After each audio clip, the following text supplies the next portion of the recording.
你走过寂静的阴霾，你听过灯光下的喝彩，你站在人海，心终于醒来。有个梦，它一直都在，就站在这舞台，去痛快的热爱，让梦点燃时代，我站起不败，谁说渺小的光不必被理睬，带卡这个照亮反击无止境的不屈服的，是谁是你是胜是败跟挑战者，这是王者。你离开，把过去淘汰，你站在巅峰俯瞰未来，你努力姿态换命运崇拜，有锋芒不畏艰难阻碍，让梦点燃时代，我站起不败，谁说渺小的光不必被理睬，带卡这个照亮反击无止境的不屈服的，是谁是你是胜是败跟挑战者，这是王者。 On my way, on my way, find my way, find my way, on my way, on my way, dream my way, dream my way， 不后悔不后退，不荒废不理会，去击溃去捣碎，去捍卫去高飞，让梦点燃时代，我站起不败，谁说渺小的光不必被理睬，带卡这个照亮反击无止境的不屈服的，是谁是你是胜是败跟挑战者，这是王者。平凡超凡傲视巨世，从旁观者到不争者，是输是赢不服不惧，是挑战者为我王者。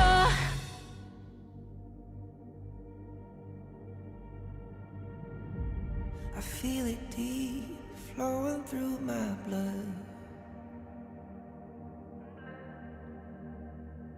rising up to become someone, and taking it all on my own. What a sweet victory, and taking all of my control, awaken something deep in me. Like flames, feel it burning inside. Take a hold in pursuit of the prize. I've been told, ain't no way to survive. Keeping all of this fire that's locked up inside. When this is the time, enter the ring. All those mental chemicals doing their thing. I got flashes of battles inside of my dreams. I was made for this moment. At least now it seems like it's time to come face to face with your fear. Been battling reasons for all of the years, and I learned how to fight them with style and grace no one's ever encountered. You say it's amazing, I'ma come out swinging when they open the gate. Go ahead, call passion, I'm calling it rage. I'm taking what's mine like I already own it. Watch but don't blink, going here to the moment. The sky rained down. Here's to the madness that's all around. Go on, tell 'em who you are, you are, you are. Go on, tell 'em who you are, you are, you are, you are. Here's to the moment. The sky rained down. Here's to the madness that's all around. Go on, tell 'em who you are, you are, you are. Go on, tell 'em who you are, you are, you are, you are. My name is honor, my name is king, my name is champion, my name is strength. Tell 'em who you are. My name is Pentakill, you think it's strange? My name keep ringing inside of your brain. I hear it every night. Here's to the moment the sky rained down. Here's to the madness that's all around. So tell 'em who you are, you are, you are. Go and tell 'em who you are, you are, you are.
是非，我心无畏，将杂念化成灰，当着我凯旋而归。是谁？我都奉陪，无畏，淋雨汗水，越艰巨越狂热。我是无双的王者，我曾拿着偏远，我是荣耀的王者。今天这一刻陷入了四面楚歌，一条条华丽的决定里换一颜色，它非无不可。我是无双的王者 ，That's me, the one and only. You ready? 哈，战斗开启，谁来袭的我们没有关系，生命来敌，让我如此燃起，看我前进，一路平静战绩，不怕伸手再看，还是再厉害的战士，我被控制了，斗志不够战士，著书公之，我总在关键时刻出其分支。是谁？我跟此刻射手和战士都奉陪，每口战着都不可战士，不会。时刻都加入磐石与汗水，让我出其反击，越艰巨越狂热。我是无双的王者，我曾拿着偏远，我是荣耀的王者。今天这一刻陷入了四面楚歌，一条条华丽的决定里换一颜色，它非无不可。我是无双的王者。今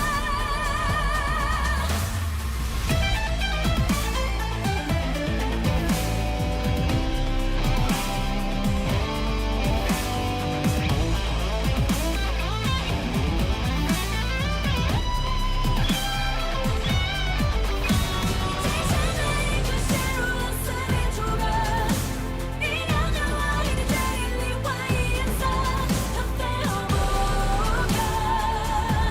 我是无双的王者。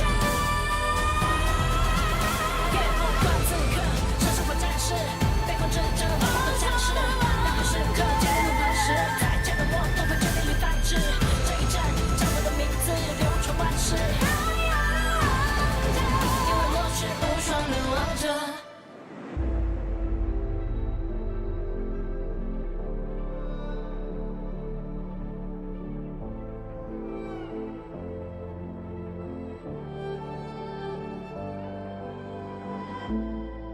We're no stranger to the fallout. It's what got us here. Ever changing, some chameleon. Blood, sweat, and tears. We'll never make it if we fall to everything that brings us down. With a comeback is now. Blood, sweat, and tears. Fight for what we want. Doesn't matter the cost. Every day, put in work. Blood, sweat, and tears. Nothing comes overnight. Strength in numbers start to line. We don't bow to fear.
Huang. Won't you come out to greet an old friend? All this noise. How unruly.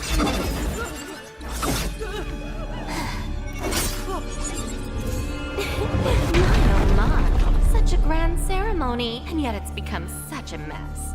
Let me help you tidy things up!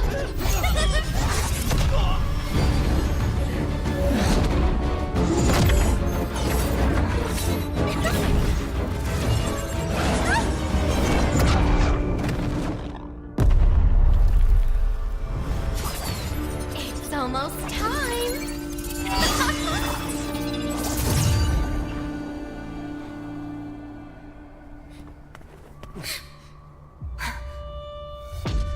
Hang in there! We'll protect everyone! Someone will come to help us! Who will come to help us? No. How interesting! Very interesting.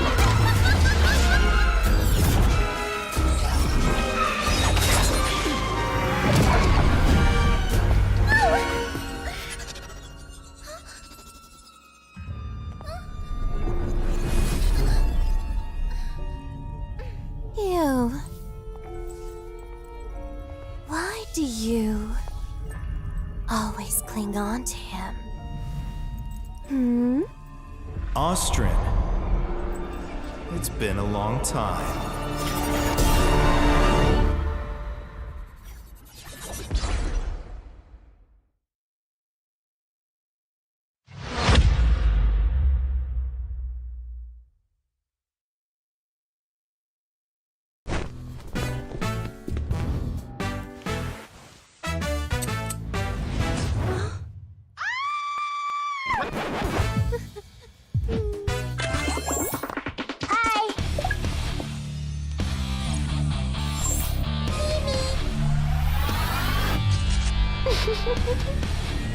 Caillou! Do not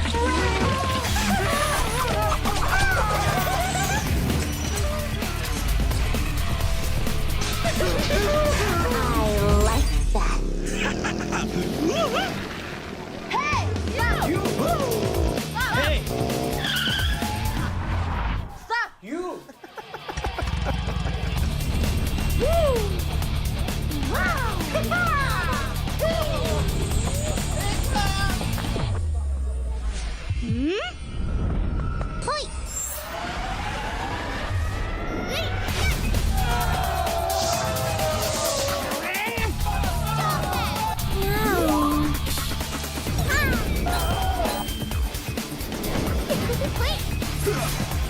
Cheers! The cursed name, Kaiser.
会叫我们那千年之缘有远有渺小。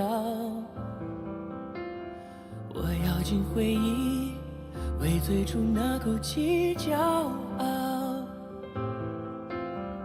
说分明是光，就总剩一条与风而上很好。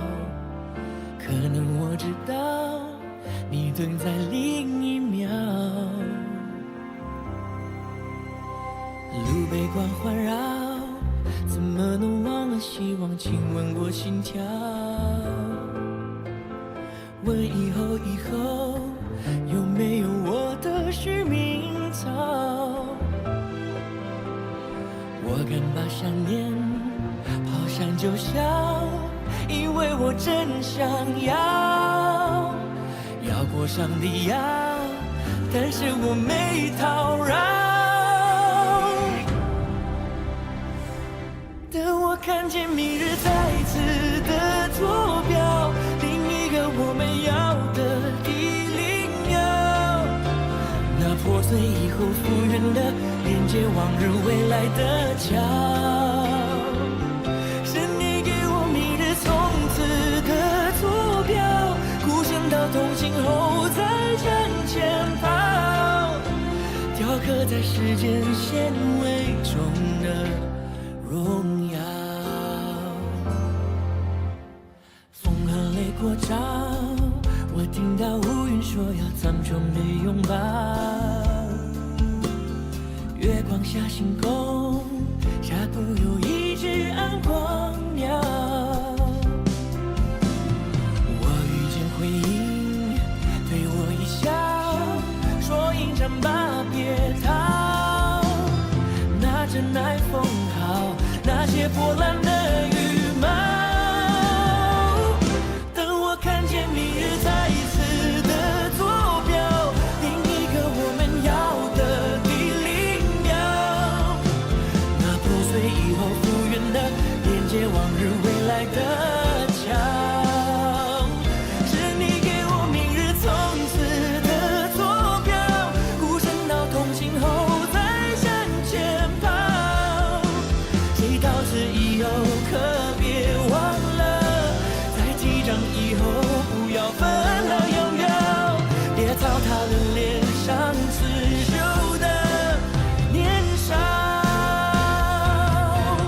心静悄悄，天高高，路上有个路标，似乎指向山顶的庙，老人家轻飘飘，我问他明天的可好，他笑笑，看见明日再次的坐标，一个我们要的地灵鸟，那破碎以后复原的连接往日未来的桥，是你给我明日从此的坐标，孤身到同行后才向前跑，谁到此以后可别忘了，在击掌以后不要分道扬镳，最开始的启程到最后找到。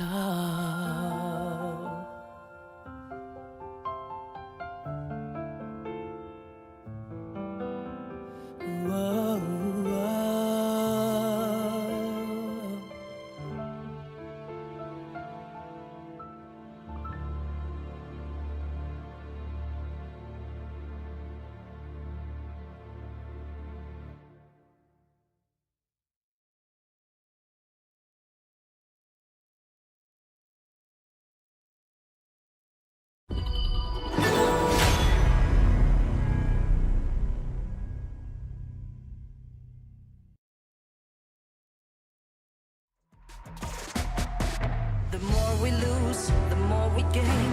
The more that nothing stays the same. In time, can't love ever, can't forget.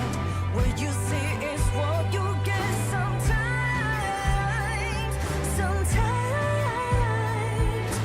gonna show the world tonight. The light that shines inside us. We'll get stars, but we won't give up 'cause it's our time to shine. Standing in the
走过寂静的阴霾，你听过灯光下的喝彩，你站在人海，心终于醒来，有个梦，它一直都在，就站在这舞台，去痛快的热爱，让不变的时代，我将击不败。谁说渺小的光不必被理睬？带卡之和照亮反击无止境的不屈服的，是赛是你，是胜是败，敢挑战者就是王者。你离开，把过去淘汰，你站在巅峰俯瞰未来，你努力姿态，换命运崇拜，有锋芒不畏艰难阻碍，让不变的时代，我将击不败。谁说渺小的光不必被理睬？带卡之和照亮反击无止境的不屈服的，是赛是你，是胜是败，敢挑战者就是王者。On my way, on my way, find my way, find my way. On my way, on my way, dream my way, dream my way. 不后悔，不后退，不荒废，不理会，去击溃，去捣碎，去捍卫，去高飞。像摩天轮时代，我真击不败。谁说渺小的光不必被理睬？带卡之和照亮反击无止境的不屈服的，是赛是你，是胜是败，敢挑战者就是王者。平凡超凡，傲视之势，从反叛者到破阵者，是输是赢，不服不惧，是挑战者，为我王者。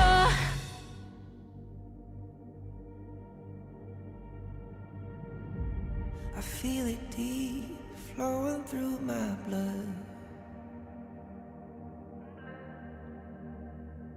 Rising up to become someone. And taking it all on my own. What a sweet victory. And taking all of my control. Awaken something deep in me. Like flames, feel it burning inside. Take a hold in pursuit of the prize. I've been told ain't no way to survive, keeping all of this fire that's locked up inside. When this is the time, enter the ring. All those mental chemicals doing their thing. I got flashes of battles inside of my dreams. I was made for this moment. At least now it seems like it's time to come face to face with your fear. Been battling reasons for all of the years, and I learned how to fight them with style and grace no one's ever encountered. You say it's amazing, I'ma come out swinging when they open the gate. Go ahead, call passion, I'm calling it rage. I'm taking what's mine like I already own it. Watch but don't blink, going here to the moment. The sky rain down. Here's to the madness that's all around. Go on, tell 'em who you are, you are, you are. Go on, tell 'em who you are, you are, you are, you are. Here's to the moment. The sky rain down. Here's to the madness that's all around. Go on, tell 'em who you are, you are, you are. Go on, tell 'em who you are, you are, you are, you are. My name is honor, my name is king, my name is champion, my name is strength. Tell 'em who you are. My name is Pentakill, you think it's strange? My name keep ringing inside of your brain. I hear it every night. It's till the moment the sky rain down. It's till the madness that's all around. So tell 'em who you are, you are, you are. Go on, tell 'em who you are, you are, you are.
是非，我心无畏，将杂念化成灰，当着我凯旋而归。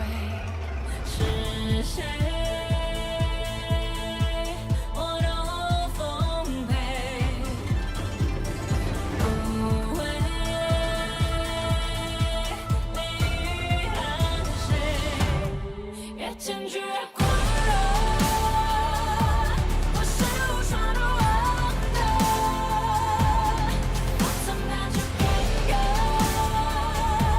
我是荣耀的王者，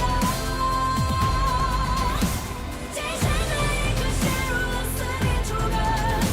你了解我一个决定里换一颜色，和非无不可。我是无双的王者 ，That's me, the one and only. You ready? 哈，战斗开启，谁来袭的我们没有关系。生命来敌，让我斗志燃起，看我前进，一路平静正气。不管是手指看，还是再厉害的战士，我被控制了，斗志不够真实。读书公知，我总在关键时刻出奇分支。是谁？我跟自己对射，守护战士都奉陪，每口战者都不敢暂时误会。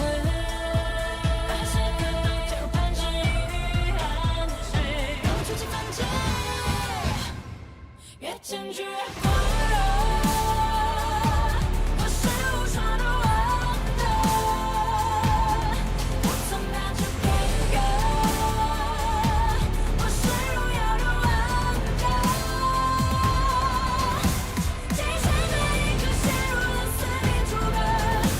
你了解我一个决定里换一颜色，和非无不可。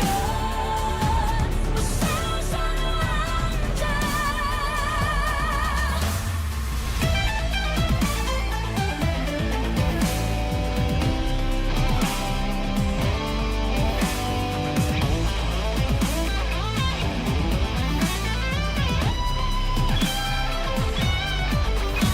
今生这一刻陷入了思念楚歌。你了解我一个决定里换一颜色，和非无不可。我是无双的王者。不管此刻生生活战士，被控制着不可尝试。任何时刻坚定如磐石，再见的我都会决定与反制。这一战将我的名字流传万世。因为我是无双的王者。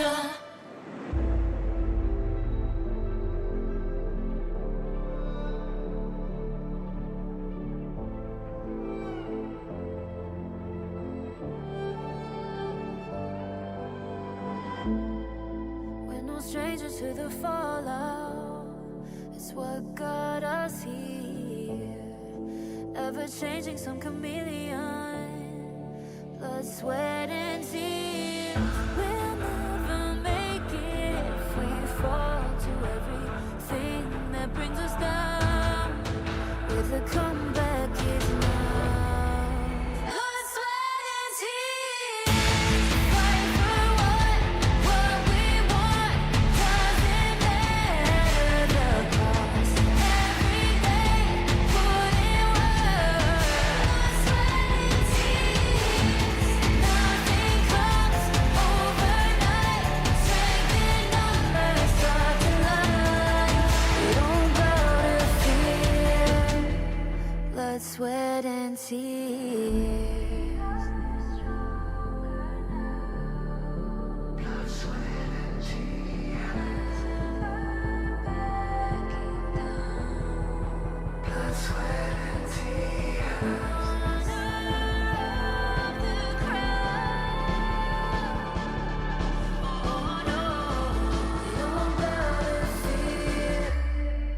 Blood, sweat, and tears.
下的，像雕塑火里站起来，破碎的血肉它自己长回来，在荒城，像旅人从不常被爱，在绝里，像迷路身于群海。活要活得我们懂彼此相同的疼，以护卫倒影，跋涉过生死翻涌，有你我才完整。我要活得我们有相同渴望的城，以护卫背影，淬炼过冰冷枯荣伤口，骨骼才完整。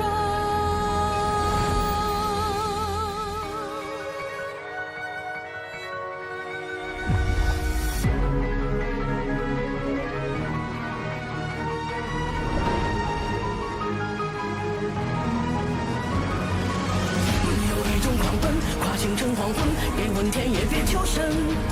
你脚下有根，心底有火纹，好血脉要好灵魂。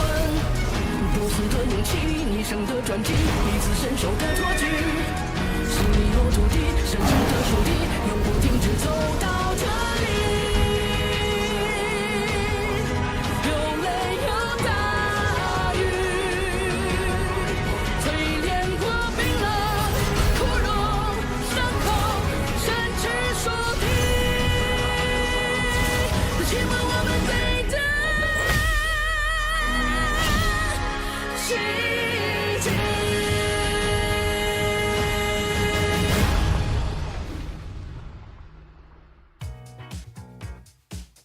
Ladies and gentlemen, we are live from the Bird's Nest, the National Stadium here in Beijing, China.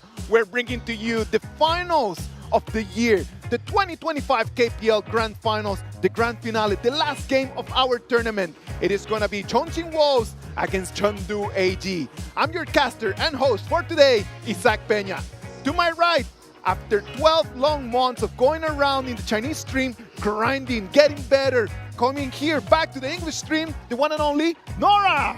Hi everyone, I'm Nora. It's so good to be back again. And in the past 1 year, I've seen new players make their debut, new memories be created, and also new records have been broken. So I'm really thrilled to be here standing at the National Stadium and just can't wait to share all these stories to you and to the world. When we say that we are thrilled, it's because you cannot see. If you look at behind us right now, this place is packed. There's no space for one more soul. All of the tickets completely sold out. This is going to be an amazing night for Honor of Kings. I feel like this is the most spectacular event that we have ever held. Yes. Because right now there's over 60,000 people surrounding us. Can you imagine like the energy, the rumbles here? It's just crazy. You can literally just feel every single person's heart just pumping in here as we are waiting for the game to start.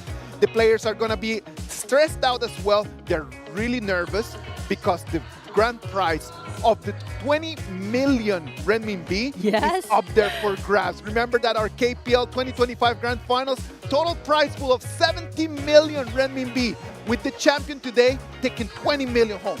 Can you imagine that? One game, one final Yes. with 20 million.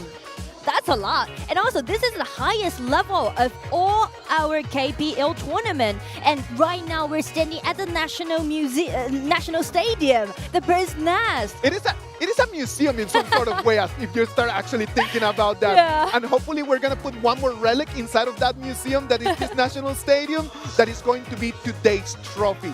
The memories that we're going to be able to build today are going to be the milestone of our game. Yes. We started 10 years ago. 10 years of Honor of Kings, 9 years of KPL. We started from a final with 1,000 people in the audience to to what we have right now, more than 60,000 people.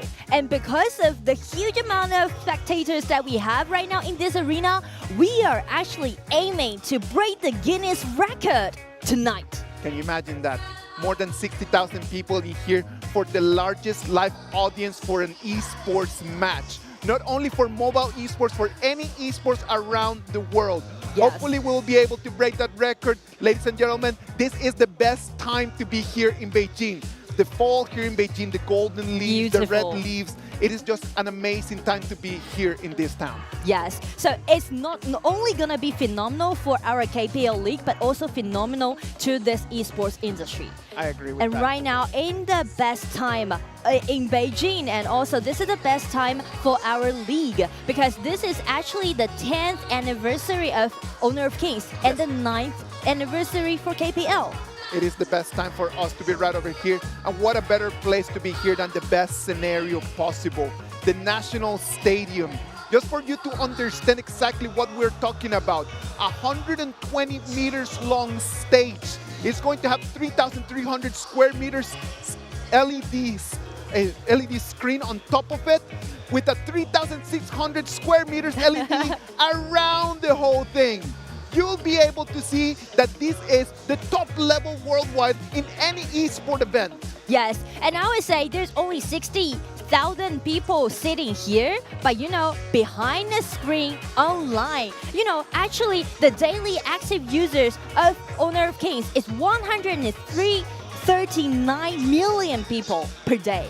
139 million people playing Honor of Kings here in China. And I know that it doubles up when you start adding everyone from around the world. People are just loving our game and we're loving having you here. So thank you very much. From any corner in the world that you're watching, if you're watching from Brazil, if you're watching from Europe, if you're watching from Southeast Asia, thank you very much for believing in us. Thank you very much for being one of our fans. We're going to bring you the top 2 teams in this whole KPL 2025 Grand Finals. We're going to have on one side Chengdu AG, on the other side we're going to have Chongqing Wolves. Yes, these two teams, their first story began from 2017, which was like 8 years ago. But what is really amazing is that there's only 3 eras in KPL's league. And as you're looking at our graph, you can just really looking into those era of different places. Like for QG, and as their former name of Wolves, the Yellow Square, they made their debut in 2017 and they just instantly grabbed 3 champions in a row in that year. Imagine, we can see 2017, the story starts for QG Happy that then rebranded into Chongqing Wolves, and then the era of Chengdu AG starting over there at the end of 2023, we could say. Then 2024 spring, the last final that they lost against Chongqing Wolves. Yes. And then after that, 5 years of total domination coming in from the team of Chengdu AG. Yes, so as you can see, Chengdu AG right now is definitely in their heyday. They got 5 consecutive championships. Yes. Can you imagine 5 consecutive championships? And if you including the one that they got from EWC, actually in their team's history, they're already having 6 consecutive championships. And speaking to the best of 7, which is the format for this final, they haven't been lose any best of 7 since 400 days ago. They already achieved 18 wins in a row for best of 7. 400 days ago, it was the last time that they lost a best of 7. Since then, they have been unstoppable. Between the 2 teams, between Chengdu AG and Chongqing Wolves, they faced 6 different finals with 3 victories for Chengdu AG and 3 victories for Chongqing Wolves. Today is going to be the 7th one. Who is going to be able to tip the scale on their side to be able to take that little advantage? That is what we're going to be looking forward today. Yes, and speaking to their journey in this KPL Grand Final, as we can see the lineup for all gamers, they never changed after they gained the championship last year. And these main heroes that they used it just flawlessly, I would say. I think that when you think about like the main heroes and their importance, it's not only about how well you play on those heroes. It's how these heroes identify with yourself, Yes. with your personality. what kind of a person you are, it's mostly that that's going to be represented by the main hero that you're choosing as well. And also, on the side of Chongqing Wolves, they also got a really good lineup of their main hero, and also they made a really bold rotation during the grand final. So that's something different.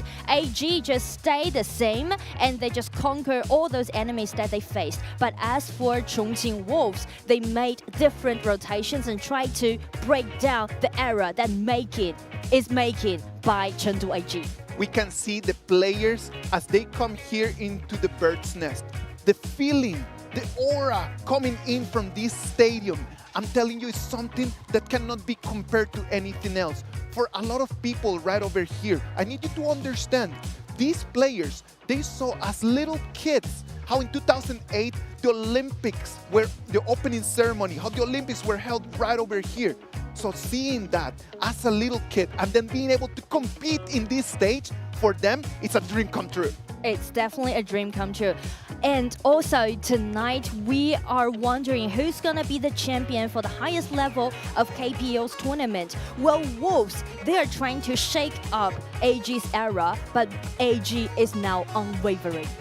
Right now, AG, it is at the top level. And if someone is going to stop their era, it's got to be Chongqing Wolves, right? Like, I believe that the whole script was just set to put us into this place. Yes. Since the beginning, 1 month and a half ago, when we started in Chengdu with the group stages, and then we moved all the way to Changsha when we had the knockouts in there. Then they were separated. AG over there in the upper bracket, 4 games in a row, straight victories send them here to the finals. Wolves on the other side, they lose their first game against DRG, sent to the lower bracket, and then after that, one after the other, they started falling, collecting victories. And then right now, Chongqing Wolves is gonna be here to face the biggest opponent they could have actually asked for, Chengdu AG. Yes, so tonight is the day. Tonight is the day for them to make their dreams come true, to put all their effort in and to grab the highest level of the Champion Cup. I'm telling you, the 10 players right now, they gotta be warming up. I can imagine that right now their fingers are stiff. I imagine that their bodies are stiff. But what about if we take our eyes, we go all the way to the stadium, we go all the way to the stage, and then we are gonna have the opening ceremony for our KPL 2025 Grand Finals. We've been preparing for this for a long time. Ladies and gentlemen, are you ready for this? Are you ready for this, Nora? I am! I've been waiting for this moment for such a long time because since the first time I watched KPL, I was in high school. And right now, standing here and watching these two teams play against each other, that's just crazy. I know that the time just flies. Time just flies. Like in the blink of an eye, we made all the way from fans to become right now Has and Strun. Ladies and gentlemen, what about if we go to stage? Let's go and see the opening ceremony. 观众朋友们，此刻我们的坐标是北京国家体育场。大家好，我是02。大家好，我是英凯，欢迎大家来到2025年 KPL 年度总决赛决赛之夜。现场的观众朋友们，今日我们共赴这场鸟巢之约，也请你们举起手里的每一块拼图，让我们用无尽热爱编织属于 KPL 的鸟巢画卷。9年逐梦路，从上海世博的首战呐喊，到今日鸟巢的穹顶回响，所有点点滴滴共同交织成属于我们的青春回忆。7载同行，赛场为纸，哀酷为笔，无路群星以信念为风，纵笔挥毫，铸成不朽。此刻，拼图成卷，热爱为墨。接下来，就让我们与五路群星一起进入爱酷年总时刻，走入这幅由 KPL 与爱酷携手绘就的王者画卷。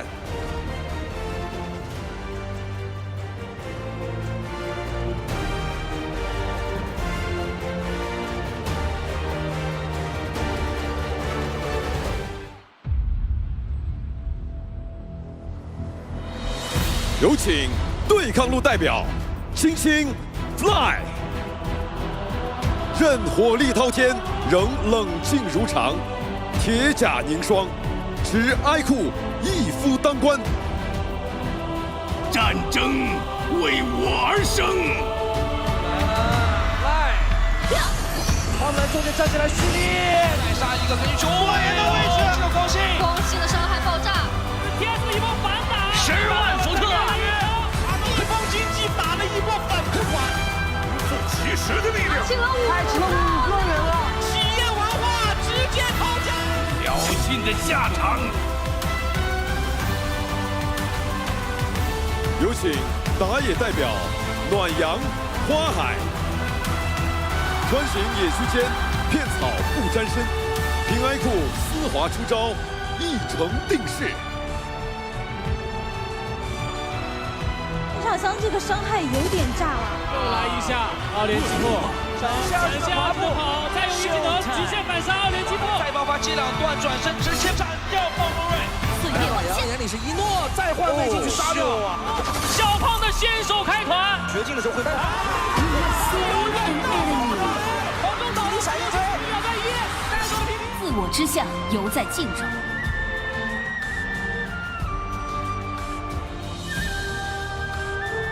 有请中路代表 Cat 青荣，执掌哀酷双心，镇守团队中枢，纵横3路，一控所局。反打中杀死3个，极限近身躲掉了一波伤害，哎，这个危险了，随指尖而舞，小胖在打下杀掉了剩下的全部的人员。扫全中挂个雷，刘邦上来之后根本不管人群中烧个后羿了。是啊，一个一闪踢到这么一个大刀，给大刀被冰冻了。寒冰永不腐朽。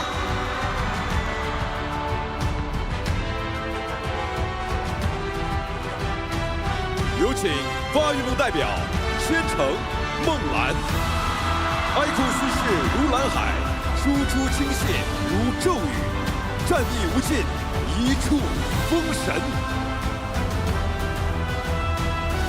非常漂亮的辣椒吕布把露娜接分之后，露娜直接被击杀了。 Let's go, baby！ 接下来水晶的下方要杀，还有一枪。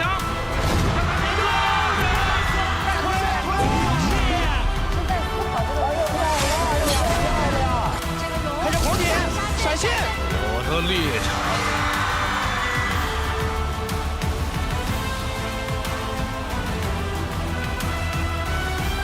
有请游走代表子阳九库，3军视野尽收眼底，凭哀酷一眼通透战局，一步千策。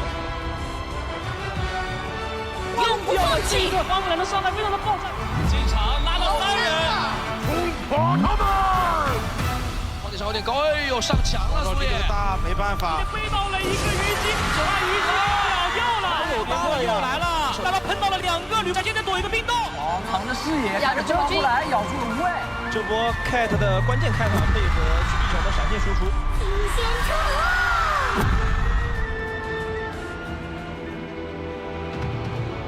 ！9年热爱，落笔成卷。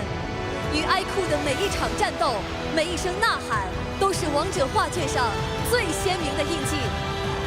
岁月洗涤尘沙，荣光未曾褪色，而新一代也定将探索不止，执笔向前。竞逐圣龙冠冕，剑指鸟巢之巅。KPL 官方比赛用机哀酷15，传奇降临，王者画卷续写新章。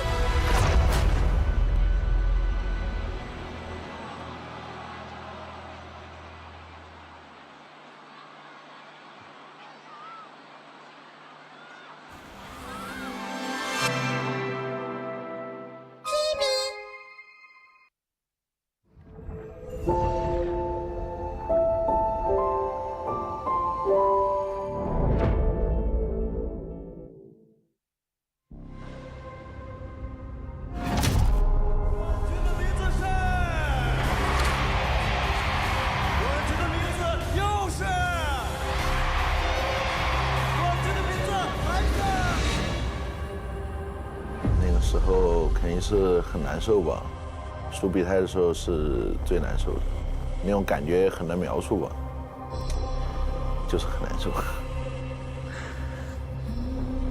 王朝就是要有争冠的实力吧，然后要有别的战队对到你的一种畏惧感吧，别人不想跟你交手，从心里害怕你这个队。如果没有在鸟巢夺冠，又怎么称得上是王朝？光是鸟巢这2个字，压力就已经很大了。这可是鸟巢，可能像我的名字一样，一生也只有一次机会吧。我会非常骄傲吧，可能有一天站上领奖台的时候，也会想起小时候的自己，看着电视机上的奥运会的场地，觉得特别的梦幻吧。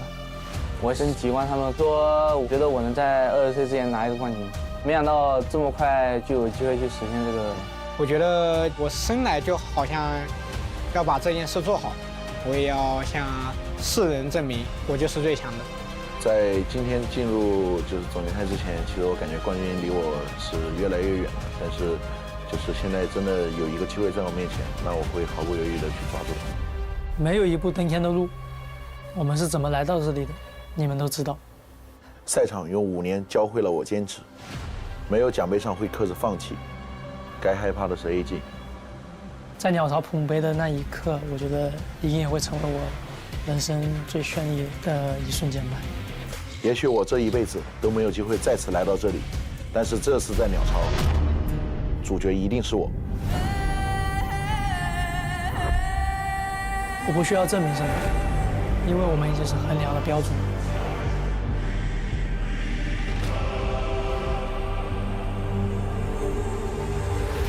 今夜 AG 就是天命，我们会用实力去打破所有人的质疑。此刻站在鸟巢，我不是无名之辈。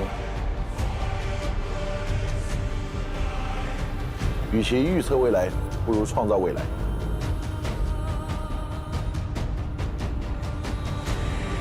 我只有看向你们，我戴上奖牌的时候才会低头。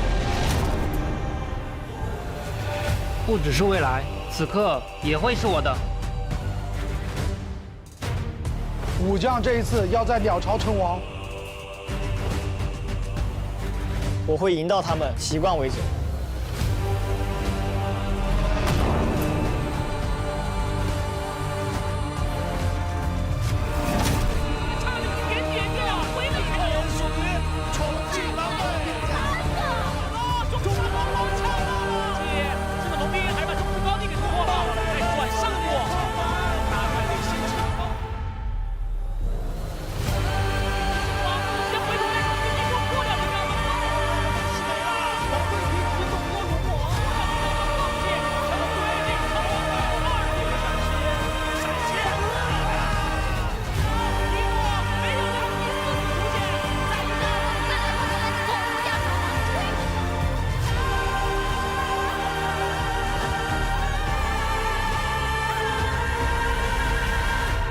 我们会终结 AG 的王朝。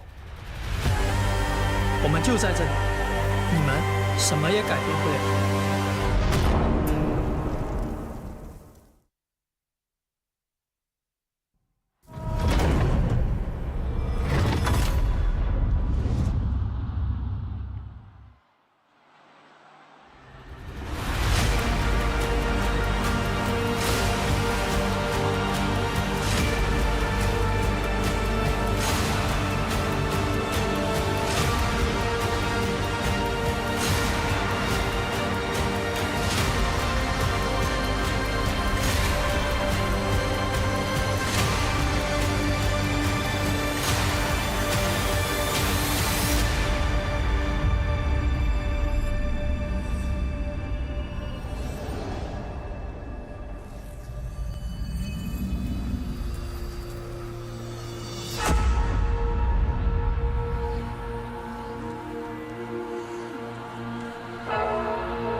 人生何处，忽如朝露。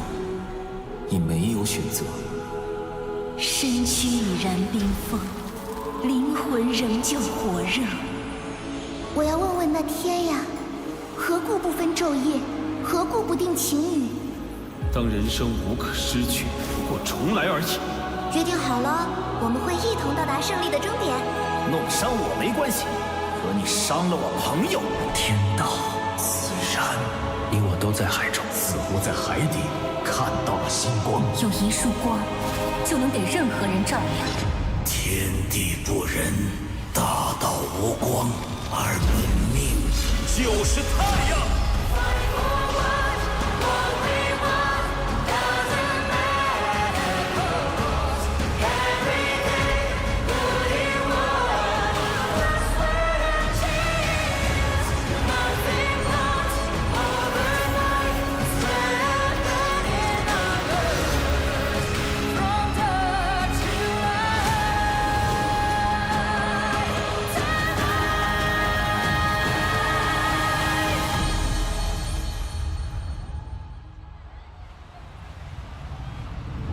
人都到齐了吗？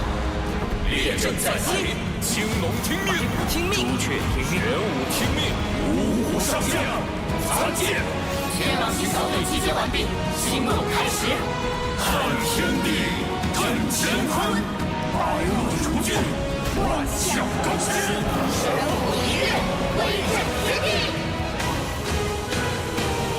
英雄登场，小鹿来找你了，俺老孙来也！大小姐驾到，演出开场。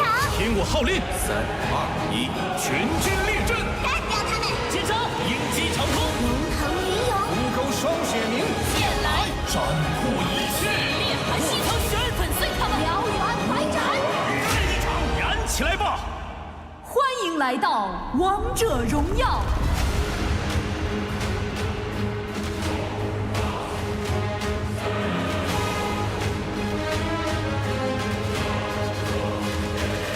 你找到你的本命了吗？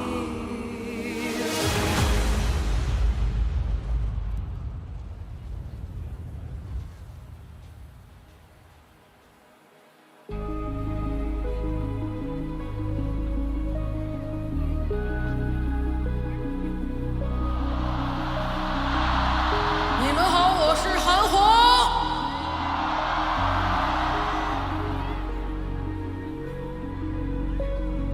倒下的像雕塑火里站起来，破碎的血肉它自己长回来，在皇城像女人从不常被爱，在绝里像迷路身已去云海。活呀活的我们懂彼此相同的他，以护卫倒影，跋涉过生死翻涌，有你我才完整。活呀活的我们有相同渴望的长，以护卫背影，淬炼过冰冷枯荣伤口，骨骼才完整。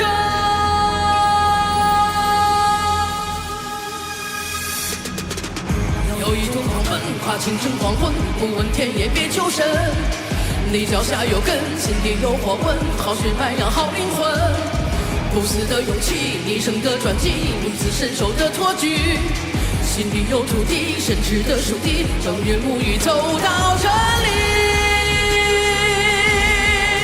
有泪有大雨，淬炼过冰冷枯荣伤口，骨骼才清晰。日夜都探早，别变真理别计较，命运强拿了多少，我们就拿回多少。同一颗心在这里，你扑身亲吻的这里。我们懂彼此相同的疼。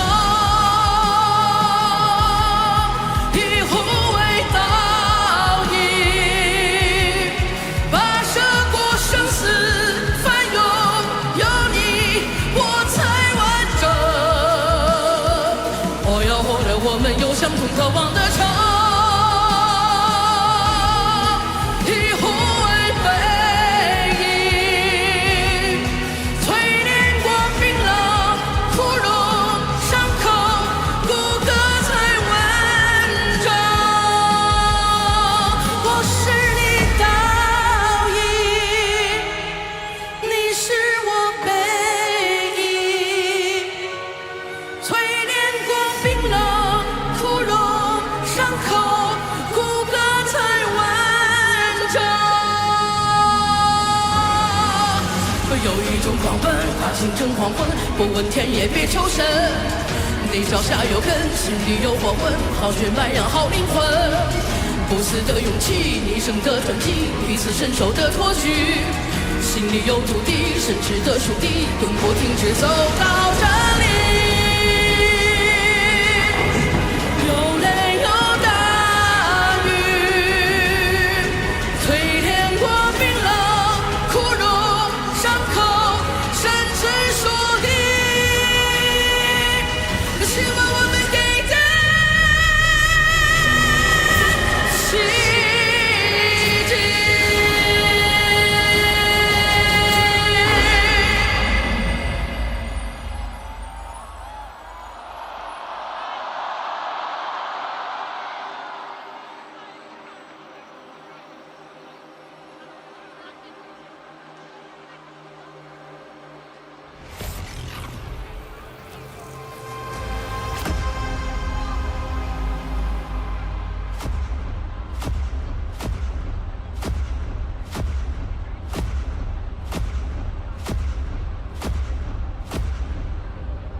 KPL 年度总决赛决赛，有请第一支进入决赛的战队——成都 AG 超玩会。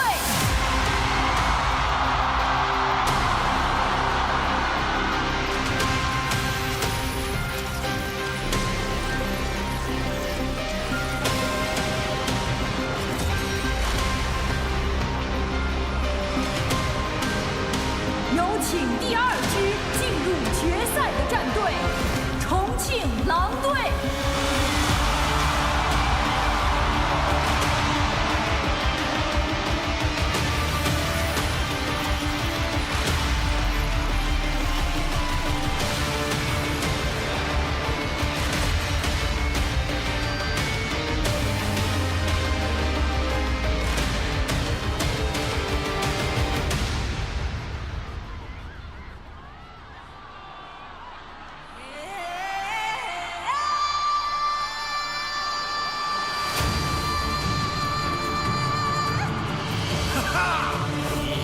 这英雄本色，悲寂渲染，将今何在？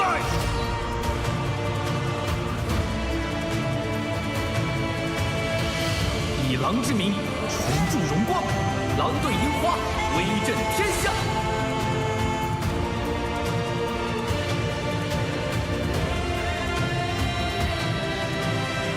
司命送归，生人勿近，悲寂忠义。我就是第一打野。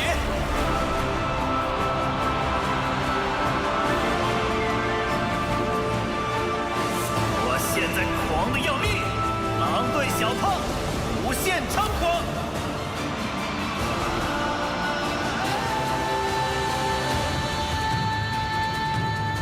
身负千重血，双印万里程。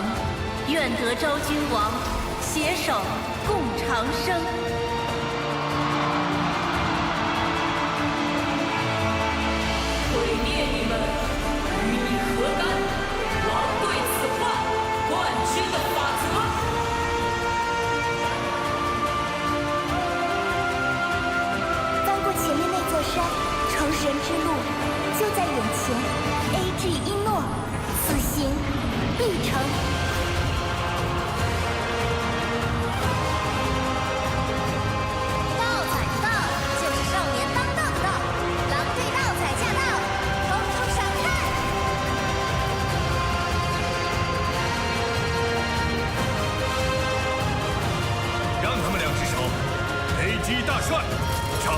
全局。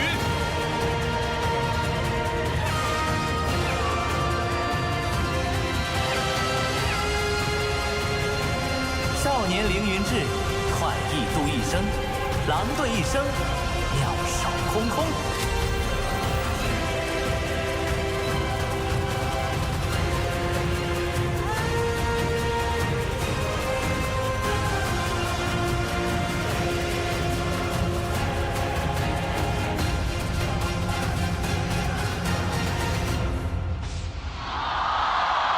琴瑟已备，静候诸君凯旋。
Ladies and gentlemen, this is ready.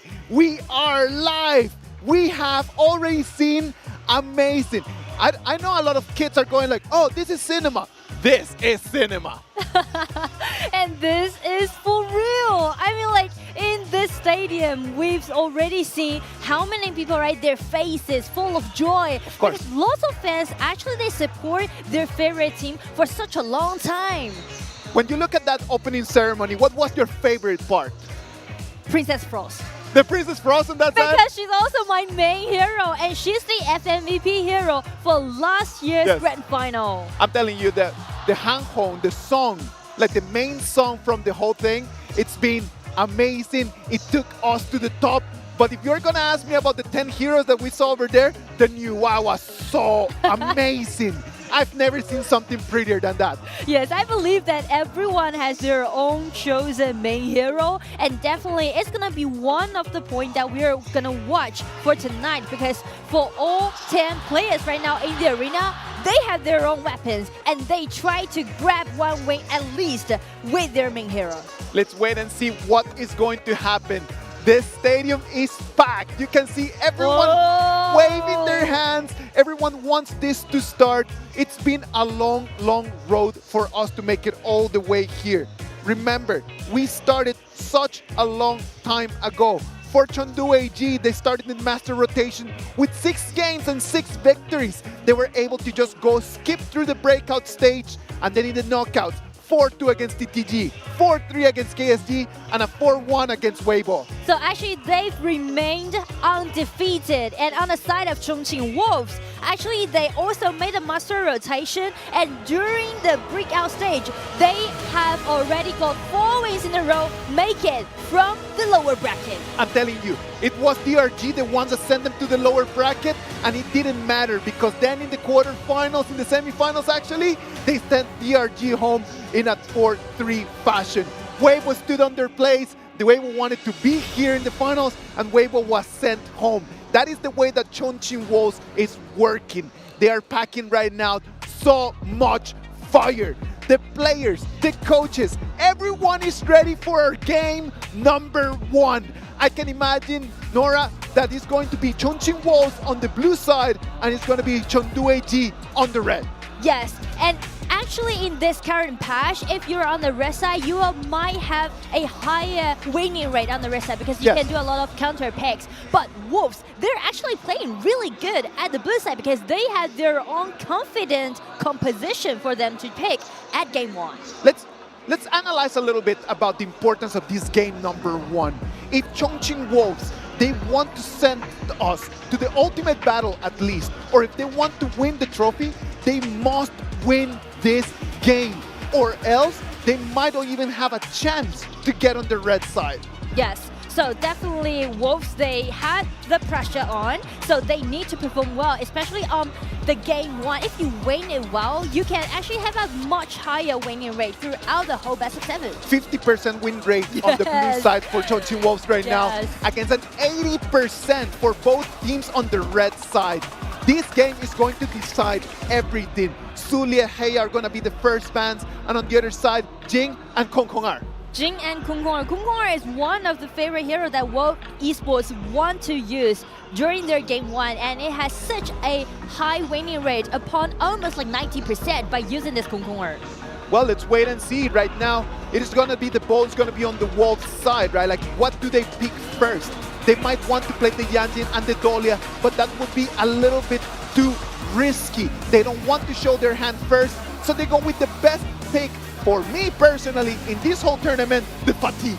Fatigue goes to Sakura. You know, actually this is the very first final for Sakura to attend. And look where he is right now, the highest level of the tournament. And using this Fatigue, actually they also use this specific hero in their ultimate battle. Let's wait and see. He has 5 games, 100% win rate. And if you're going to show me the Fatigue, and if you're going to allow me the Master Lupin and Lupin number 7 on the other side, this looks like an ultimate battle already. Yes, that's what I'm trying to say. This is already feel like an ultimate battle because AG also used this pair at the bottom for the ultimate battle, and with this Dunshan pick, it's fulfilled. It's fulfilled. Dunshan and Diren, yes. Telling you. Yes. Shut the doors, shut the windows. We're gonna skip all the other 6 games. Let's just go straight into the ultimate battle. You can hear the roar of the 60,000 people here as the band and the pick is only happening. We have not even started the game. Yes, and I feel like Shen used his main hero, and this is the first FMVP last year. So, you know, the feeling that they're grabbing these kind of weapons out, it made me feel like everyone is aiming for game 1. Everyone's got to put everything they've got in there. Yeah. There's no chance for you to try to calculate, for you to try to stop and think a little bit. There's no time to think. Yes. There's nothing to think about. That's it. Game 1 is going to define everything. They know it. We know it. And they're going with everything they have. Yeah, so actually it just depends on the next round of the bans, because if Wolves are showing like, okay, we're going for our ultimate battle composition, then the Floorborn tank will be their tanks. But the problem is, will AG ban it away? Well, they have to try to think about something right now.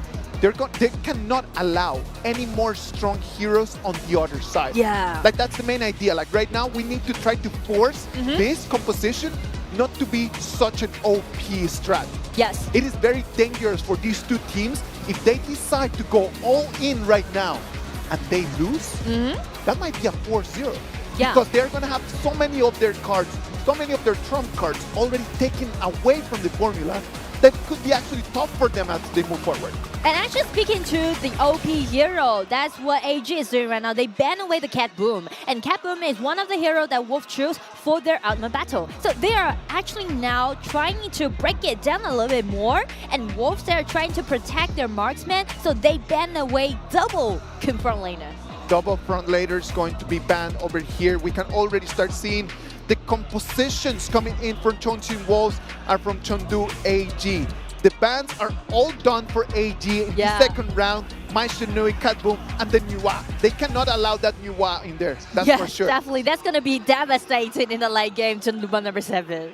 But right now, the Floorborn tank is out there. It's available for both teams, and both teams use that specific hero in their ultimate battles. But if AG takes the Floorborn tank right now in here, it's going to be like exactly their whole ultimate battle composition. Yes. It is too big a gamble.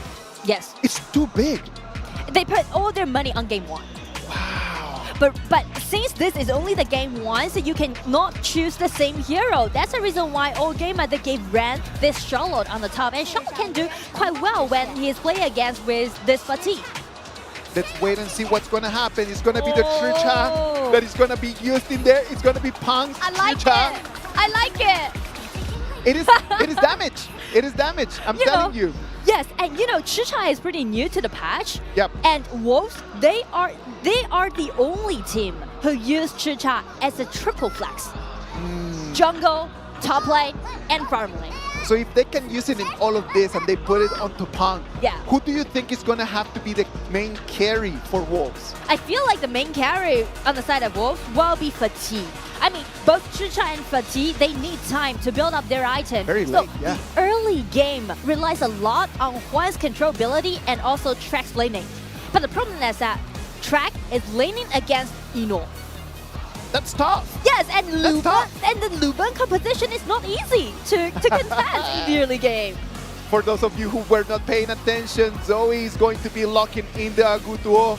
He's going to take that Agutuo with him. It's going to be the last pick over there. We can see very strong composition from AG. The Agutuo is going to be able to not only shield in, suck in some damage, but at the same time, as the game progresses, some recovery and then some damage as well. Yes, so on the side of AG, I will put my money on their mid game. I mean, the laning will be quite comfortable for all those heroes that AG picked. But speaking to the mid game, AG, they can do the pushing strategy because Agudo can allowing his animals helping Luba number 7 to destroy the tower even faster. And that's kind of typical AG play style, because they're not that kind of aggressive in the early game. Instead, they're trying to make it slowly, but they are trying to build more gold. Well, ladies and gentlemen, everything is locked in. Let's wait and see what's going to happen in this game 1.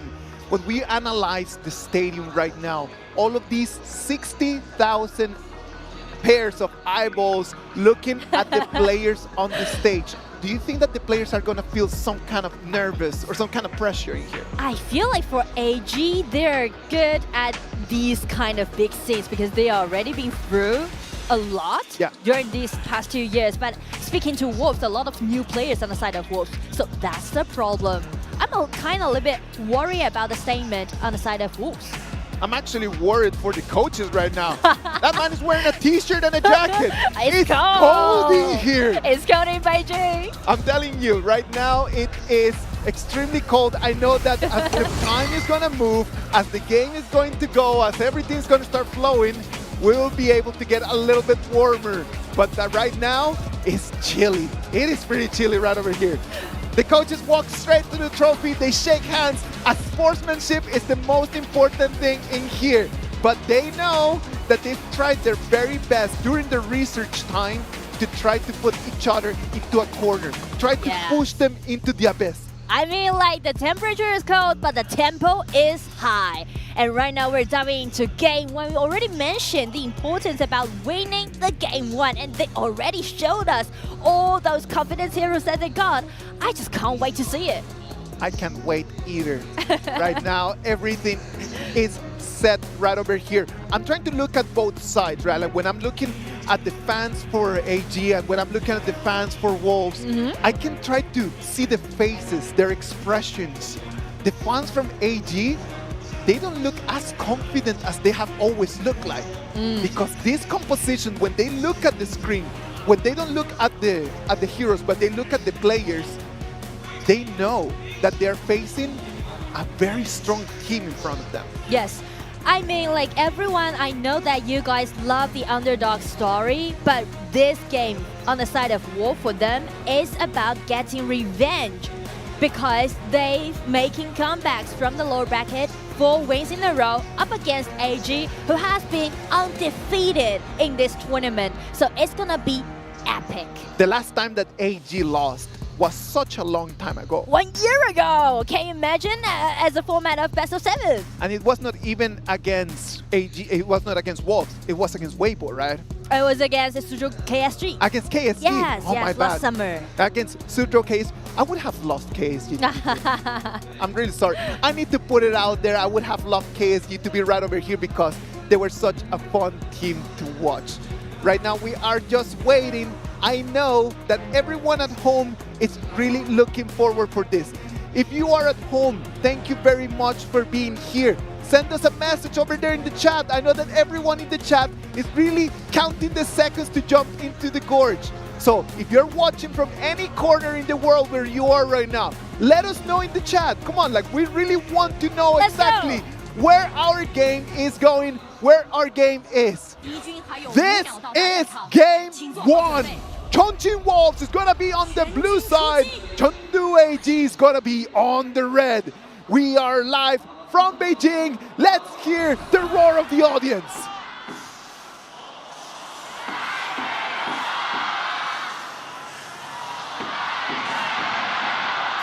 Oh, flash.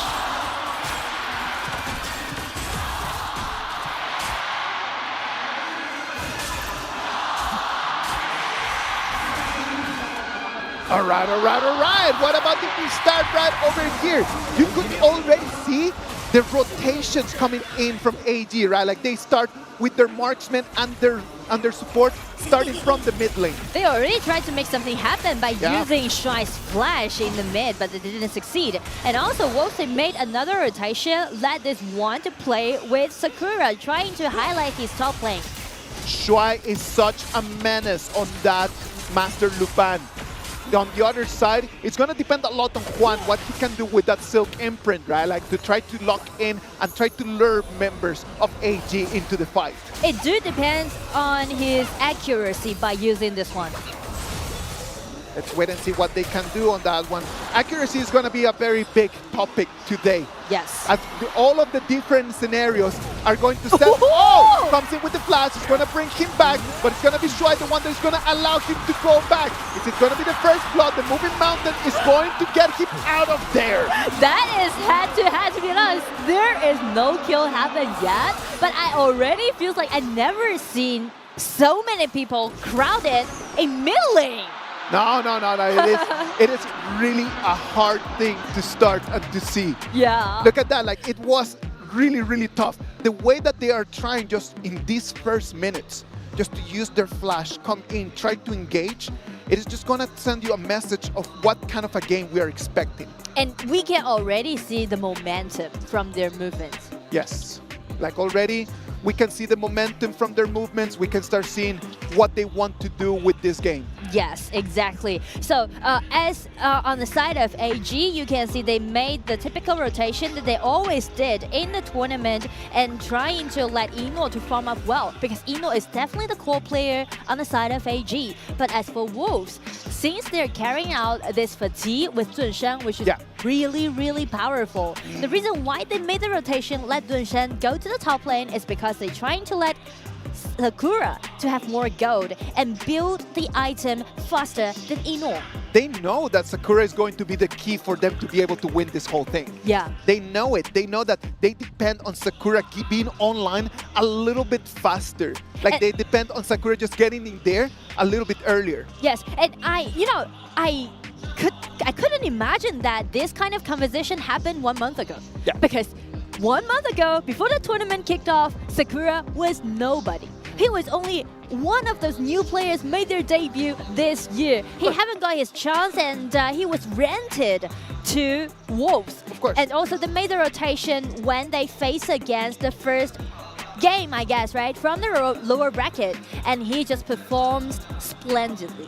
Like imagine for Chongqing Wolves, what kind of a roller coaster this tournament has been. Yeah. Like they came in, they started, they did never look really strong in the first stages. Or the whole year, actually.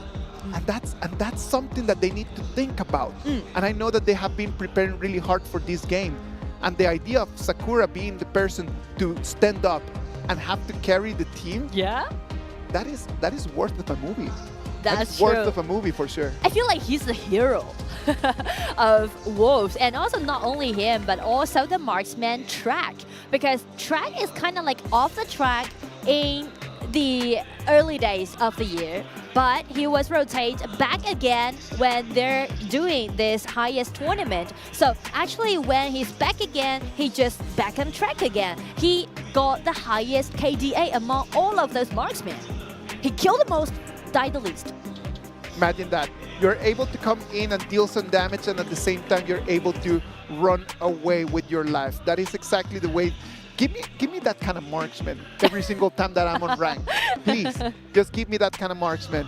It's not easy. It's definitely not easy because in this patch, actually, the marksman is really hard to be alive. And also, the same signature that you can see from Eno is also the same because Eno, he is definitely the spirit of AG. Definitely the spirit. Eno is not only the spirit for AG. I do believe that in the global server, when I'm talking to the players from all around the world, they do believe that Eno is the spirit of Honor of Kings. I would even dare to say that Eno is carrying right now not only the flag of AG, but he carries the flag of our game around the world. Yes, I mean, once you mention about HOK, definitely Eno will be the name appearing in your mind. And that's because he was actually the youngest when he made his debut in AG, like 6 years ago. He was like a little boy, right? But when AG grabbed their first championship in their team's history, he was there, playing the marksman. And also, after 6 years, the people around him just, you know, getting different. But right now, he's creating a new era for AG. It is very important for us to analyze a little bit more about Eno later on. We're gonna have plenty of time tonight, ladies and gentlemen. Let's go back to the Gorge. 2 minutes mark right now. We can see we are back. Thank you for staying with us.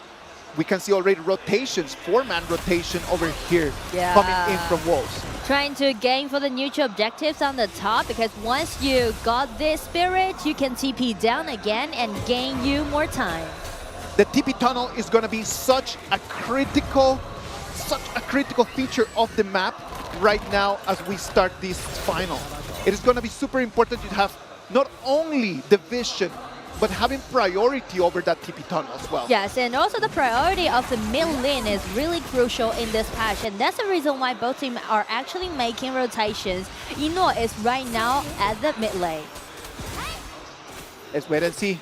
3 minutes mark right now. Everyone taking it extremely careful.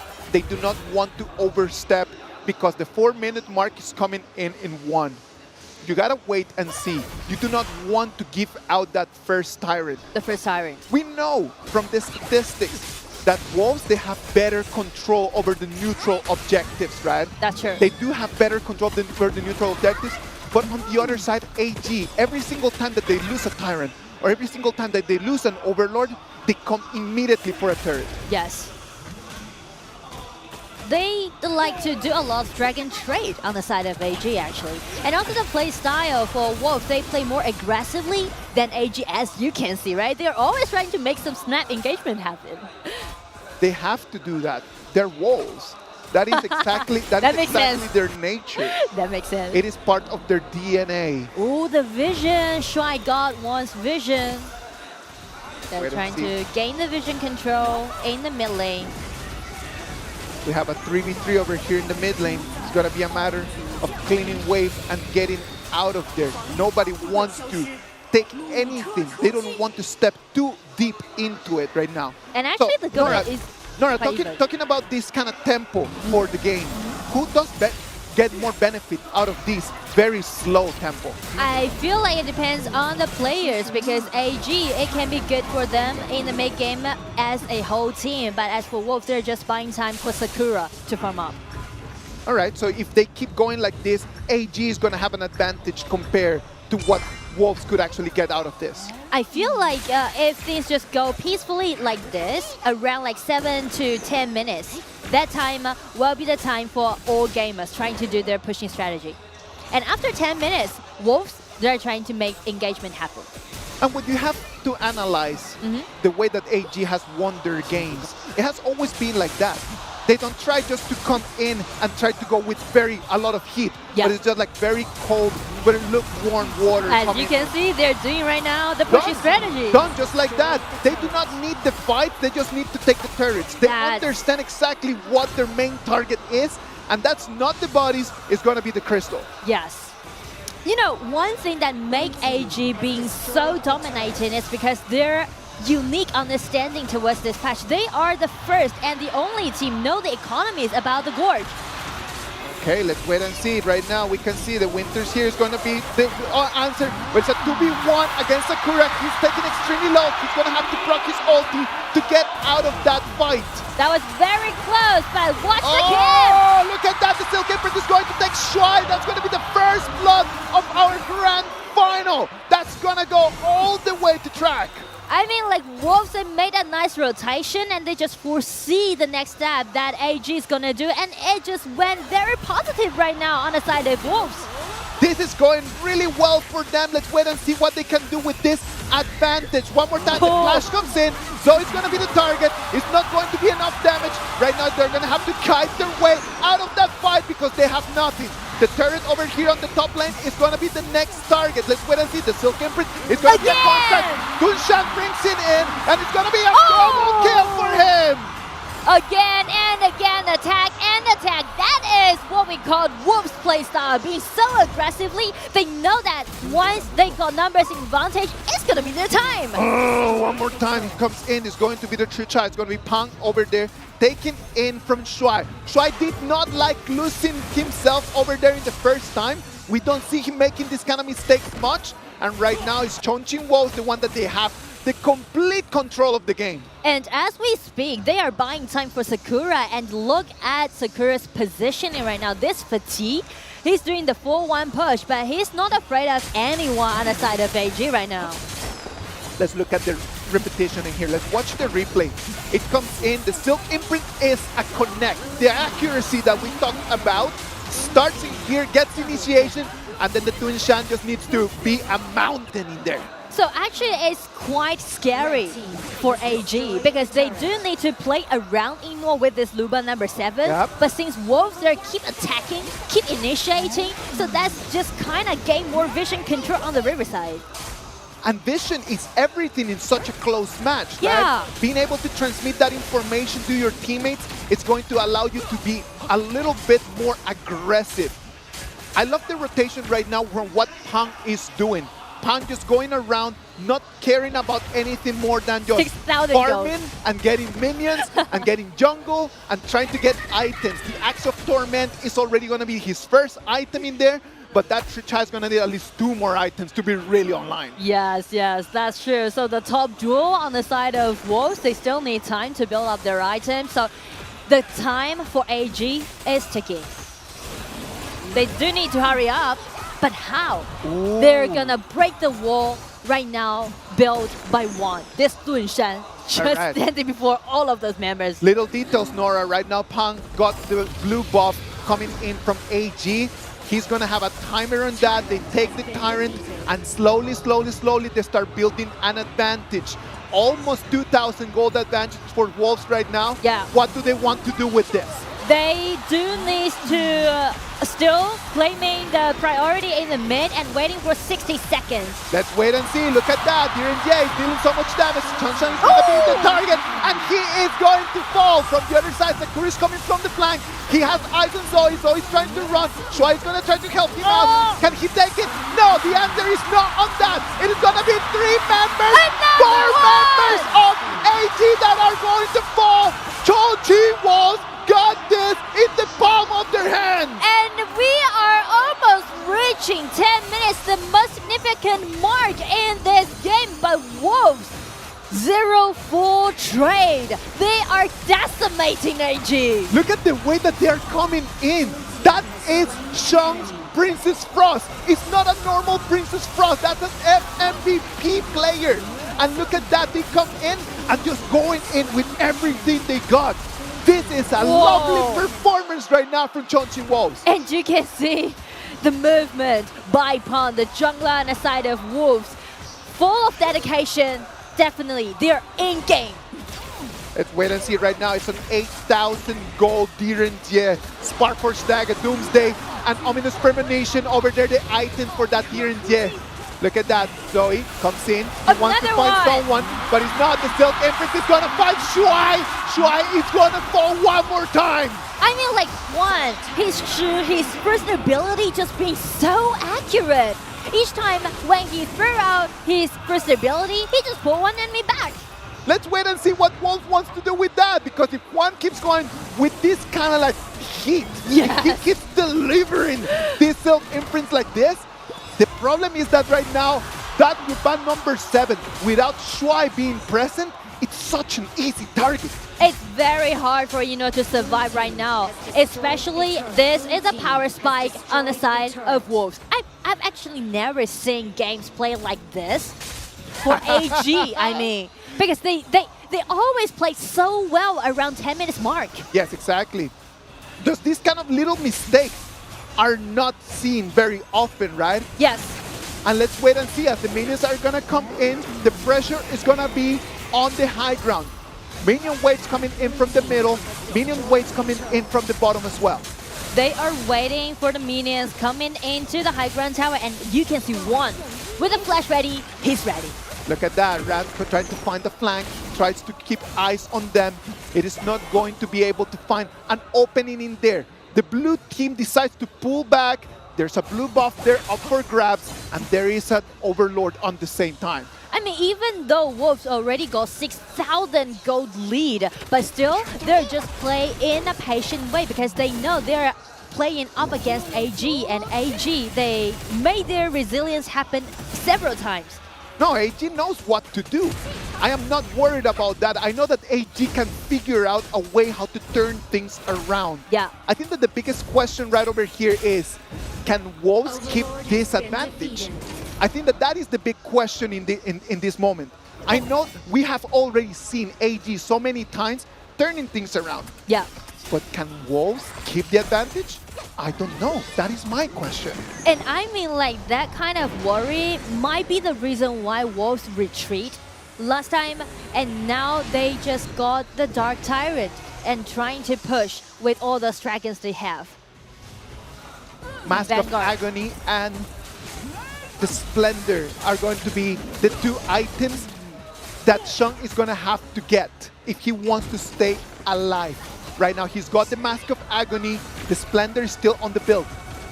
But Wolves, their Vanguards are already arrived at the high ground tower. It's going to be so tough for AG, to be honest, for game one. Let's wait and see. That first turret is going to fall. Let's see how AG is going to answer to this. Look at that. He goes golden. He's going to stay alive, but he's going to fall. One is out of the mix. And right now, the Vanguards come in. They're going to try to put some pressure on it.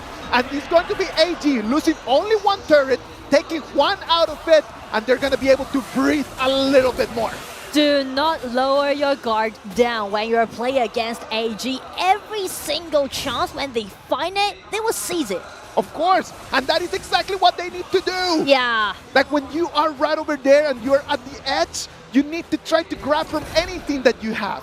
Can you grab from a little pebble? Grab from that. Can you find a little rope? Grab for that. Because they are going to need anything that they can. Look at that. It's going to be the Fatih coming in from behind. Can he find onto someone? Look at that. Fatih comes in. He has eyes on Eno. Eno's going to have to flash away. It's not going to be enough. Fatih is going to take him down. Pan comes in. It's going to make it a two-people trade. Right now, Wolves is a 10-1, and they have that Dark Tyrant priority. Sakura, look at his position. As we mentioned, he's new to the game. He only made his debut this year, and he was new to Wolves. And this is his very first final. Ah, look at that. They are not even waiting for the wave. They come in, taking damage from the turret, taking damage from the crystal. 1v1 over here in the middle. It's going to be Pong against Ran. He's going to try to take him. They're still showing. They're still trading. And it's going to be Pong, the one that is going to win that. The minion waves are going to come in. They're not going to be strong enough. It's time for them to go out. But look at that. Whoa. They take all the damage, and it is nothing for them. I mean, like, for Wolves, they've already fighting so long in their journey in this KPL Grand Final. And for game one, they keep fighting till the end. The waves are coming in one more time. The only thing in between them and the crystal is going to be the turret. But they come in, they're going to have the minion waves coming. They want to go for the goal. They want to go for the crystal. The crystal is open. Coaching Wolves is going to claim this game. It is not. It is going to be cleaned out. It's going to be Eno, the one that is going to be turning things around. Look at that. They wanted to go for all of it.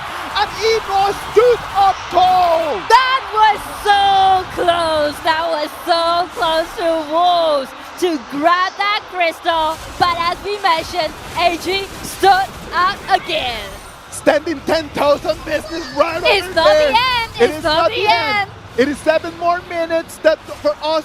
Sorry about that. It's going to be 7,000 gold, the advantage from Chongqing Wolves.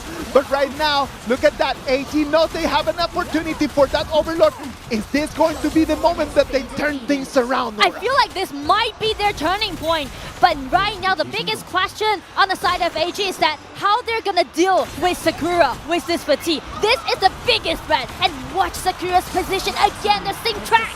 Look at that, he's got eyes right over there, but look at that, Ran does not want to let him come. Ran is looking like crazy everywhere to know exactly where the fatigue is. They're trying to keep eyes on him right now, Wolves. They had their opportunity to finish the game in there. We all thought that it was going to be a done deal, and then AG turned things around. Frigid Charge is going to be the last item over there for Ran. And right now, that Charlotte is getting stronger and stronger as well. Yes, and also speaking to that item that Ran has, also allowing him to do the same threat upon track. So it is easy when we're going to the late game. Which one marksman will survive during a team fight? Well, right now the super minions are going to be so much pressure from both of the extreme lanes coming in for AG. Let's wait and see what can Wolves do about that. Now we could put our eyes over there on the red jungle. It's going to be Stealth Imprint. It's going to have eyes on Shuai. Shuai is going to be taken extremely low. Look at that. The damage coming in. They cannot find Ino. Ino's being taken away. Sakura wanted to have him, but he was denied. I mean, like AG, they're protecting Ino so well, and Ino also being really cautious when he's doing his output damage. He's trying to maximize his damage, but at the same time, he's trying to secure his position. The Sage's Sanctuary already available for Ino. The marksman from AG already with double life. It's going to be really tough for them to try to find him out. It's not a matter of the goal right now, it's the matter of mechanics. Let's wait and see. The mechanics are showing up right over here. The Winter is here. He's dealing some more damage. It's going to be Deer and yeah, he's going to be taken extremely low. He's dealing damage. He's trying to kite himself away. The Tyrant is already half HP. That's going to be coming in from the side. Juan is going to break everything into 2 halves. Look at that. Sakura had eyes on them, but he was pushed back as well. The Tyrant is going to re-aggro. It's going to be really difficult for them to take this opponent. I mean, like, both teams, they're targeting at this Tyrant, but the problem is that AG, just be more careful. They're worried about this Fatigue, but Fatigue trying to come in. Machine! Whoa! Beautiful control ability, but Ino survived after that kind of snap attack, and they are making counter-attack. They thought they were the hunters, and then he came the hunted. Right now, it's going to be AG coming in. It's going to be only 1 unit. Yeah, it's not going to be enough. The crystal is going to fall. Look at that. They're coming into the high ground. They were really close of losing that game 1, but AG stands tall, wins game 1. What a game! What a game, ladies and gentlemen, for game 1. I feel like Wolves, they got their lead for almost 17 minutes. But as AG, they just caught 1 chance. And they kept his eyes on Fatigue. Once they made it, nice turning back. Oh, such a beauty of a game. Whoa. Look at the stadium. Look at the crowd, how they roar.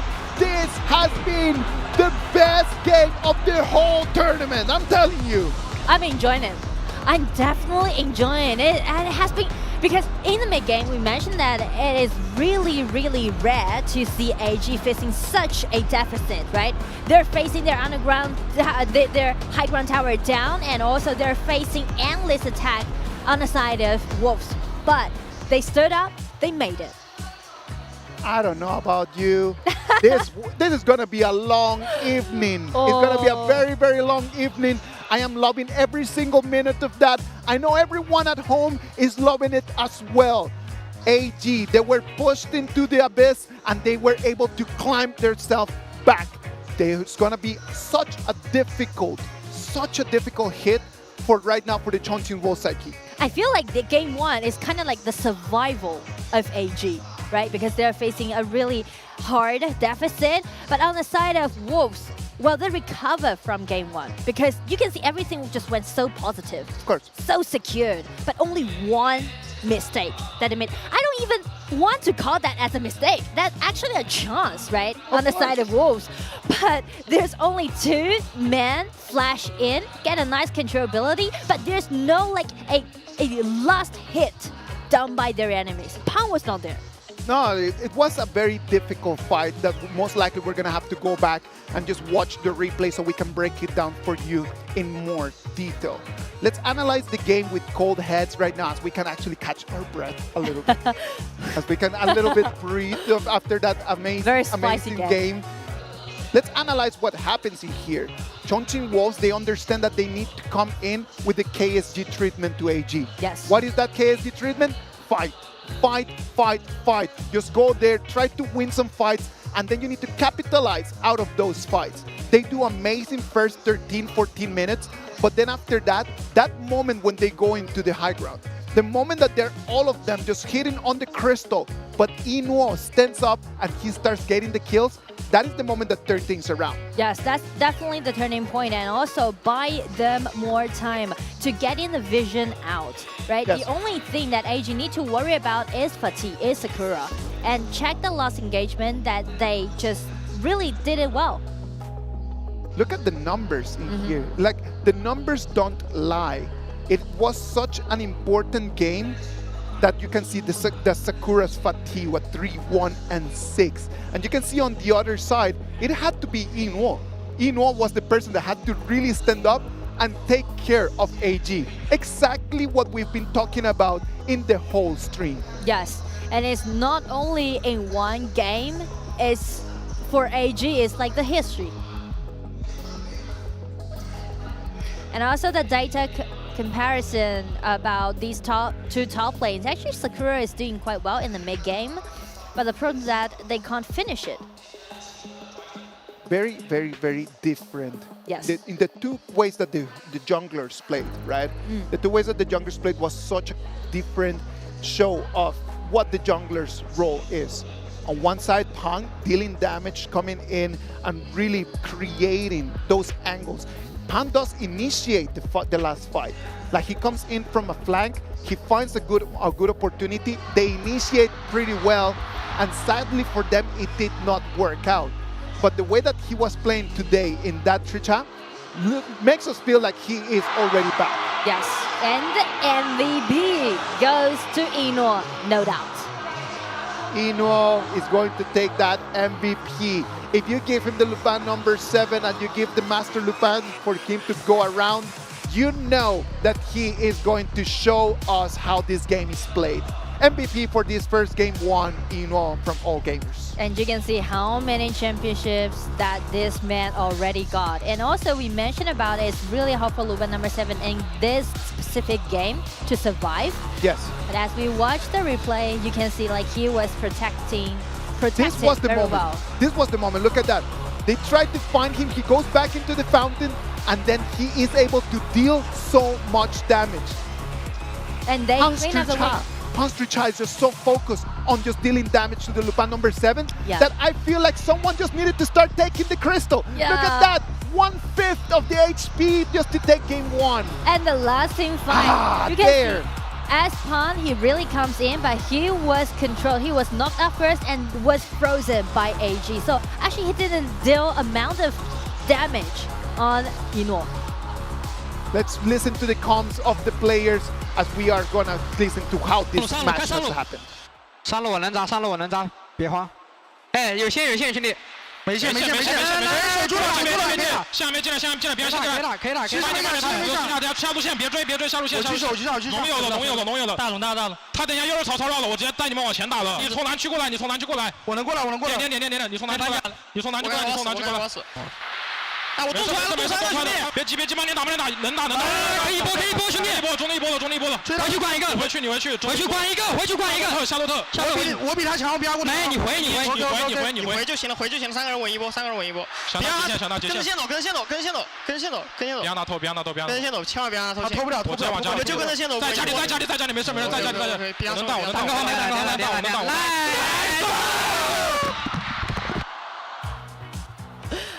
The last roll that they had, it just, to me, it feels like survived.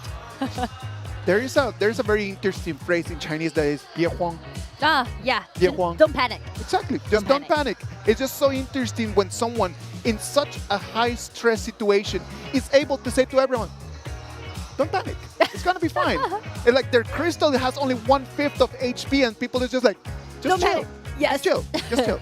Yes. And actually the result went so well on the side of AG, so I'm now just looking forward to seeing game 2. Let's wait and see what's going to happen in game 2. Game 1 was electrifying. Let's wait and see what game 2 is going to bring us. Let's go for a little break, and when we come back, game 2 between these two teams.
Welcome back. We are live from Beijing, China. This is the National Stadium, the Bird's Nest. This is the final of the 2025 KPL Grand Finals.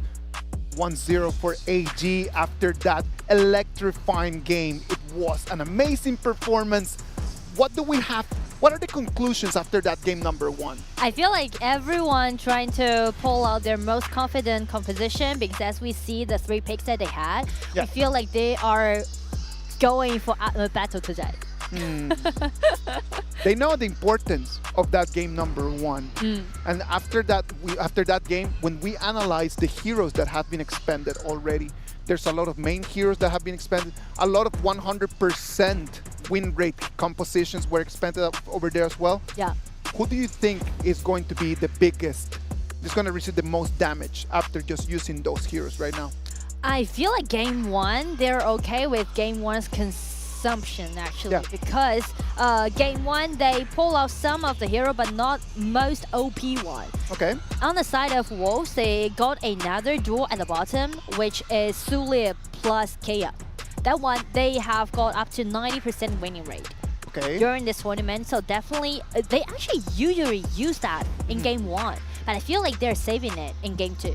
All right, so the Sulia and the Kia are going to be available for Chongqing Wolves over there in that side. I think that seeing Sheng's Princess Frost come in and being so targeted, I think that it was a very targeted hero in this game number 1. Yeah, and I feel like the mid laner, because their playstyle is a little bit different, I would say. Because Shen, he always keep focusing on all the threats that might come for Eno. But as for Huan, he's always been used as a engagement, as the initiator, as you can see. Let's wait and see what's going to happen in there. From the whole composition of Chongqing Wolves, I think that the one hero that was used that might not be that painful is the True Chat. Yeah. But besides that, the other 4 heroes are heroes that they might have been really good in other games.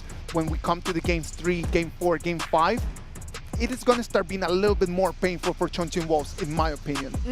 Especially for Fatigue, I would say, because it's the most OP hero right now for the top laner. And as for Sakura, I do believe that they will still give him some hero, maybe like Mengtian, because Mengtian is his main hero. And also they have another composition on the top duel, is that Pei the Tiger with Mengtian, another one. So it just depends. There's 2 choices left for Chongqing Wolves, and which one they're gonna go for. Let's wait and see what is going to happen. We're going to move into game 2. Psychologically, being so close to the victory, it is going to be really tough for Chongqing Wolves. Yeah. Being able to put it so close to take the dub, but not being able to actually collect that. What do the coaches need to be talking to them? What does SK need to go and talk to him, to the boys right now? 别慌, do not panic. Do not panic. It's only game 1. It's a long night. We're doing best of 7. So definitely for Wolves, they just need to calm down a little bit more. And when they got the chance, they really need to attack to the crystal, right? Not just focusing on taking Eno down. Take that crystal down. Well, I think that in this moment as a coach, when you're thinking about like what to tell your players after such a big hit to their morale, I think that when you focus on the positives are a lot. Like you actually can see Wolves came in and demonstrated that they can actually compete. Yes. A lot of people in this last week have been just counting that it was going to be AG, that it was going to take this easily. But on the other side, Chongqing Wolves comes in and they show to us that they're actually contenders in here, that there's actually a really long match for us to have today. And so being the coach, I would actually focus on to that. And speaking to that, I feel like after game 1, AG will be more focused as well. Because they know that it's going to be easy for them tonight, even though they already been undefeated in this tournament. Well, Wolves is going to be on the red side, and then AG is going to be on the blue. Yes. We can already start seeing the first bans in here. The Heya is not going to be allowed. Yes. Heya is going to be a hero that if it is going to be out there, it would be a very big surprise. And it just gives me another thing that, well, they go for the MVP for Eno, the early pick. Because, yes, here we go. This is it. This is it. The FMVP for Eno, which they gained back in 2023. Let's wait and see what they want, because showing up their trump card so early in the BP, it's got to have a little bit of a strategy. They've got to be showing us something. They want the early out there. What are some of the counters that Wolves could actually have to counter that early? Actually, Kea is the best option, and that's the reason why on the blue side, they just ban it away. And speaking to another hero, Channel as the marksman, yes. All right, let's wait and see. Right now, they got their hands on the Kong Kong R, and they got their hands on the Ogren. Hans Ogren, has he been doing really well on this tournament? I mean, like, this year is not that kind of powerful as he played last year, but he's definitely being very sophisticated by using this hero. 7 games and a 71% win rate for Hans Ogren. Let's wait and see if he can actually take those numbers and make them count. On the other side, AG, it's going to go with the Tranfei and the Heino. I do like the Tranfei and Heino pair because it just built up a really solid front on the side of AG. And also, Heino is a great counter pick towards this Kong Kong. Yes, that is a very interesting pick of the Heino against the Kong Kong. Yeah. On the other side, the Xiao Qiao has been picked. Xiao Qiao being a very interesting hero in terms of burst damage. When we come to the late game, that Xiao Qiao is going to be a very big threat to that early as well, since they can just wait for the placement of the Parasol and then just try to use their second ability in there. And that's the reason why they prioritize this Xiao Qiao pick instead of this channel. AG wants them to choose the channel. Yes. Look at that. Like the first two bans over there, Shouyue and Charlotte. Yeah. When you could actually imagine, okay, let's ban the channel or else, but maybe they have something. They have some strategy out there. Because they already give this Heino pick locked, so they're not afraid of this channel because the best function about this Heino is that the more target he has, the more damage he can deal. And check Kong Kong already got 3 puppet, and also if they use this channel, more targets. So they are allowing Wolves to use this channel actually for AG. Well, if that was the bait, Wolves is going to be taking that. They are going to lock in the channel, and that might sound like a very solid plan. Are they going to use that Heino over there as a very big counter for everything we're seeing on the other side? Ooh! Nakoruru! Not Kururu. Zoe only played once in this tournament and he didn't win that game. But the thing is that they do need some burst out damage coming on the side of AG's composition, because with this Byron pick, they already got 3 confronts. They have 3 very strong shields at the front, right? Yes. They have 3 very strong shields that they can suck in so much damage, allowing Arlie and allowing Nakoruru to find the right angles to try to counter-attack. I do like the Lubu pick. To be honest, I do like the Lubu pick. Go ahead, explain to us why, Nora. Come on. I know that you have something in there that you really want to take out of your chest. Put it out there. Come on. You know, Lubu, only Field team would use this Lubu in the current patch because he is too late game hero, right? Yeah. And the item requires a lot of goals, right? So only Wolves and another team named the TTG would go for this Lubu pick. Let's wait and see what's going to happen on the other side. That ranks Byron 7 games and an 85% win rate. Byron has been one, after the fatigue, Byron has been one of the most common picks over there in that clash lane in these 2025 KPL Grand Finals. Yeah, that's true, because it's the most OP hero right now, speaking to the confront lane.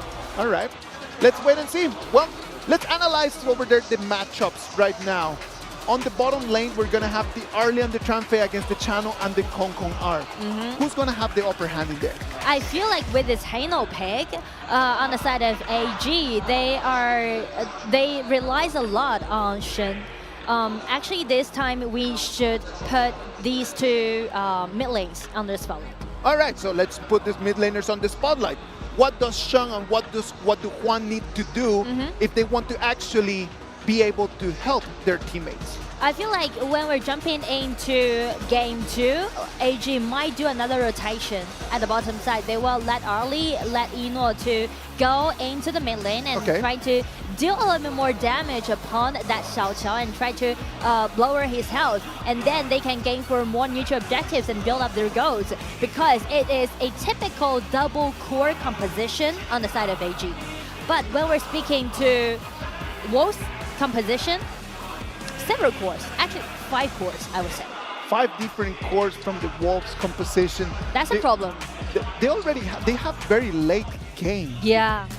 Like for AG, in my opinion, AG needs to try to deal with them early in the game. Yeah.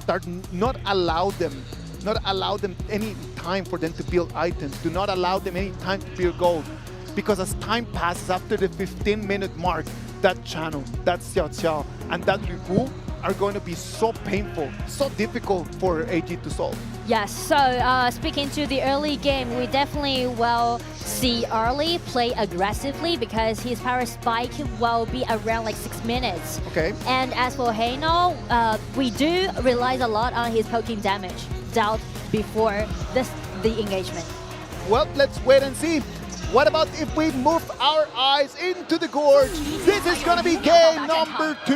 On the blue side is going to be AG. On the red side is going to be Chongqing Wolves. Let's hear the audience and let's see what is happening here in the Bird's Nest.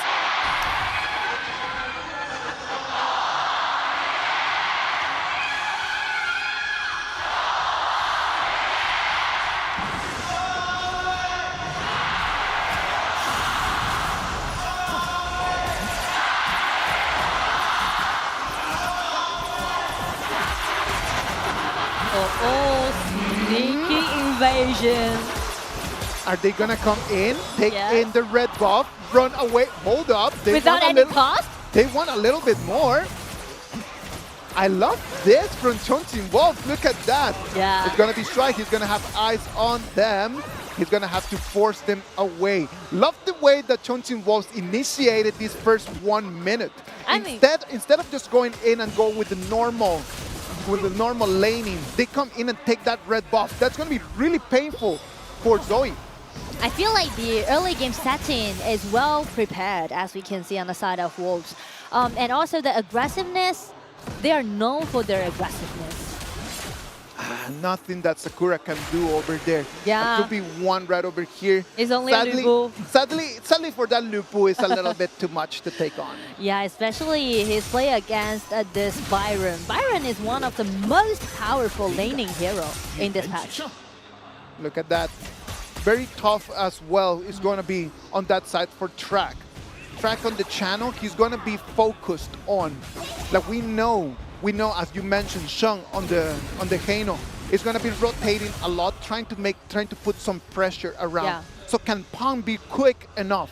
Can he really be on his boots and then just be running around so he can actually make numbers for his teammates? And that depends on the number of people who's gonna helping him to clean up all the jungles, because as we can see, several people play around Zoe and trying to just accelerate his forcing pace. That is an important technique that these professional teams have. Yeah. That they really need to be taken onto account. Look at that, they're gonna take that red buff. Oh, but look at that, the moment he comes in, Triple Mortals comes in, is gonna take the target, and we thought that he had the advantage, and it's gonna be Wolves that is gonna take the first blood. I do like the combination done by Juan and also Juan. It is really, really good. And you know, actually these two players, they made their debut the same day, the same match. The same day, the same match? Yeah, so the synergy between these two people are very, very close. They already have that. They already have that destiny, right? Some things are just written on the stars, someone would say. So actually, you can see the combo that Juan and Juan made is very, very accurate and just deal that insta kill upon round. We come into 3 minutes and 30 seconds of this game. Already a 1,000 gold, little advantage for the Wolves on the red side. Yes. Ooh, one more time, he's dealing so much damage. Stride's gonna have to jump his way out of that activity. He cannot fall right now, right? Because Shuai's ultimate is going to be the key for all gamers to be able to fight for this turret. And the reason why Shai is carrying this smite, which is not that normal as a support, is because AG, they're trying to gain more neutral objectives. If they know that if they have the neutral objectives in the early game, they will be able to stop and finish the game early. Like, they don't want to go after 15 minutes. The late game is bad news for AG. Yeah. They know it and they need to try to find a way around it. And the reason why they can't find the door open for them is because the early invasion, the red buff that Wolves did. Zoe, one more time, taking all the gold around. Already Axe of Torment, as you can see in there, 3,600 gold for him. On the other side, the Ogran doing exactly the same in terms of gold. They are really trying their best to just speed things up. They're racing on this speed that they can get, clean up all those their jungles. It's a race. Movement around, rotation into the blue area. They're trying to find anything, whatever that they can have. Ran, he has eyes on them. They're just going to trade turrets. They do not want to engage at this moment. Red team has destroyed a turret. It went very good for both teams, and actually it's quite even game. Speaking to the current image, because they are trading their towers. Wolves take the one on the top lane, and AG just take the one at the bottom. This is good news for Wolves, right? As time passes, they get more gold, they get more advantage. And right over their track, very slowly, but very consistently, just building more and more gold. Yeah. Already a 4,000 gold channel. I mean, like, the only thing that Wolves needs to worry about in the mid game is they need to keep distance away from Shen, this Hano. Love the way that they communicated. They came in, they saw the target, and they sent him home. They just completely packed him in there. Yeah. Red team has destroyed a turret. That's the one thing that you can get from Hano, his ulti. Did you see that? That was lovely to see. Lovely to observe. Oh, look at that. 1v1. Wow! The TP tunnel is going to save his life. That was very close. But as you can see, the damage already went very decently for this Nakaruru. Yes, exactly. Like the Nakaruru over here already with the damage being online. I love Nakaruru on the 1v1s because can immediately just burst out one of your backlaners. Yeah. If your backline is not really on their toes, it's going to be really tough for them. Look at that. The Three Gods Assembly comes in, finds a target, but they are able to run around. Not enough damage at this moment on the side of Wolves. But as for AG, they are reaching their power spike, actually. But the problem is that how they're gonna initiate, I mean, Shuai matters a lot because his ulti is ready. Oh, here he is. But didn't attach. It's not connecting. Not connecting at the moment. Wolves might have a little bit of the advantage right now, but they have nothing that they can do. Like that gold advantage for them, it's not enough. Look at that. Ambush. Zoe and Inuo, they have eyes on the red buff. Ogren comes in. He does not have eyes on them.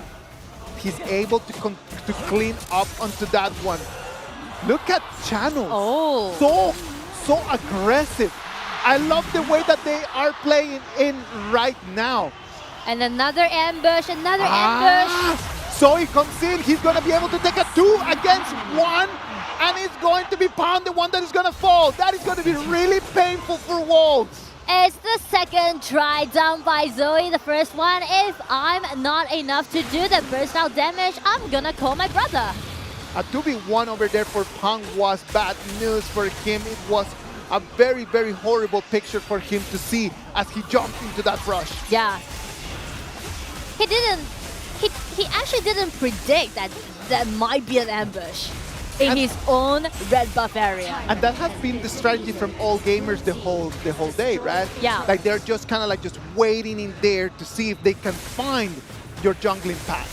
If they're able to read the jungling path and they're able to just wait in the brush, the Nakaruru is the best hero to deal that burst damage. That's true, and since you can see Zoe sharing the highest gold right now in this Scourge, they are definitely at their power spike on the side of AG. They're aiming for this 10 minutes dragon.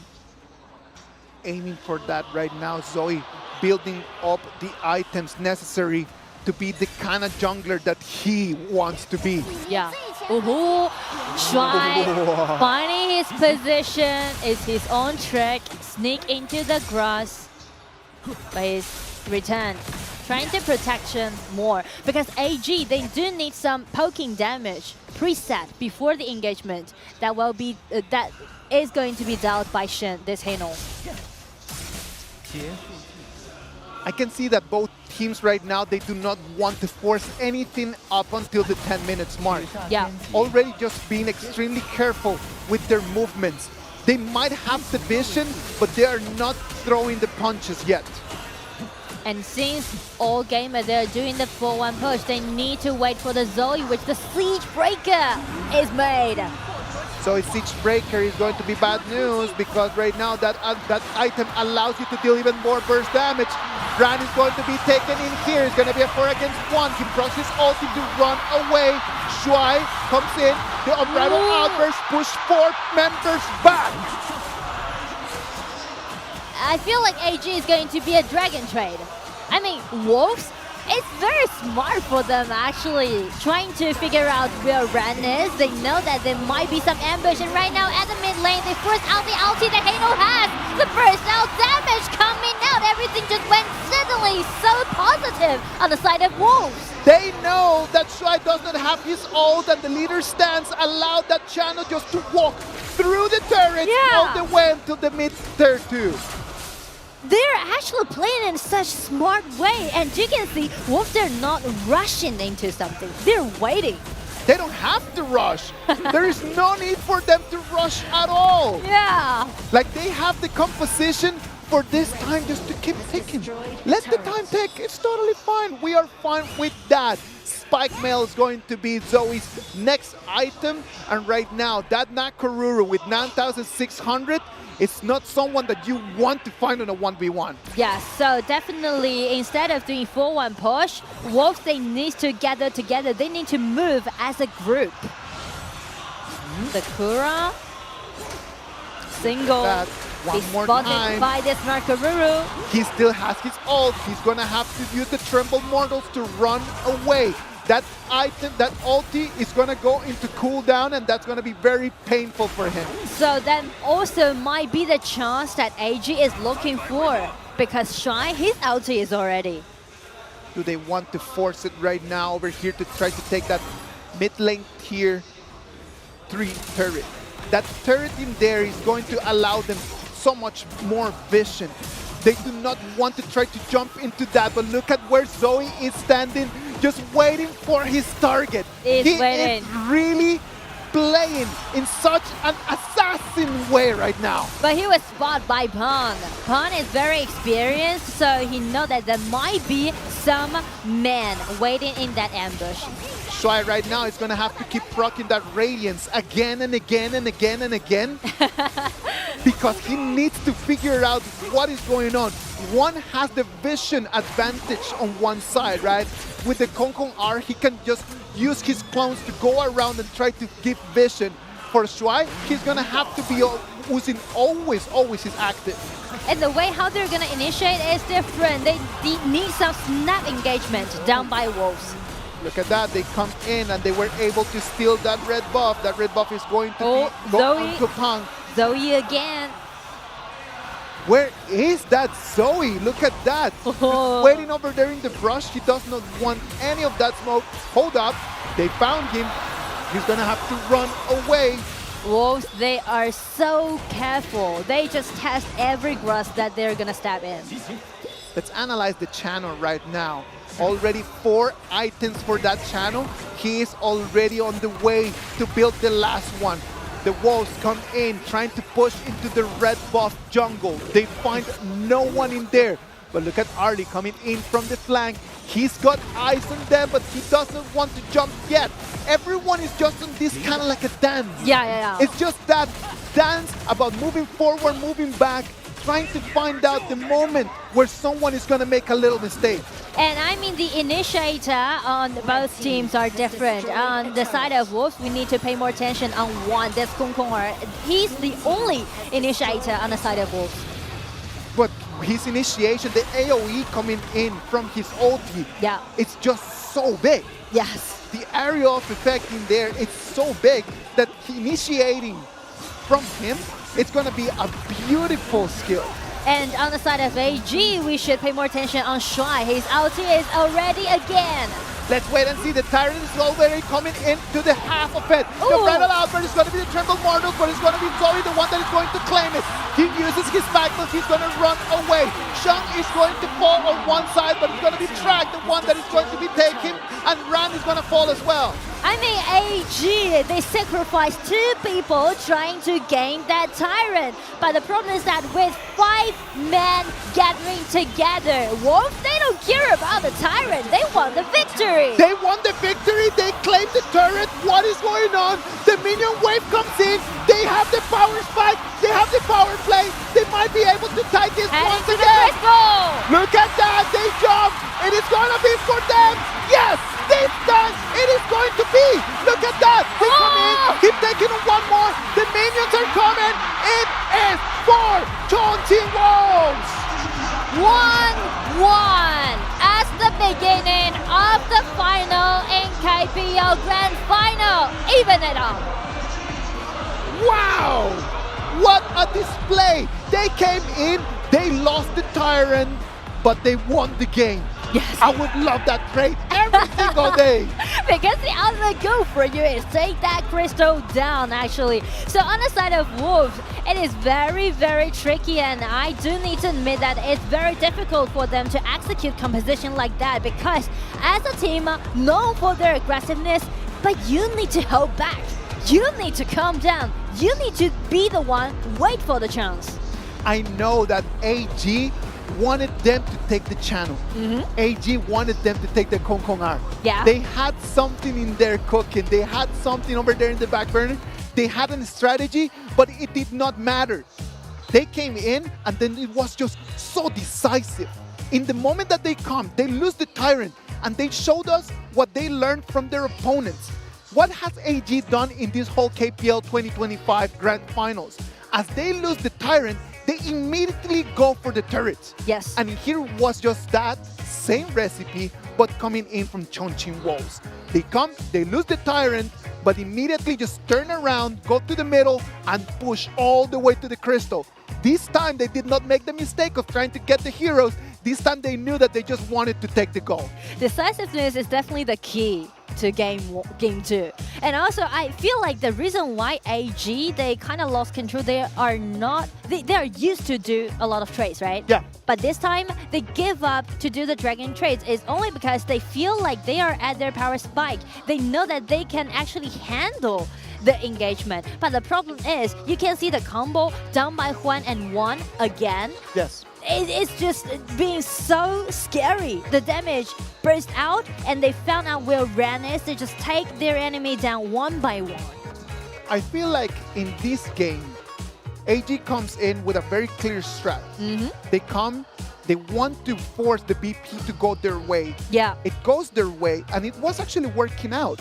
You could actually see the Heino just really doing very well on the farm lane at the beginning of the whole game. Yeah. The problem about this is that we move into the fights over there with the Tyrant, and then things just don't click. Yeah. And they do not click not because of an AG mistake. They actually don't click because of a Wolves advantage in there. When you analyze the way that Zoe was playing, amazing. Just an amazing way how to play that assassin. It's the way that you want to be playing the Nakoruru. Just waiting in the brush just to try to find onto someone.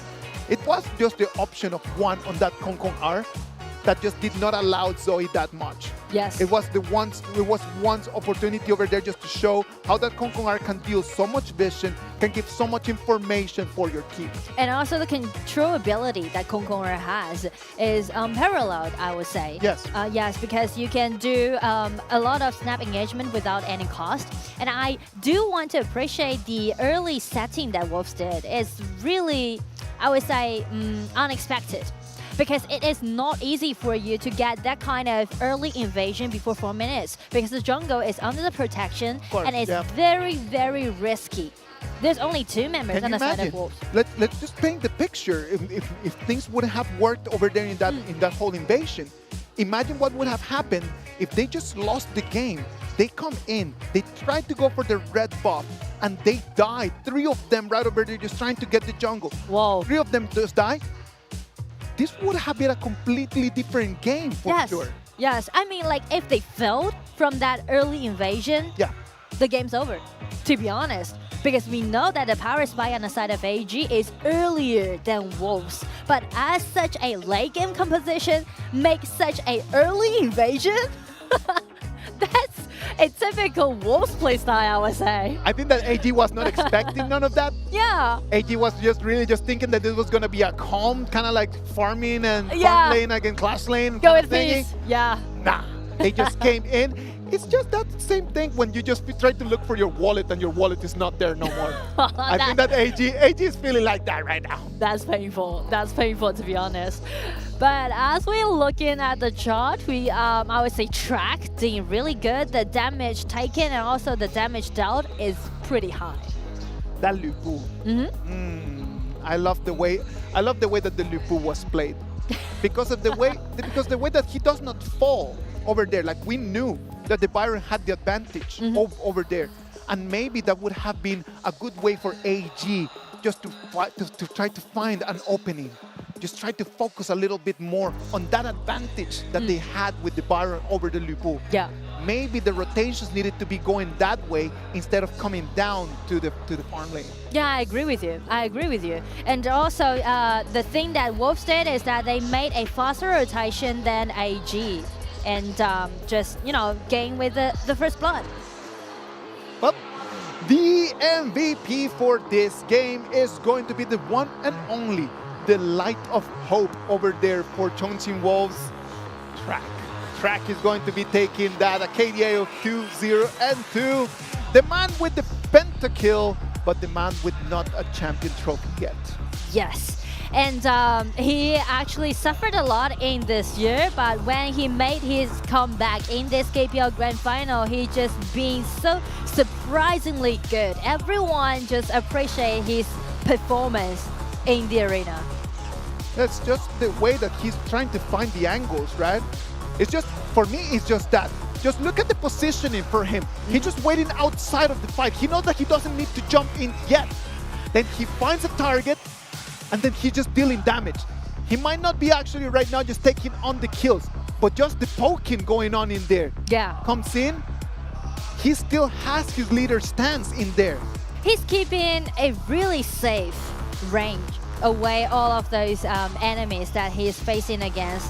And that's the reason why this man is having the highest KDA among all of other players.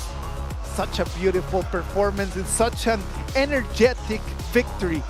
It's going to energize Chongqing Wolves right now coming in after that. Did you see the way that he just celebrated? Did you see the way that he just celebrated? I wouldn't want to be that mobile phone right now, because after that celebration, just being slammed against the table, that's not the kind of place that I want to be. And I feel like the momentum from the bottom of his heart is really, really high, because for him, there was pity last year, because last year was his first final game and he was playing against AG. Yes. And he didn't win anything. And again, he played with the AG in the Challenger Cup last year. He didn't win it again. So as he did in this interview, he said, if there is going to be one team that is going to end up AG's era, it's definitely going to be Wolves. It has got to be Wolves, but let's wait and see. Right now, we are 1-1. Game 2 is part of history right now. Let's look forward to Game 3. Let's have a little break. When we come back, Game 3 is going to be with us.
Welcome back.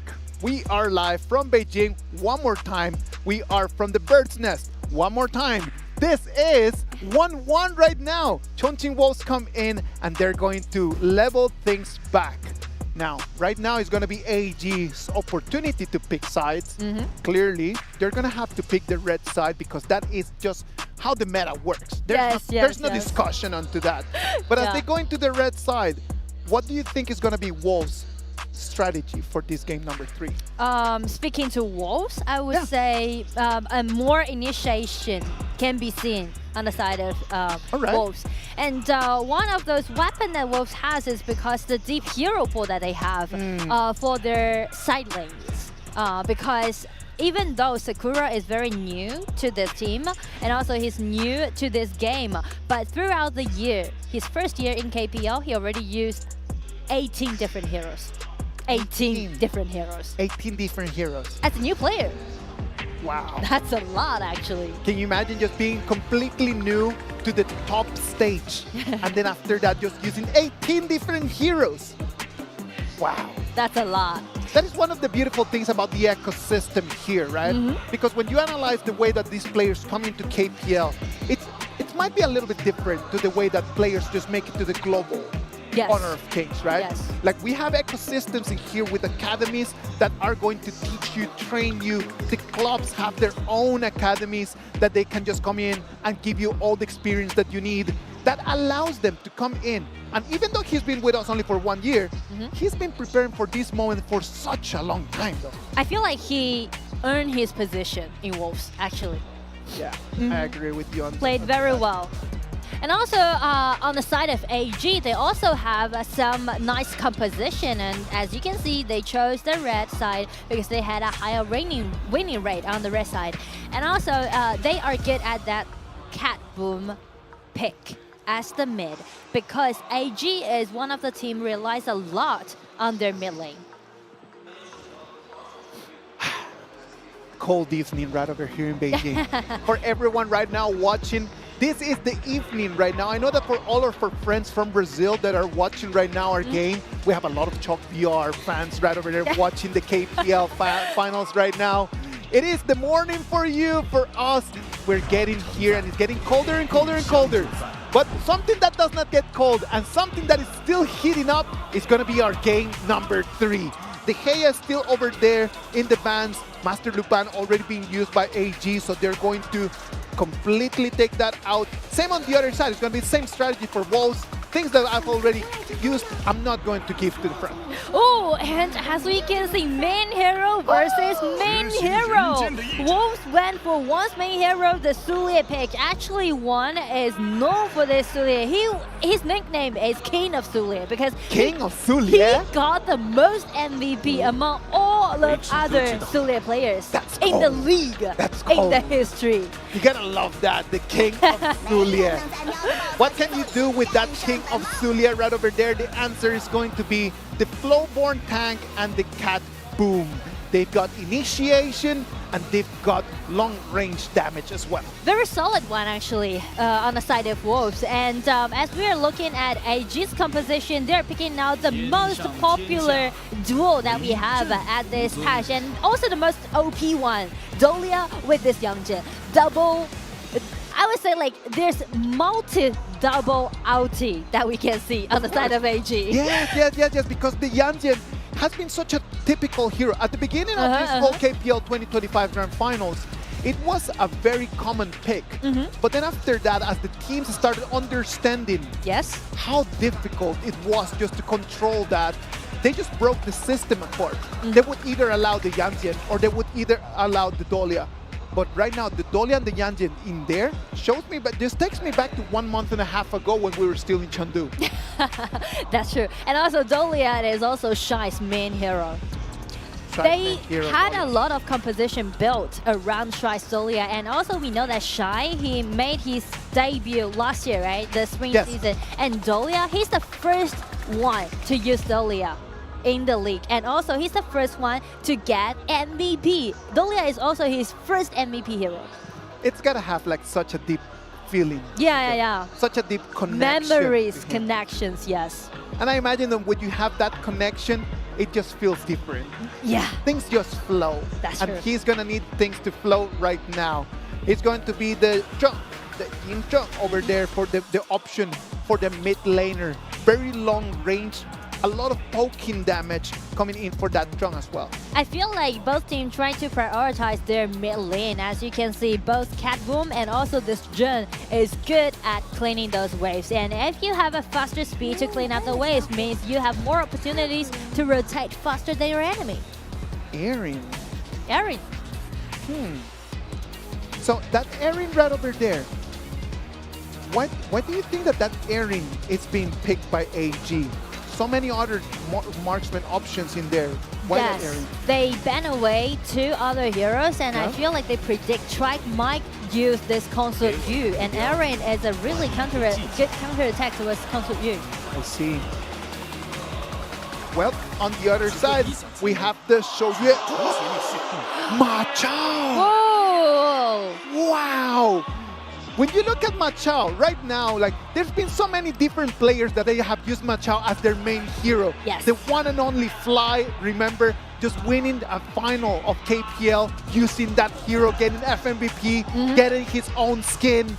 But that Ma Chao right over there, when you look at Sakura, the moment that he really got himself in the conversation, is he gonna stay with Wolves, was after his Ma Chao performance against DRG. Yes, that was, I would say that was really good, amazing performance that he had using this Ma Chao, and also this composition relies a lot on Sakura's Ma Chao because he's the only poking damage that we can see from both side lanes, because Shoyue, you can't depend on Shoyue in the early game, right? Just let him play, just farm by himself.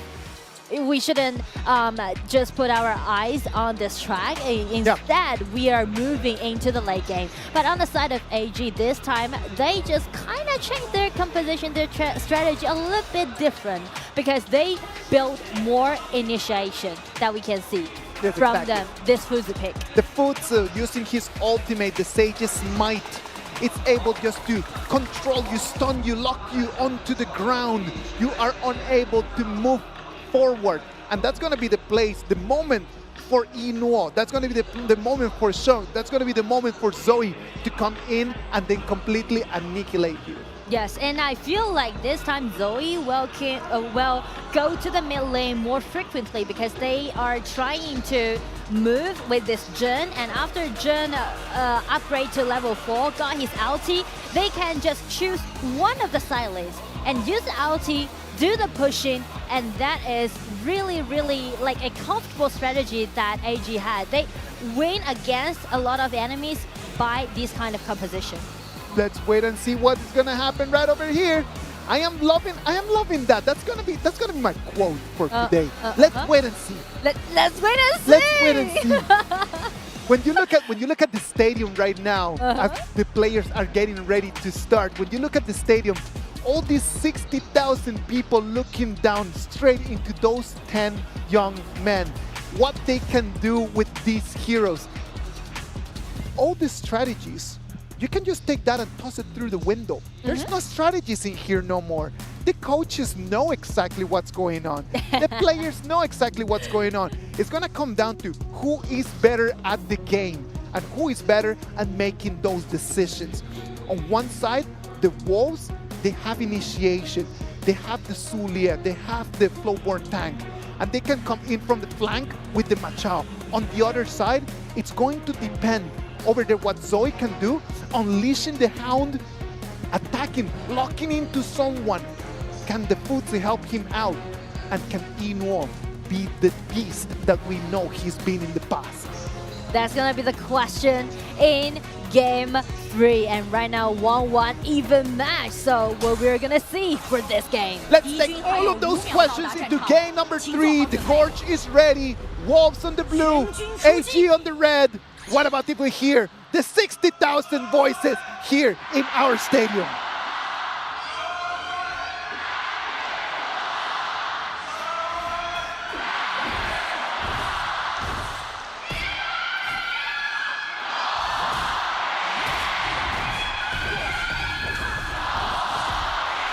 The roll.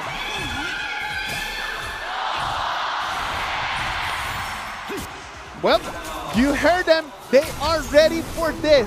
It is already game number 3 in this best of 7.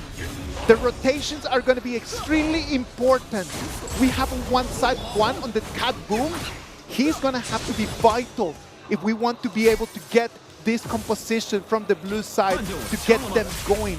And on the other side, Shuai moving around, allowing multiple ultimates from all of his teammates. Yes, and also I do want to highlight the synergy in this game between the mid lane and also the jungler, because that's the whole point in the early game. Who moves faster? Who clean up the jungles faster? Who's gonna gain the opportunity? Who's gonna win the upper hand, actually? Let's wait and see what's going to happen right over there. You can already see the 3-man rotations coming in from both teams. Yes. It is going to be an extremely tough place for this Shouyue. Yes, we know that Track Shouyue, like, he is very good with the accuracy. He's a sniper, so he can actually find the long range distance. Yes. Like, he can find the target. The problem is that as he's sitting there finding the target, he can be flanked very easily. And also Track actually has the 100% winning rate by using the Shouyue, which is really, really rare in this kind of patch. But still, we can see a lot of pressure made on the side of AG as Shen upgrade to level 4. That's what we're talking about. They need to move more frequently and let Shen to land his ulti upon their enemies.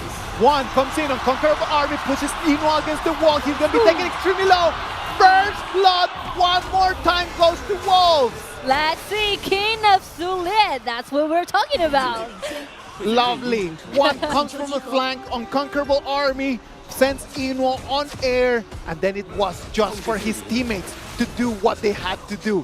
Deal the damage, collect that first kill. I feel like the movement that made by Wolves, which gained them the first blood, is because they predicted what's the next movement on the side of AG, because as we said, AG do need to rotate around this Shen's Jhin, right? His ulti matches a lot, is critical, but Wolves, they just predict that, and once they see that all game, 3 of them just showed up on the top lane, they just made that snap engagement happen. But I'm telling you something, it has been 3 games, all of them has been first blood for Wolves. Yes. Every single one of them has been first blood for Wolves, and that is telling you something about this whole game. Wolves are coming in so aggressive, trying their very best just to be dealing, just to take AG from the nose and pulling them in their direction. Yes, and also the play style on the side of Wolves show that they are actually sharing the second most amount of first blood being taken in this tournament so far. They're good at taking first blood, actually. 4 minutes mark, the Tyrant is already online. Punk does not even want him to let settle over there on the river. Takes him extremely easy. On the other side, it's going to be AG answering with the Overlord. Again, a Dragon trade.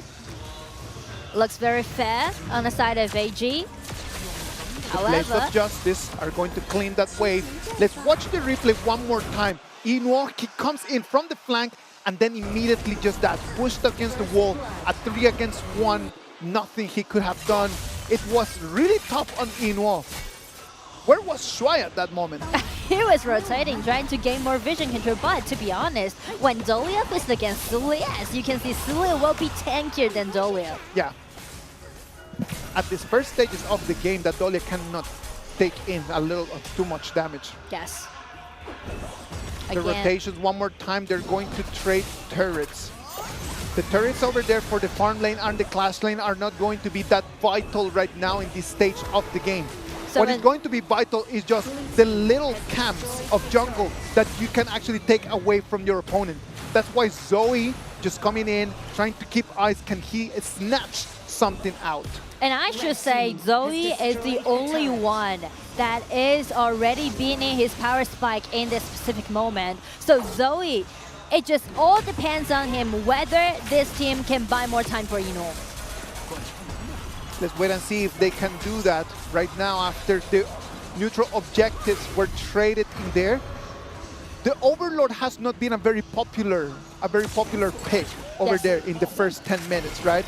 Last time I was discussing with Sky in the previous matches, and it has been the matter of just how the Vanguards take away gold from you. Yes. Is that going to be bad news for AG in a game where it's going to be about pace? Yes, but actually a small detail has been made in this patch is that 2 weeks ago, that kind of thing has been cancelled. So actually, the dragon won't eat your gold up when they're pushing forward. Does that work in the patch that we are playing on right now for the finals? Yes, yes, it's working. So it's kind of like a fair trade on the side of AG. More and more teams are actually more fun to get that dragon. The more you live, the more you play. The more you play, the more you learn. Thank you very much in that, Nora. All right, let's move back to the Gorge as we keep analyzing the game. On one side, Zoe was able to take out the red buff from the Wolves. So that's going to give him a little bit of an advantage. We can see him already widening the gap in between him and Pang. It is about 700 gold right now. Yeah, 700 gold, and that allowing this OP Youngjin pick to do a lot of things. But the thing is that how bigger the gap can Zoe made? Can he use this kind of gold advantage, turn it into the team's advantage? That's going to be the question. Let's wait and see. He's going to need to do a little bit more on that side. Let's wait on that. Look at that. He's going to be targeted. 3 members of Conqueror Army puts him on air. The Blades of Justice are trying to come in from the flank, trying to help him out. He's been taken really low. The kitty bombs come in, and it's going to be the Dahlia, the one that is going to fall. He survives, but Shuai is going to fall. And the reason why Shuai fell is because he's trying to refresh the ulti for Zoe, trying to save him, but Shuai was sacrificed in this kind of team fight. Well, his job is to be sacrificed right over there. That Dahlia's job is very simple. You come in, give me one more ulti, and if I get in trouble, get me out of jail. But I mean, like, that's the problem for AG2SO right now, because the whole point about this composition is to pushing forward. But as we can see, both side lane, they're only making the tower trade, so it's definitely acceptable on the side of Wolves. For Wolves, it's going to be a good trade, right? Yeah. For the other side, AG is going to have to try to do something about it. As time passes right now, and Zoe's power spike might not be what it is right now. Who's going to have to take the baton over there from this side of AG? I would say Fuzi need to do some initiation, right? They definitely need to do some initiation. If Ran locked, whether Sakura or Track or Juan, each one of them, whether he's locked them up, the burst of damage is totally enough for them to do an insta-kill. There are so many just options for him to lock in, right? But not Pang. Anyone but Pang. But Pang. I'll send him a message and let him know. Because the item that Pang is building right now, he allowing him to absorb more magical damage that dealt by Shen, which is already beat in his power spike. So that's the problem. Ran need to look up any one of his enemy except Pang. Just wait and see. 9 minutes and 20 seconds. You can see one of the good things about having the Shoyue is that he can use his abilities to lift down the marks. Yes. And those marks are going to provide vision to all your team. He can just move those marks around and put them in the very difficult places. You can see one right over here in the blue buff, you can see one on the TP tunnel, and you can see one more right very close to the red buff area. And with the help of one's pick, the Sule pick, allowing Wolves to get a full vision control right now. Let's wait and see what's going to happen right over there with that. The red buff one more time is going to be for Zoe. The cat pull. Wow, can the snipe finish the deal? It's too far away. It's too far away, but nice try by Juan. He's really active, to be honest, tonight. 10 minutes mark again. 10 minutes mark. They want to start this siren. But he locked down. Zoe comes in. He uses his ulti. He does not lock onto anyone. AG is right now a little bit too low. Look at that. Sean comes in from the flank. He's dealing so much damage. One is going to have to proc his passive to stay alive. Pang tanking in. He tries to get into someone, but no one is the target right now.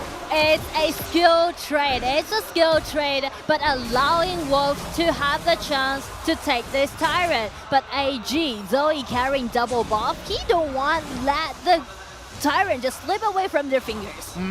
We're gonna have to let that Tyrant go, and then it's gonna be Wolves the one that they make the decision to trade. Instead of just finding that Tyrant over there, let's go in for the Overlord.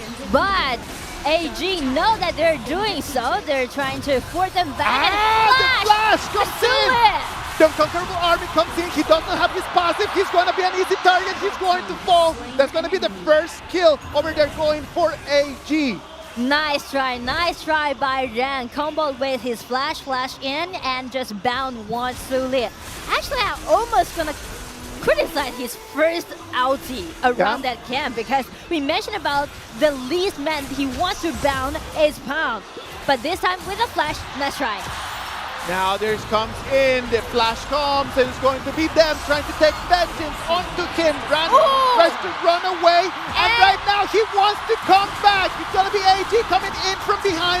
It's going to be Track, the one that is going to be targeted. Track is going to be found away. It's going to be Pong! Pong, 1 against 5. What can you do in there? Can you jump the all-in? It's not going to be enough. The kitty bombs are going to chip away some HP, but Pong is going to be far away from survival. Ooh, what a decision. I would say it was quite bold, but it's not an end. It's not end right now. I mean, I feel like Wolves, they're just being so scrappy, right? They're trying to make something happen upon Ran since his ulti was wasted. And they found a nice chance, but the problem is that the burst out damage is not enough. And that's the problem with Shouyue this hero. Yeah, the problem right now is that the Cat Boom, his kitty bombs right now are not that painful. Yes. He still needs a little bit more time for those kitty bombs to be really on. Right now in this moment, the AoE coming in from him might not be that critical. They bump to each other. Zoe, passive, been triggered. Shen, ulti, triggering, and also they're dealing amount of damage upon Wolves and forcing them to retreat. Still, we need to put Ran under the spotlight. The food is ulti.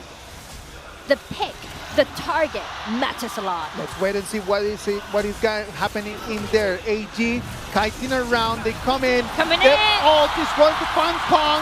He's going to be the Sage's Might. It's going to lock him in there. Pong, the all-in, he's taking too much damage. Coming in from 5 members from AG, nothing he could have done in there. And now the turret is going to fall as well. I mean, like Macho, he's trying to do a solo, he's trying to get a kill, but he only takes Ran down, he also sacrificed himself, so it's gonna be a 2-1 trade in favor of AG. Machao coming in, trying to save a little bit of his glory. He tried to take on a 1v1, it was not useful enough. The minions are extremely healthy. The turret is going to easily fall. It's going to be only one more line of turrets on the Clash lane.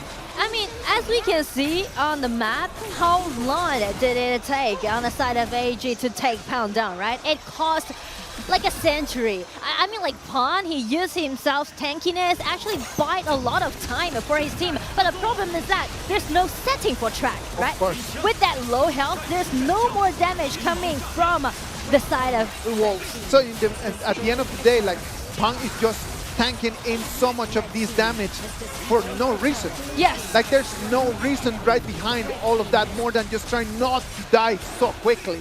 Yes.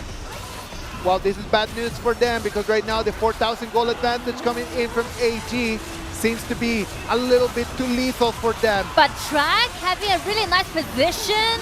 He's trying to target in at this Ran.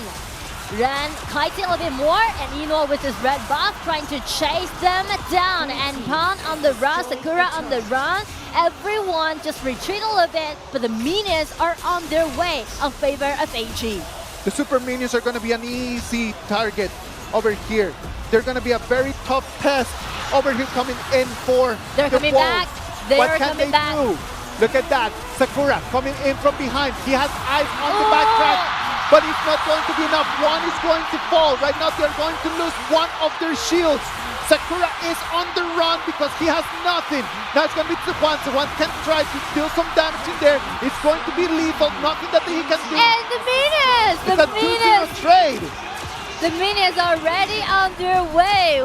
I would say this kind of decision is another bold choice made by Wolves because all gamer, they are ready to do the initiate, and also Chaksh's positioning, his ulti is devastating. It is really hard right now. The Blades of Justice come in. The target is going to be Track. Track being taken below. Super Minions come in. They're already on the crystal. And then it's going to have to be the Wolves trying to clean the way with their life. There's still Minions surviving, but seeing Sule come back to life, AG slow down a little bit more because they know that they already got the advantage for Game 3. They're waiting for the next minions, and they're heading to the crystal. They're heading to the crystal. They want this to be the last push. This match coming in. It's going to be onto one. One cannot get out of there. He does have his passive, but the target was Track. Track falls. The crystal's gonna follow. AD takes us 2-1 advantage for them. Take their enemies down one by one with full of patience, with excellent execution. They won themselves another victory.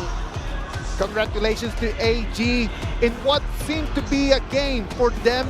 They came in, they took control of it, and it was too much for Wolves. They were unable to do anything against that Yanjin and that Dahlia. Yes, we mentioned about how OP it is in the current patch for Yanjin.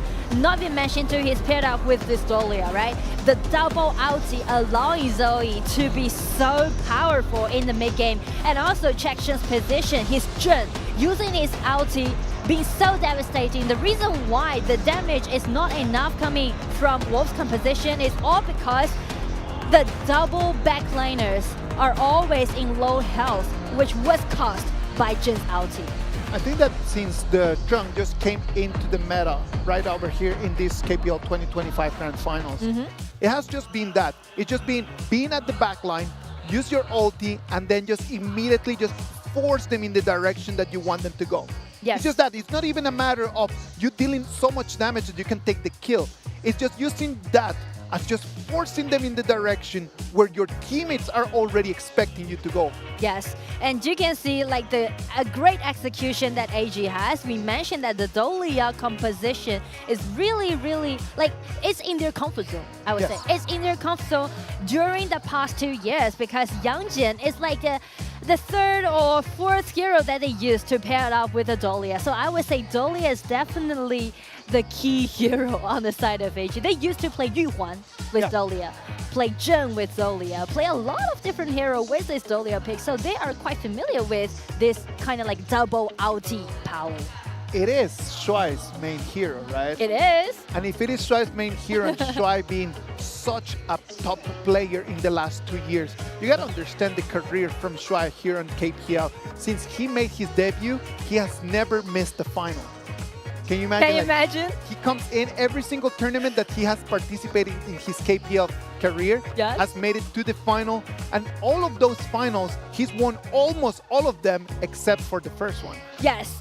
The worst result was runner-up, was the first season that he made his debut, and that game, that final, he failed against Wolves. I think that when you look at the reasons why this game was so difficult for the Wolves, mostly it's because Track on that show was targeted so easily. Yes. It was very difficult. They came in, they took the Sage's Might with the Foods onto Pang. Pang is locked down, and then Track could not find the right angle to try to deal some damage to try to get him out. So it was tough. If Track is going to be the person that needs to stand up for Chongqing Wolves, they're going to have to put him in a completely different kind of heroes where he can actually be a little bit more dominant. I would definitely name Kea. It's also his main hero, and also he got a penta with that Kea pick. Shouyue is just made me feel like he was forced to play that Shouyue, right? Because they tried to shred down Track a bit more in the early game. They are trying to push this Wolves play style later and later, and just buy AG more time in the mid game to do the pushing strategy. let's wait and see if we're going to be able to turn things around. We're going to come into the halftime. So right now the players are going to have a little bit more time to go back, think about what they can do in order to turn things around. This is not working after this last game. It's already going to be a 2-1 advantage for AG. Losing that first game in game 1, it's very painful for Wolves because right now, if the team that is in the red side is always going to be winning, they're not going to make it to 7. We're going to end up in a 4-2. Yeah. So, Wolves, they will go for the red side. They have to. Right? They have to. They have to. They need to be doing that, or else we will not be able to see that ultimate battle. And I feel like they should prioritize track more in game 4. Let's wait. When you analyze the data right now, a little bit here, Juan did deal the damage that he needed to deal, a lot? which is a lot. Like he takes a lot of the percentage of the damage dealt from his team. What was the piece that just broke apart? Like we've been talking about tracks Shoyue. Was there any other element that did not click with the Wolves composition? I just feel like they should prioritize both of their side lanes to be more powerful in the early game. Because as we can see in game 1, right, everything went very well on the side of Wolves. It's because both of their side lanes are really powerful in the early game during the laning. So that's a point for Wolves if they want to win against AG. They're gonna have to just really put the spotlight on the right person. Yeah. AG did put the spotlight on the right man, and that man was Shuai. Shuai came in with the Dolia, his main hero, taking the MVP.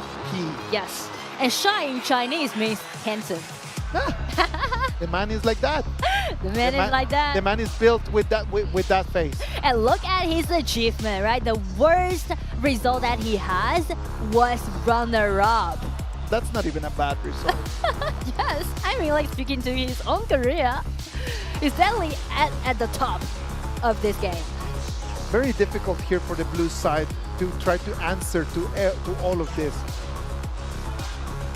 The way that after this fight, the way that the Machao, where Sakura wanted to just try to control things in the mid lane, might have been a little bit too much.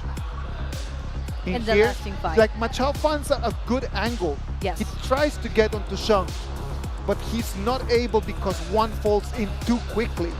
He cannot withstand enough damage. And also the pressure is not enough on the front lane. Yes. You can't just rely on one single Machao coming in and kill them all. That's impossible. Now as we're going to move into game 4, we can already see how the VP is going to start shifting. The evolution of the of that VP is going to be very clear. Yes. You cannot already start just to ban all the heroes that you've already played. So some of the heroes that you already played that have been extremely strong are going to be allowed for the other side. Or we're going to have to start allowing heroes that have been in the bans for all of these games. For example, the Heia. The Kea, yes, definitely. Wolves, they are targeting at this Kea. They definitely want the Kea pick because they are having a really high winning rate. Let Track to use his main hero. And also, I would say Wolves, they will let that Cap Boom to be an open choice. They're not afraid of AG to use that Cap Boom because Wolves, they have Mai Shiranui in the mid. And they are only like few teams right now in the league like to use Mai Shiranui, just like Lu Bu, you know, those like OG heroes to do those counterattacks. And that's something to do with their coach, SK. No, it has to do with their coach, it has to do with the meta that we're playing in right now, and it has to do with the players, right? Like when Chongqing Wolves, when they have that Mai Shiranui, they are very aggressive. They like to just really use it as an assassin more than a mid laner. So it's a different kind of composition that goes a little bit more with their DNA. So that might be an option if the Cat Boom is going to be allowed on the other side. Now, we need to start thinking about options for junglers. We have not been seeing, like, besides the Nakoruru, we have not been seeing, like, a lot of very assassin type of junglers right now. And speaking to assassins, I would say Jin and Pei. These two heroes are very powerful in this current patch, and Pei is also the main hero for Pound. So I would say, speaking to the jungler, the Pei will be the vying point. Let's wait. Let's wait and check on that. Right now, they have time. The players are able to go back into their rooms, and they're going to be able to have a little bit more time for them to just discuss things, discuss strategies with the coaches. In terms of strategies, what do you think has gone well for both teams? What has gone well for Chongqing Wolves and what has gone well for Chengdu AG? What has gone well for Wolves is that they know that if you want to play against the AG, you definitely need to initiate a lot. You need to do it head-to-head, right? You need to be scrappy because you can't rely on operations against AG. And what is doing well on the side of AG is that they keep doing what they're good at. Because we know that there's several errors, or actually 3 errors, right, being made throughout the 9 years in the KPL league. And what made AG to achieve so is their own unique understanding towards the patch. Because before AG, the understanding towards this game is that we need to vie for more neutral objectives. But if you see AG's playstyle, you can say, like, they are not that kind of aggressive. Instead, they're trying to share more gold, because one detail, one logic in this game is that if you have 3 people sharing the same lane, you will have a extra, I would say, extra 40% gold gaining for your team. And if you have like 4 people sharing the same lane and another extra percentage of gold, and once they spot that kind of detail of economies in the gorge, they're trying suddenly being the pioneer of this game. And we can see a lot of people are accelerating the farming pace for the jungle. Who did it first? AG. So they are just that kind of pioneers. They come in and they have been able just to set up what other teams need to be learning. Yes. Imagine that they're just the people just writing the textbooks that they give you on school. And then you're trying to beat them at their own textbook that they just wrote. That's already pretty hard. Yes. And I always say the playstyle is quite revolutionary. So that's the reason why it made AG achieve so and win like 5 consecutive championships. 5 consecutive championships has a reason. Right now it's 2-1. AG has a little advantage on top of Chongqing Wolves. Wolves have shown in these 3 games, actually in the first 2 games, a little bit more clear than in this last one. They have shown that they can really be very aggressive. Yes. And that they have a clear plan on how to beat AG. So what they need to do is just to be more consistent in the application of that plan. If they can do that for Game 4 and Game 5, they might be able to put themselves in a good position to either win this or to force it into the ultimate battle. And if it goes to the ultimate battle, we're going to be seeing something very similar to what we already saw in the compositions for Game 1.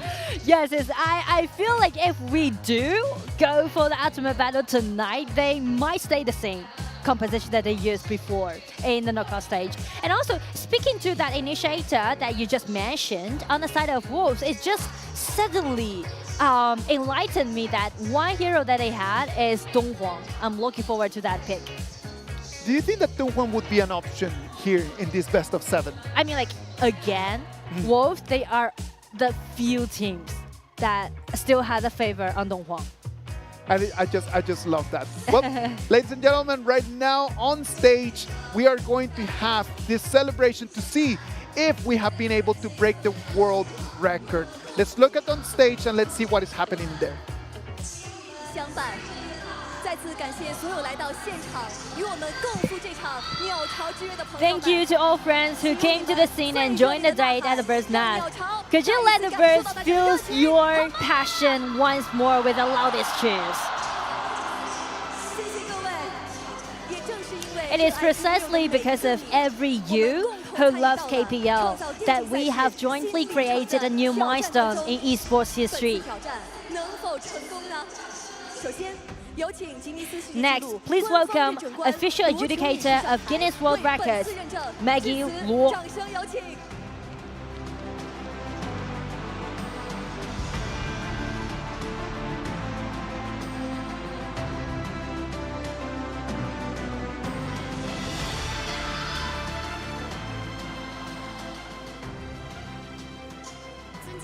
女士们、先生们，大家好。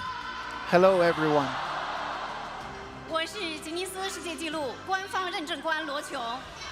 I am Maggie Luo, the official adjudicator of Guinness World Records.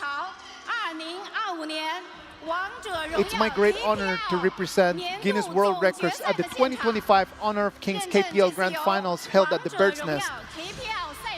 To authenticate the challenge for the Guinness World Records of title, the esports event with the largest on-site audience for a single match.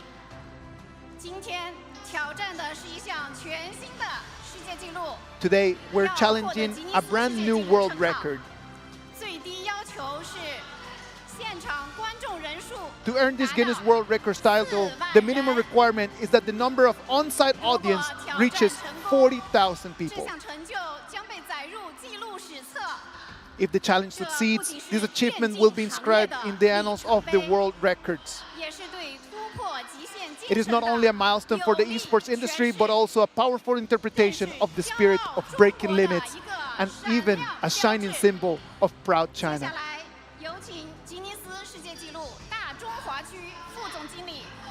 Next, please welcome the Deputy Country Manager of Guinness World Records for the Greater China, Carlos Martinez, to announce the result of this Guinness World Records Challenge.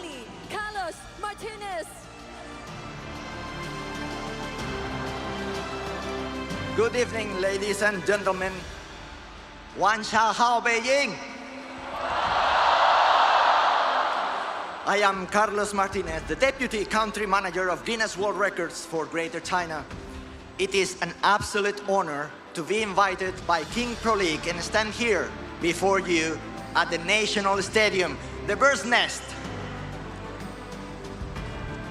Now, based on the official statistical data of independent ticketed platforms and the strict review of all the evidence according to our official guidelines, on behalf of Guinness World Records, I am honored to announce that the 2025 KPL Grand Finals were attended by 62,196 people, including you, the audience in the stands, the floor audience, VIP guests in the box seats, and the media present. You have successfully achieved the Guinness World Records title for the largest attendance ever for an esports match.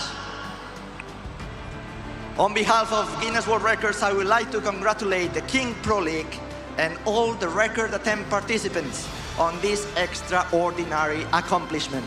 You are truly, officially amazing.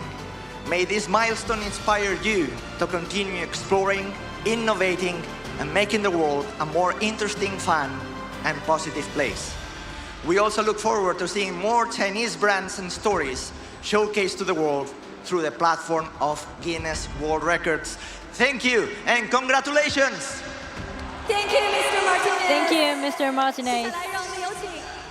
Please welcome Head of King Pro League, Honor of Kings Esports, Chen Huang, to take the stage and receive this exclusive certification from Guinness World Records.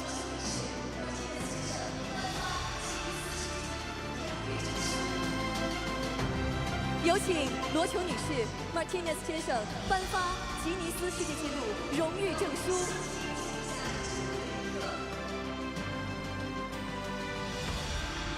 也请各位留步，让我们用相机记录下这珍贵的一刻。好的，再次感谢罗琼女士、Martinez 先生和黄成先生，请移步台下继续观礼，谢谢各位，谢谢。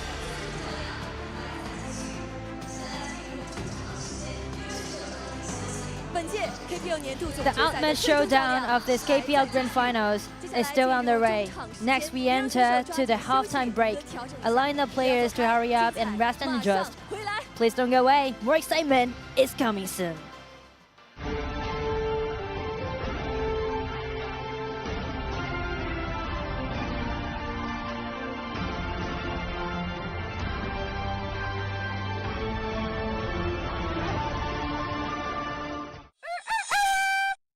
“哇大哇香”脆炸鸡 C 位登场，浓郁蘸酱，风味 buff 叠满，香不可挡 carry 全场，满口爆汁，状态回满，全军出击 win 而来。挑战越猛，越显超能。新清扬男士头皮专业系列，根源修护头皮屏障，3倍抗屑，3天净爽护油，让我时刻自信控场，无懈可击，无畏向前。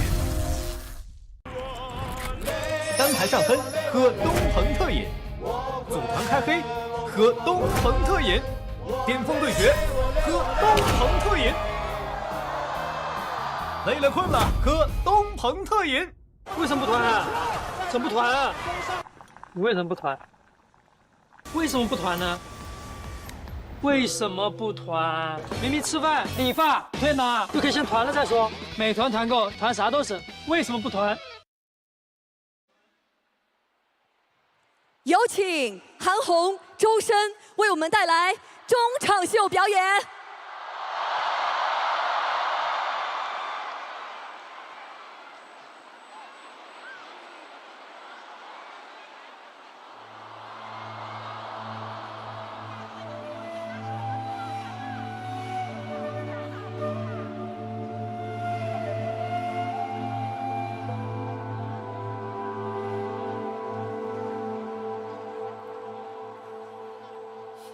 虚心横渡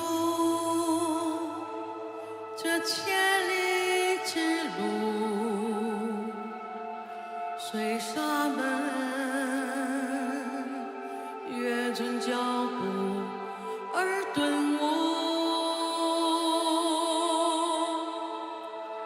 时代无惧，戈壁尘土走向开阔，千年守护佛的国度，我专注。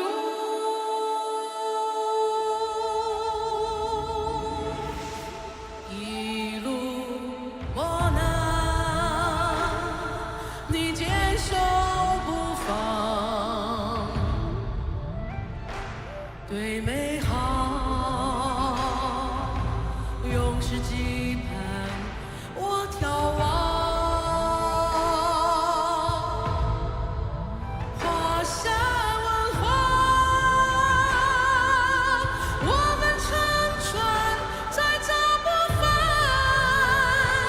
与我击掌，荣耀辉煌，再去闯。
好，我是周深，你们好吗？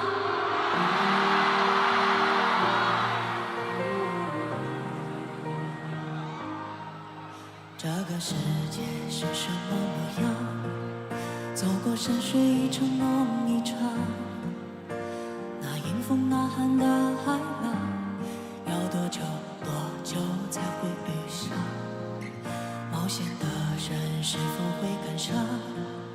终极璀璨一生谁收藏？那深埋心底的愿望，要多久多久才会登场？沿途一生泥泞跌撞的失望，忍痛唤醒不回头的也是梦。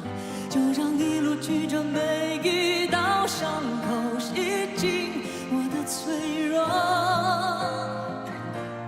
原来咽回去的泪才能淹没了脆弱。你发誓更勇敢，一生与梦相拥，还想要继续吗？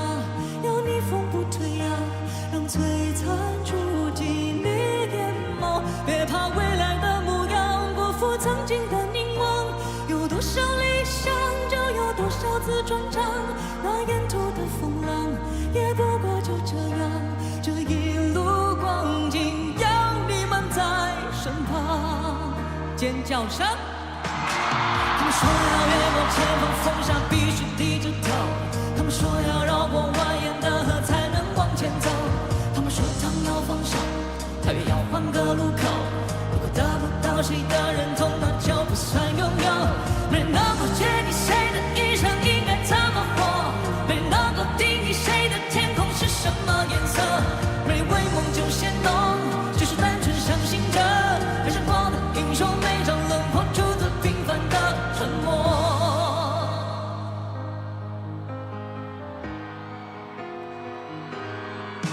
沿途一生泥泞跌撞的失望，忍痛唤醒不回头的也是我。就让一路曲折每一道伤口洗净我的脆弱。原来咽回去的泪才能淹没了脆弱。你发誓更勇敢，一生与梦相拥，还想要继续吗？要逆风不退呀，让痛苦住进你眼眸。别怕未来的模样辜负曾经的凝望，有多少理想就有多少次传唱。那沿途的风浪也不过就这样，这一路光景有你在身旁。要承认，要不忘了，要勇往了。起风了，不管了，你还在等什么？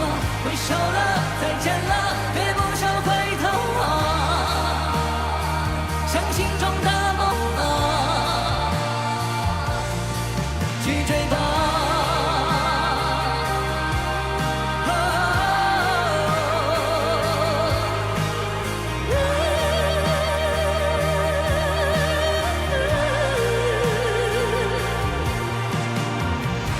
要多留下伤痕，才算活过。愿你记得，愿你哭过，不惧脆弱，不惧脆弱，不惧脆弱。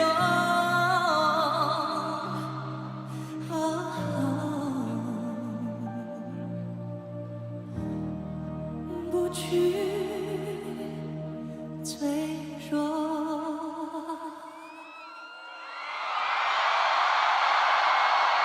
谢谢大家。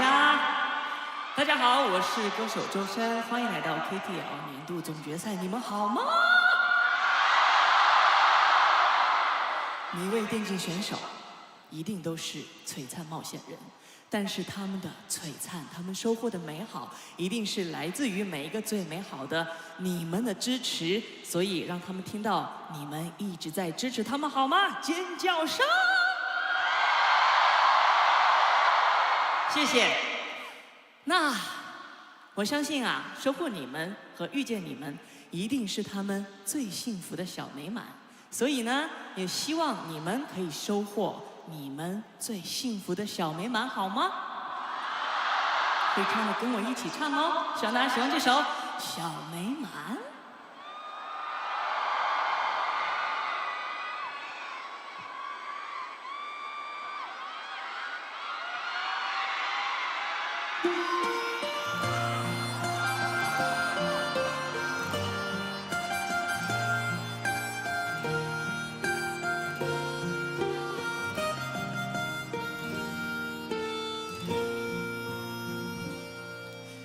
没什么大愿望，没有什么事要干。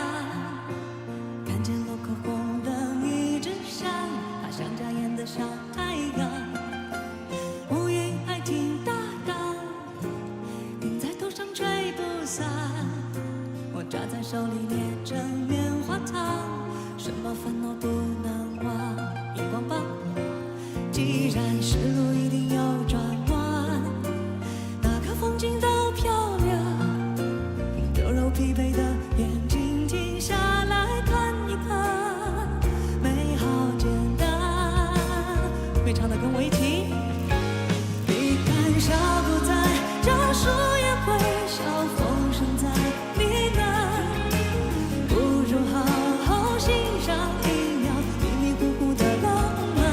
只要一觉醒来，窗的洒满阳光。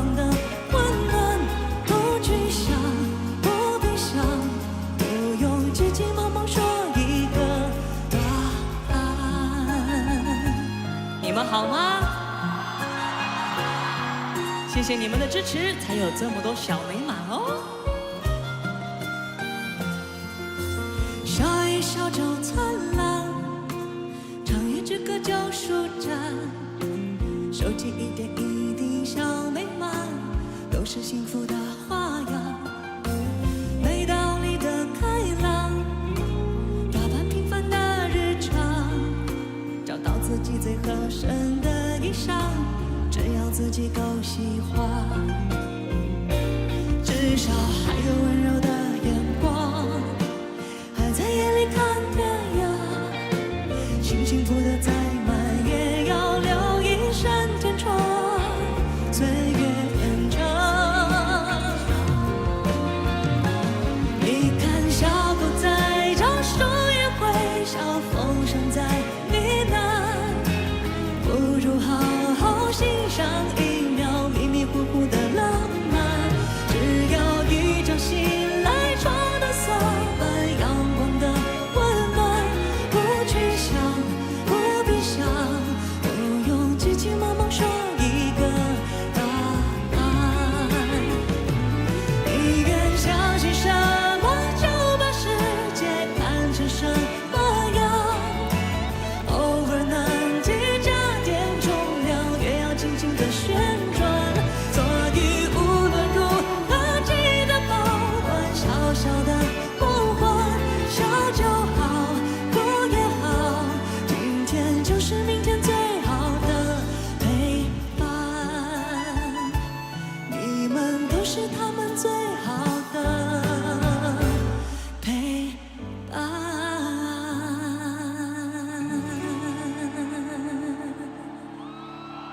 谢谢大家。哇，好紧张啊！你们紧张吗？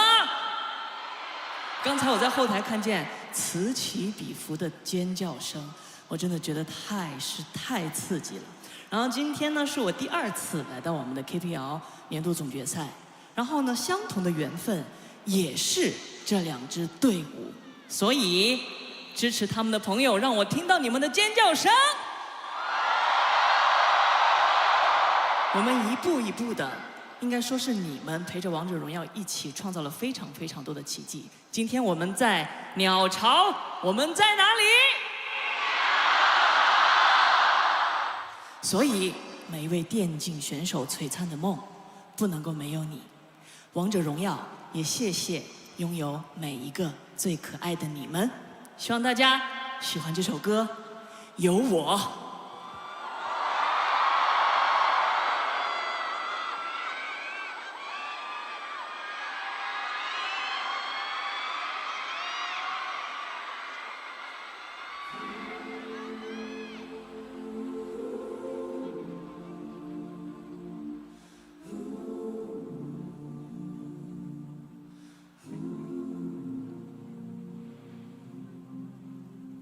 世界问你是谁，来自哪儿？请回答爱什么，梦什么，去何方？请回答，答案有100年的时光。我来自硝烟中各州旁的太阳，它和它选的是赢的仗，来自那燃烧的和我一样的年华，来自世界一对平凡的夫妻身旁，来自昨天谁已经征服万丈理想。我是寸土不让的家乡啊，我是绝不低头的倔强啊。结果万千热血的初衷，当有对大世界的银两，要怎么形容明天像我一样，乘风破一个风，忙有梦踏浪，去何方？去最高的想象，前往好个星辰出幸福。那未来如何登场，由我担当。凝视你只能骄傲那种辉煌，不身旁站远方有我啊，我的名字就是站立的地方。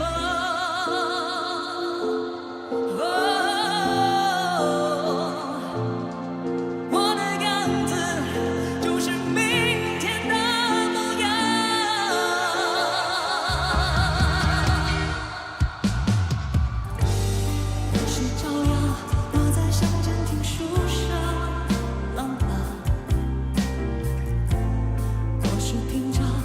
谁当一场厄运的枪，我要一生清澈的爱着啊，我要唱歌迎着风踏着浪，朝着星辰大海的方向，当有对大世界的银两，要怎么形容明天像我一样，乘风破一个风，忙有梦踏浪，去远方，去最高的想象，前往好个星辰出幸福光。那未来如何登场，由我担当。凝视你只能骄傲那种辉煌，我身旁站远方有我啊，一生骄傲为我站立的地方。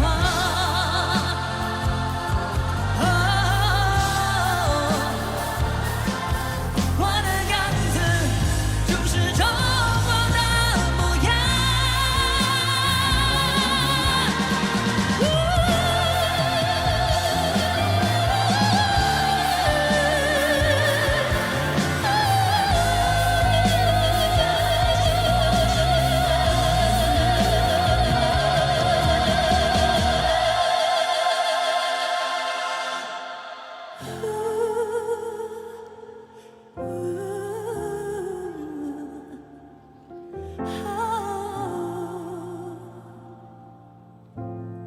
当炬火去化作那道光。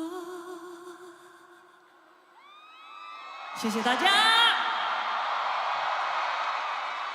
我们的电竞选手们一定会去到更耀眼、世界性的舞台，对不对？因为有你们的支持呀，我们一起为他们加油吧！3、2、1，加油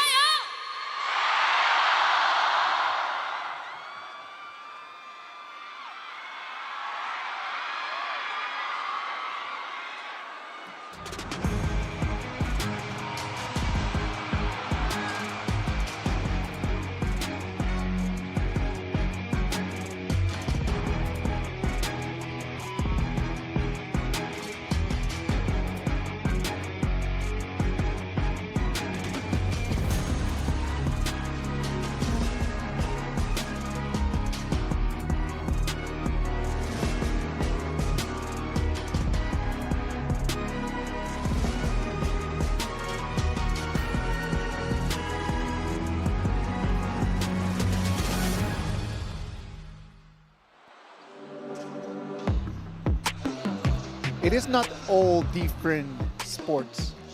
It is not all games that can put together a show like the one that we just watched. Yes. If you really analyze what in the last, 3 hours, what we've been living, it's not everyone that can put this together. And I feel so proud that I chose this game. I feel so lucky, so blessed to be standing in here because this is so powerful. For all of us who love this brand, for all of us who love esports, this show, it is gonna come in history for sure. Same feeling. I'm very proud and I feel like it's very touching for me and for all of us to see that we just broke the Guinness World Record. Yes. Eh? We just see the most famous singer, Han Hong, singing in the Esports National so Zhou Shen. So everything just went so phenomenal. Who would have said that? I was actually talking to Pingzi and Li Jiu. They are the two main casters in Chinese. We're talking right over there in the dressing room, and then I asked them, when you did your first final in 2016, did you ever think about that this was going to happen? There were only like 1,000 people there. You know what was their answer? Not even in the craziest dreams we could have imagined that this was going to happen. And look at this. Just look at this whole stadium. Packed. It's just full. There's no one else. There's no empty seats right over here. We opened 62,000 seats and we have 61,000 people in here. Insane. This final is truly the milestone of our league. It just reminds us how far have we got here at the National Stadium, and just remind us how far should we go, should we aim in the next maybe 10 years in the future. We are climbing mountains. Yes. And we're right now at the peak of this one. Chongqing Wolves and Chengdu AG are going to write the end of this chapter. The halftime show is gone, and right now we come into the last 4 games of our KPL 2025 Grand Finals. I would say, what kind of game could match this kind of phenomenal final? Definitely going to be Chengdu AG against Chongqing Wolves. And the last 3 games just demonstrated how powerful they had, right? And right now for AG, they got 1 point in advantage, and they are trying to get the match point. Chongqing Wolves cannot lose this next one. Yes. If they lose the next one, then they're gonna give double match point for AG. That's a lot, especially in a stadium like this. The coaches are ready for this. I can see the coaches right over there looking at their notes. They know exactly where they want it to be. They knew that we were gonna come right over here. They knew that it was not gonna be a 4-0 sweep. Yes. They knew it was not gonna be an easy game like that. It's not easy, and they both did their own homework, did their research upon their enemies, obviously. So I would say on the red side, this time Wolves, well, they let Kea to be an open choice because Ino is also very good at playing that hero. Well, if it is an open choice, I am imagining AG is going to take it. De Gea one more time on the bans. Showing that they might go for the Kaiser pick or Jing pick. It depends. There are several compositions out there that we have not yet seen, right? Yes. And when we think about those compositions, there are several of them that could work really well. As we said, if they let Kea to be an open choice, definitely Ino is going to go for it. Kea is going to be the first pick for all gamers. Yes. How does Wolves answer back to that? Well, on the laning stages, the Loom is going to be the first pick, and this partner that up with a Diadea. And this idea is given more opportunity to have another Kaiser pick for their third one, I would say, because the Loon is again a late game hero, so they do need to power up a more in the early. Kaiser would be the nice jungler on the side of Wolves. Oh, but here's the question again. Go ahead.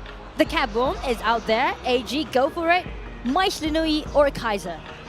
They need to pick one. Wow, you cannot have both right now in this moment, right? Like such an amazing chess move coming in from AG. If you give the Kaiser away. And the answer is Maishinui. But if you give the Kaiser away right now, then what other option do you have right in there to work really well with the composition that you already started setting up? I feel like it depends on AG because they still got 3 bans, right? They can ban 3 heroes. First, Kaiser. Second, Dun. Yep. And maybe a Fade.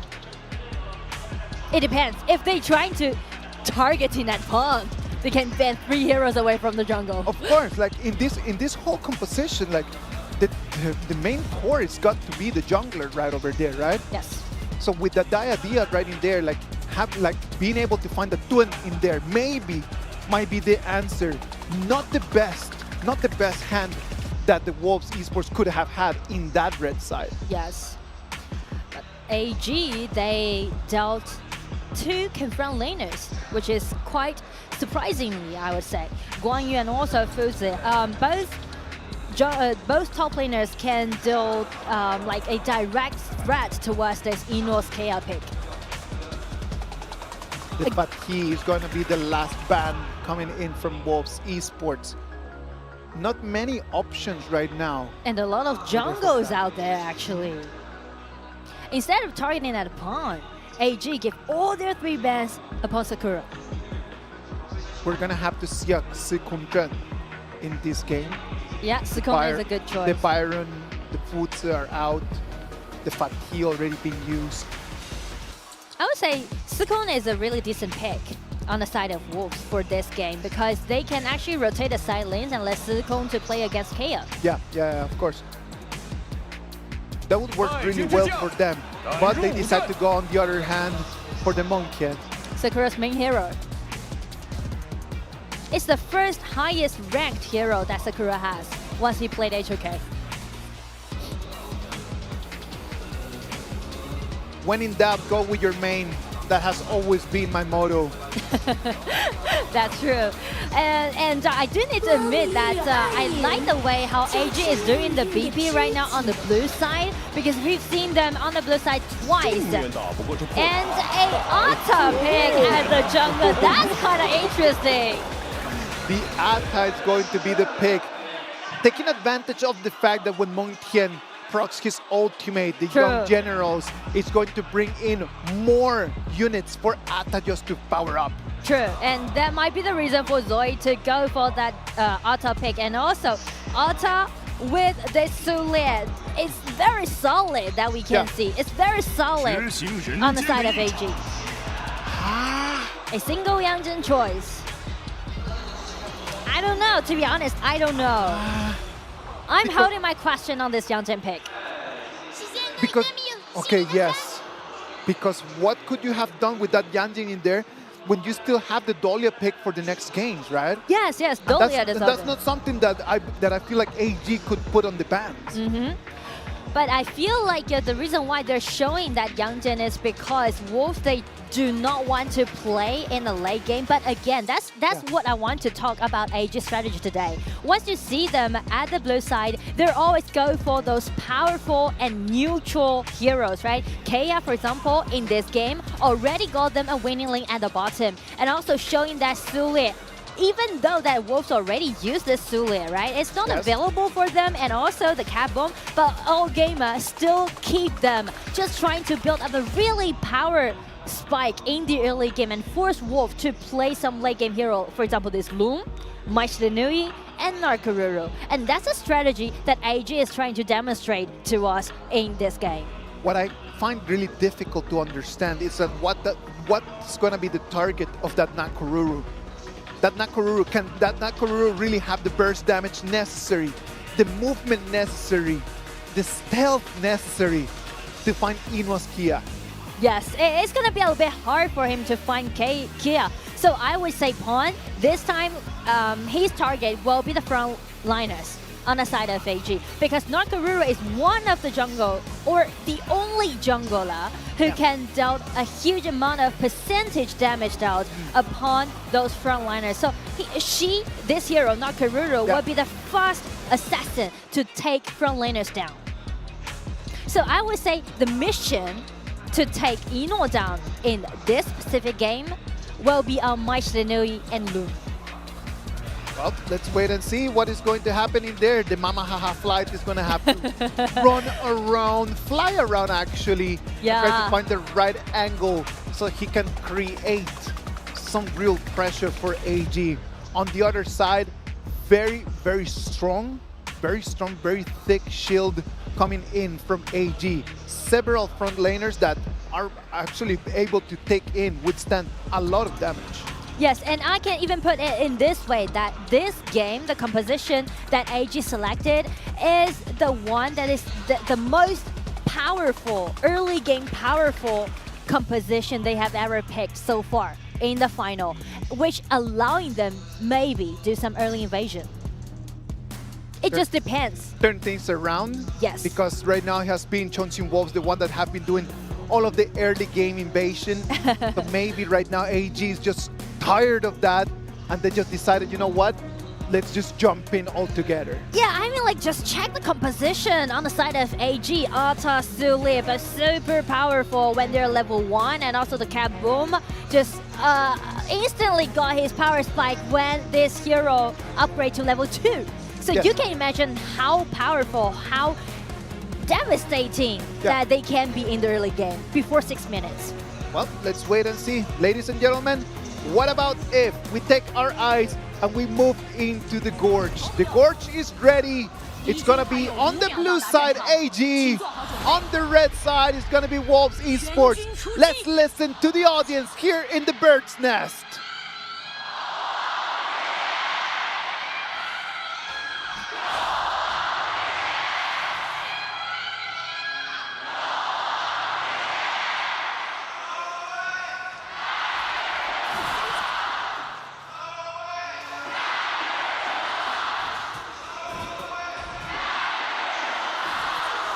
Nice positioning, early invasion, as we speak. As you just mentioned it, right? Like that early invasion just coming in, but not even an invasion, it's just a harass. Yes, it's just like a harass. They take the camp, one of the camps from Wolves.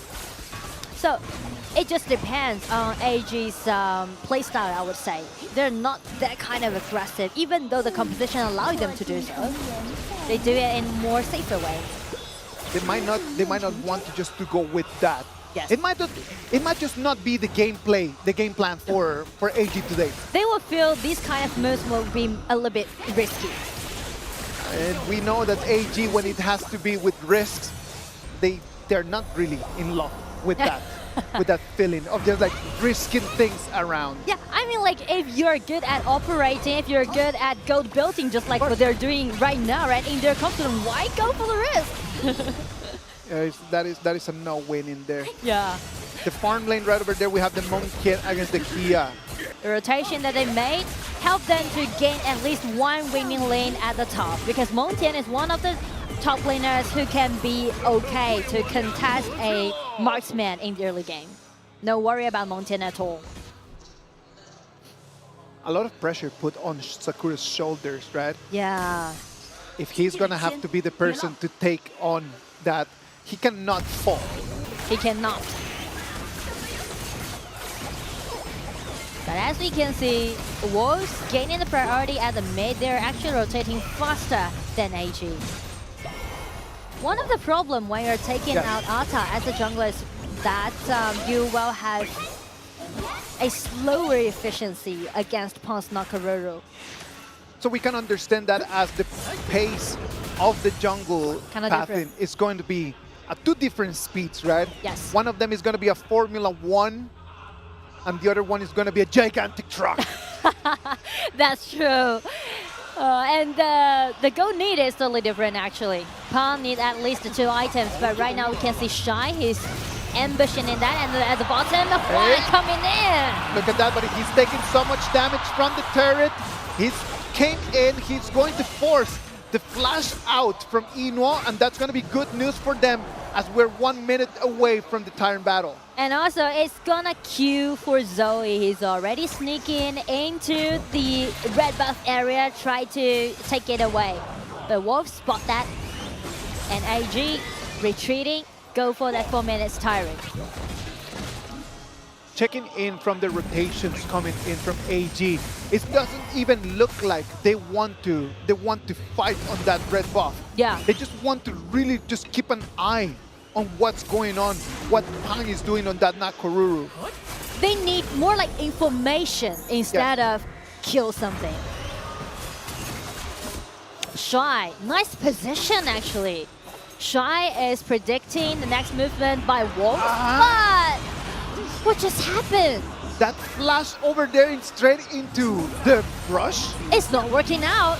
Because you know, Shy have used Zule several times this year, and with 100% winning rate, he never lost any game by the Zule pick. Well, that was a pretty unorthodox kind of skill, I would dare to say. Like the flash straight into the brush, something happened right over there. And but also, well, it happens to everyone, right? It happens to everyone, to be honest. But it is the very first time as I looking at the heart rate from Shy. Up to 140, the heart rate. It's the first time I see such a high heart rate from Shy. I feel like he's very, very nervous right now. But he needs to take responsibility because he's the only engager on the side of AG. And if he is not doing so, Wolf's gonna take the chance. Oh, look at that right now. Mamahaha flight comes in. He's going to land onto no one. 2v1 over here. He's taking so much damage. But right now, let's bet our eye. It's going to be the Kia that has the first blood. It's going to be the first one over here for AG in today. Inuo does not want to stop there. He takes a double kill. Right now, it's going to be a 3-1 trade for all game. Ooh, Pao made the tower dive. He knows that he can't let Inuo get away from this. How can he do get out of there? But the answer is no. He thought he came in, took the kill, but he was at what cost? Paying himself as well. Everything went so peacefully before the 5 minutes, but as we can see, a 4-2 kills right now in just 1 minute. And it was just 2 different battlefields, right? Like one of them at the clash lane, as we saw the Monkey taking a 2v1. And then after that, we had a very big brawl over here on the red bush, as we can see. The ulti from Alta is really, really crucial. He locked in at least 2 members and used his second ability to pull them back. And after Inuo coming to support, just allowing them to make the damage happen. Well, let's wait and see what they can do. Right now, it's Chengdu AG, the ones that they are on the driver's seat. One more time, they jump in, and it's going to be Pang, the one that is going to fall. This is horrible news for Chongqing Wolves in their attempt to try to level these two to a 2-2. And just check the time. We mentioned about the 6 minutes, right? Yes. It's gonna be the power spike on the side of AG. So we were gonna keep see this kind of invasion happen again and again, endlessly. Wherever Zoe came, wherever Zoe go, he's gonna grab something away.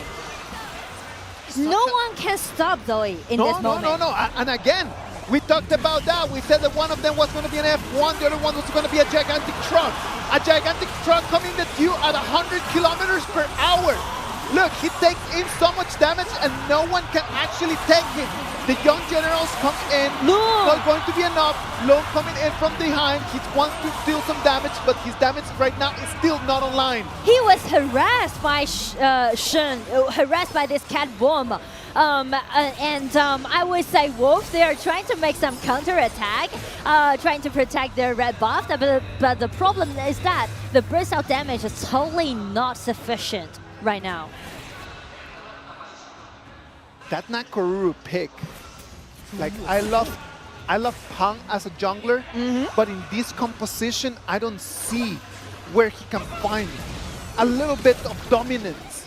I don't see where he can actually just be able to deal direct damage into someone.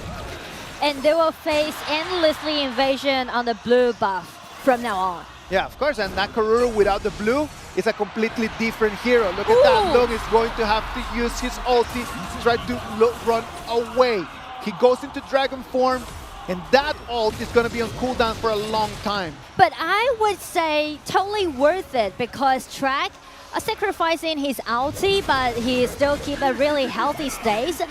Instead of being killed, actually Pong guaranteed his blue buff, which is really, really crucial to Nakaruru. Well, let's hope that right now with the blue buff on hand and the spike mail already online, that we can see Nakaruru being a little bit more dominant. That was a fair trade. I feel like AG was kind of distracted by Track at that point. I would love just to go out there and then take the Track down, right? Yeah. Like, that's totally fine. They might have just lost their eyes on what the real target was. Yes, like keep doing the invasion. But still, the game, AG is in advantage. Right now, we're 9 minutes of the game. AG, not only with the kills, but with the goal as well. They are right now taking control of the game. Something from Wolves needs to change. They're gonna have to try to use the idea to initiate into someone, but into whom? They're so tanky. The tankiness coming in from AG on one side is so much stronger. Yes, and check the bottom lane. Oh, solo on Pong, chasing, pulls on Rob. Will he get away? No, Inwo denies it, and here one comes in 1 versus 3. That's a lot to him. Double kill in one game for Inwo. Inwo right now just stacking in there the badges, showing us how this is playing. And if he is to win the final today, he's stacking more points for one more FMVP. And as you can directly see from his heart rate reaching 150, the man's on fire. The heart rate just pushing up and up and up because he can feel right now that if they win this game, they're gonna be already 3-1, 1 game away from the title.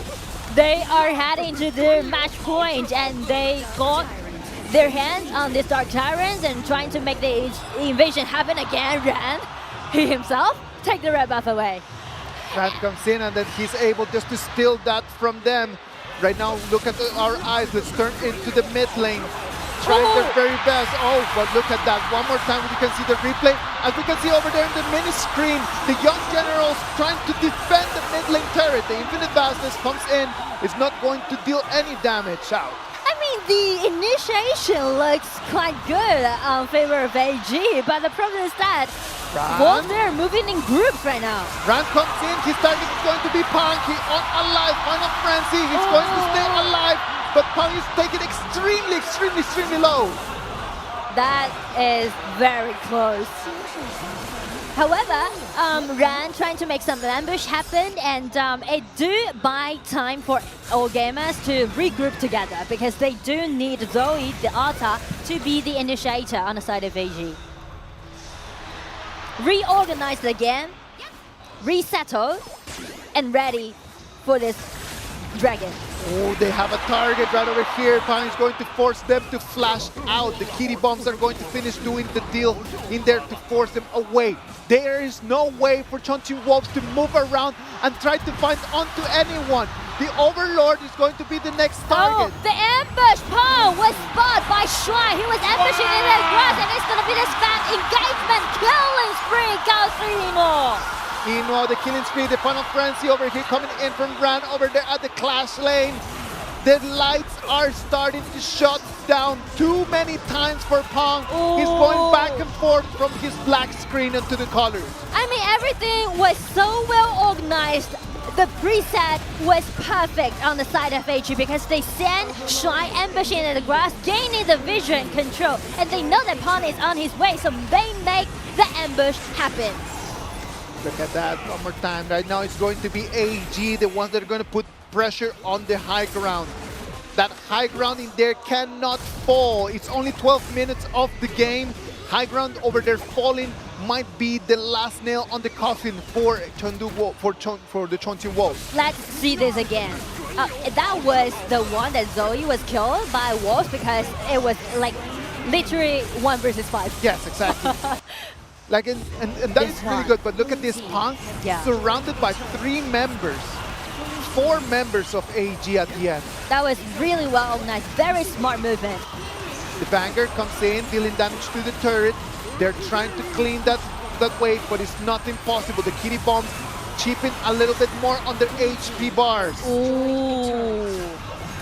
2 solid frontliners just standing before you. How you're gonna break it down, right? Ata and the Zulia just dive right in. No one can actually stop them. It's just very hard. Yeah. Right now, Nakaruru with the last item, just trying to get some armor pierce in there. Yes, the Siege Breaker.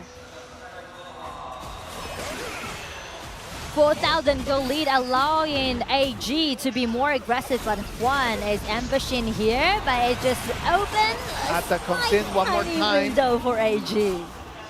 I think that the problem in here is that right now AG does not even need to start playing the fights. Yes. They just need to play the macro and then they're going to take the victory. Look at that, like they only just need to be playing the waves. As long as they can manage their waves easily and they can control the neutral objectives, it's just a matter of time for AG. That's true, that's true. And also they already take down high ground tower at the bottom, but I would say as the Siege Breaker has been made, Pan is definitely decked out right now. So what kind of kills, what kind of damage can he bring to the team? Because Loon, he's still waiting for his own Siege Breaker. 5,000 gold, the advantage for AG over here as we get to the 14 minutes and 30 seconds mark. The tier 1 turret, right over here, the high ground turret is going to be the next target.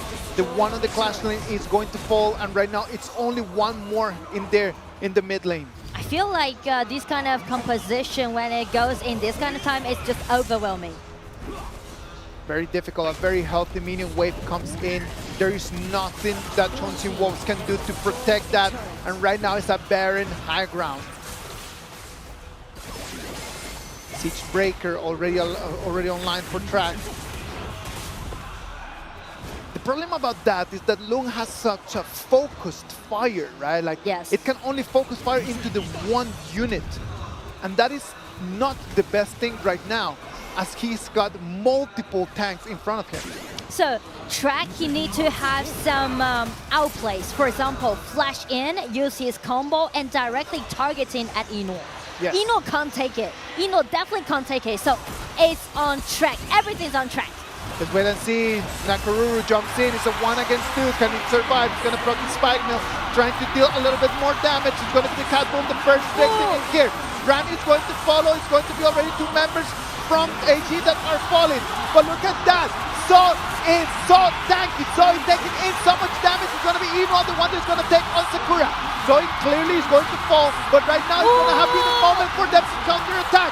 Ino one more time. Takes a double kill.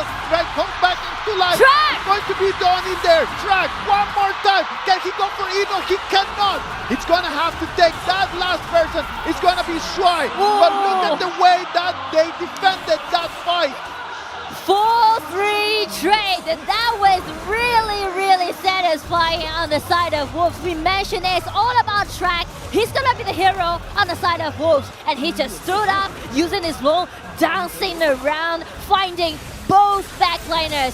First of all, on the other side, on the top of the map, flash in with a combo, directly targeting at this Cat Boom, take him down, shred them down, and then going back. Slowly finding his own position, but accurate, but decisive, and take Ino down. What a long-lasting team fight. But finally, Wolves got their hope again. The Sage Sanctuary just brought back Ino back into the battle. But right now, that is not going to be available as the time keeps passing. That is going to be bad news for him. Looking there, one more time. They could have actually taken him in there, but they decided just to stay over there on Shuai. True. They're trying to protect Ino. And right now, Wolves testing it out. They're taking it here. It's just going to take a 1 against 2. Taking extremely low. Look at that Ata. It's so gigantic right now. He's going to fall. It's going to be Nakuru, the one that's going to claim onto that one. No one has eyes on Ino, and right now he's just dealing so much damage. It's going to be a 1-to-1 trade. 1-to-1 trade, but with the Vanguards again in the mid lane. Another snap engagement. It's going to be Shuai using his snap engagement. The initiation was quite decent on the side of AG, but the problem is that Wolf, the minions are on their way. The minions are on mission. They need to retreat. But if they retreat, if they try to defend the base, what about the dragon? The dragon is going to be up for grabs right over there. Right now, the macro is a lot too hard a test for them to pass. Oh. The dragons are putting in so much pressure. This is exactly what AG wanted. They just wanted just to suffocate them, not allowing them out of there. The dragon's going to be free for them to grab. And right now, regrouped again, AG, Eno take that Tyrant down. It is really, really crucial to all games. I do like the improvised decision that we can see from AG, because we can see Zoe was instantly killed before the dragon, so that's kind of just give the information to Wolves that they, with Pawn still be alive, they can take that dragon down. But all gamer just instantly spot that their minions are on their way, right? They have advantage, so that's the reason why Shuai just initiate, trying to buy more time for the minions, actually. They've got to be very, very, very careful. AG does not want to squander all this amazing advantage that they've created into one bad fight. Ino Sage's Sanctuary is online one more time, so he knows he can just move around and be a menace. They're ready. They're waiting for their minions and also gain the full vision control upon the map, because the Tempest Dragon will spawn in 30 seconds. The problem in here is that they need to deal too much skills. Like, they need to focus too many skills into either Shuai or into Zoe. Those frontliners are just so strong right now. Sure. That it takes too long time to get rid of them. So again, back on track. Yeah. Track, his flash is ready, right? He can still use the same trick. Use a flash in, got an insta kill. Will he do it? It's gonna be the question. Let's wait and see what he can do. Right now, everyone is setting up Umbrosa for the fight. Umbrosa taken down extremely low. He's gonna have to click that Final Frenzy, run away. Now, it's gonna be Rand that's gonna have to go back to the fountains. What can Wolves Esports do right now with this momentum? They put Pawn to do the pushing strategy, and right now they're trying to initiate on this stride, but nothing went well. But again, 5 members, it's gonna be a head-to-head engagement, I would say. It's happening. They want to go straight right up for that Tempest Dragon. I don't know what they're trying to do. Shuai, with his ulti, he's ready to fight. Atte's going to front his first. Now the Kitty Bomb dealing in so much damage. They don't have any angle to try to deal in. It's going to be shown, the first one that is going to be falling, but Maishirano is going to fall as well. There is nothing for them to do, only a Diadea is going to be the last call. They found Eno. Eno is going to fall, but Sage Sanctuary is going to bring him back. Then it's going to be one more time. He's going to be tracked. He's going to be sent down. Nothing for him to do. The one Diadea against all the super minions in there. I mean, one got the Tempest Dragon, but for AG, they got the match point. It is going to be 3-1 advantage for all gamers. They win this game, and they are gonna go into the match point. The match point, wow.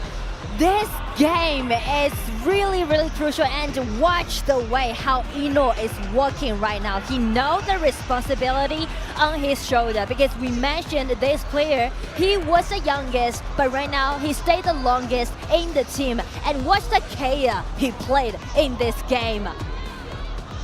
Spectacular.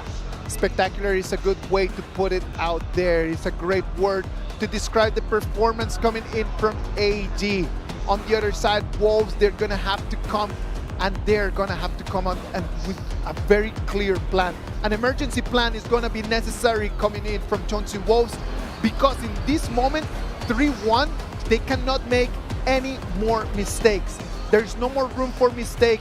They had the red side over there. They had the red side pick that they've been so good with in this whole tournament, and they were unable to solve the problem. that AG tossed at them. Yes, and that's the key point, right? We mentioned about the BP phase. What I do like when AG goes to the blue side, if you win, you definitely will go to the blue side, right? Yeah. But the thing is that AG, as they are at the blue side, they are taking all those powerful neutral heroes and just forcing Wolves to play what they're not good at. Because Wolves, as you can see, they're known for their aggressiveness, they are known for their early invasion, but those heroes that they can get on the side of red buff, the red side, just don't allow them to do so. And at the end of the day, it doesn't matter if you take the blue or the red. It comes down to the coaches. Yes. And it comes down to the moves that they can make, to their strategy, how they have already set the plan for what they were going to have in this game 4 as we're going to move into game 5. What heroes are still available in there. And I think that in this exact game 4, I think that the AG coach did a lot better than the Jeonju Wolves. I agree. I totally agree with you. And that's because that once they just build up a really powerful composition in the early game, they can just kind of defend themselves. Because AG, even though, again, with this kind of strong composition in the game, they're not fond of doing those invasions, right? But however, if you're powerful enough, you don't need to worry about the attack from the other side. So that's kind of like another strategy to buy more time for AG to farm. That's also very, I would say, a smart movement to play the game. It was the first Tempest Dragon of our game. Yes. So that shows you already that as we moved into later and later games, game 4, game 5, if we make it ever to the game 6, it's gonna be a matter of just managing the game. Yes. It's not gonna be about just fighting in there crazily and just trying to go and get the kills. It's gonna come down to understanding how to manage the game, how to manage the waves, taking in the turrets in order to take the game in this moment. Wolves took the Tempest Dragon, and that was amazing. But to what cost? The idea takes the Tempest Dragon at the end, but 4 members of his team already done.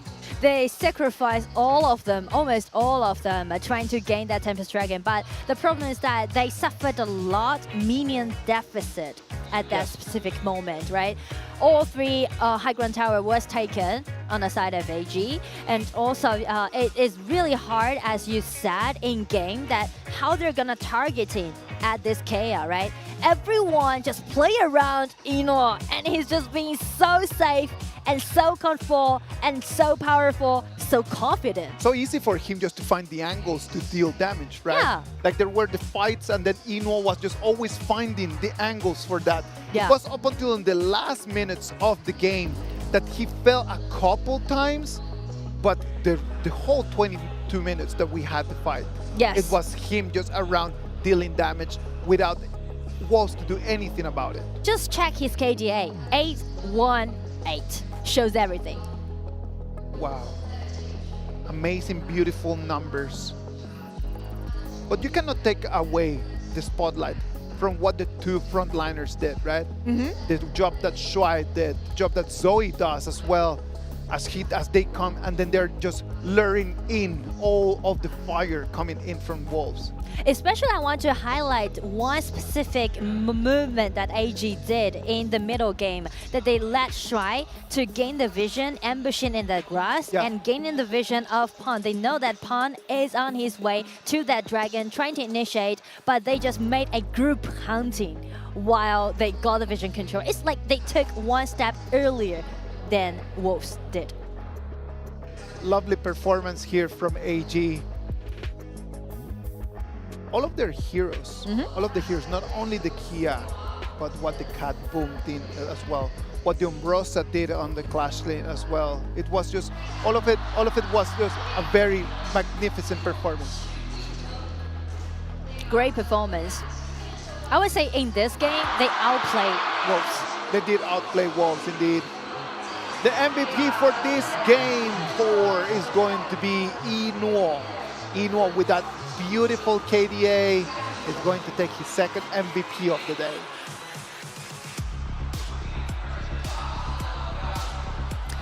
You know, the idea, if we need to translate it directly into Chinese, Yeah, you go can ahead. put it in like a promise, one promise. And I still remember back in 2018, Eno, when he's really young, new to the league, he once said that he's gonna build an era to create a 5 consecutive championship and got his own FMVP. Isn't that sounds familiar to you right now?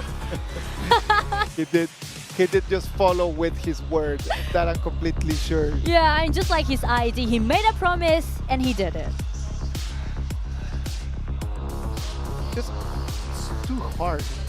It was just too difficult for them. You can see that they are standing. They do have the firepower. Yeah. But just the way that you can see the expressions from the Wolves players, it just felt like you're just hitting against a wall again and again and again, and the wall is just not falling. You might just keep hitting multiple times, but there's no reaction from the front for you. Yeah, because it's just like what we said, like it's very solid composition on the side of AG. So that brought the question to the table again. Why would Wolves always be in deficit when they're doing the BP, right? Well, that's something that they need to fix immediately. It's something that we're going to have to analyze as well. We will analyze it. You can analyze it as we're going to take a little bit of a break, and we'll come back with the next game.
Welcome back. This is the 2025 KPL Grand Finals Right now, AG is 3-1 advantage on top of Chongqing Wolves. If they win the next game, they're going to be crowned the champions of our tournament. So right now, the ball and the pressure is on Chongqing Wolves. Definitely. What do they want to do right now? I feel like I just counted what they left for.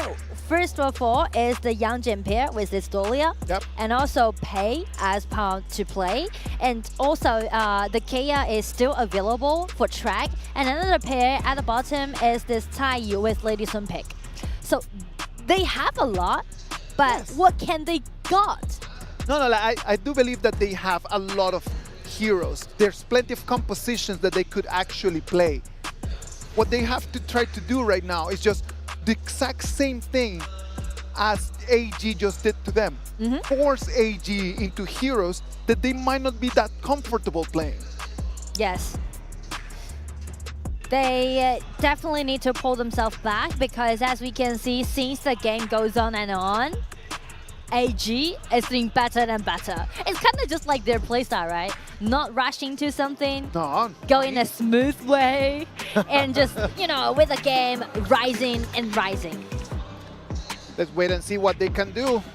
Right now, the game number 5 is on its way. Game number 5 and game number 6 are very difficult games because of that. Already, like the hero picks are very limited. Yes. But in these metas, like we have had such an interesting tournament because of that.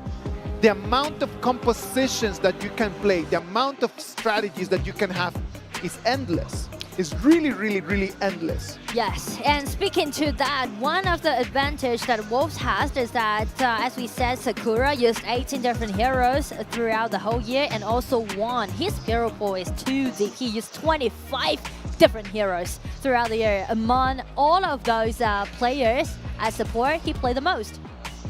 Well, he's going to be the key option for them to play around. Reason why AG starts by just banning the Master Luban, and then Wolves Esports that already played that Sheldon, that already played that Tunshan, is going to lock it out.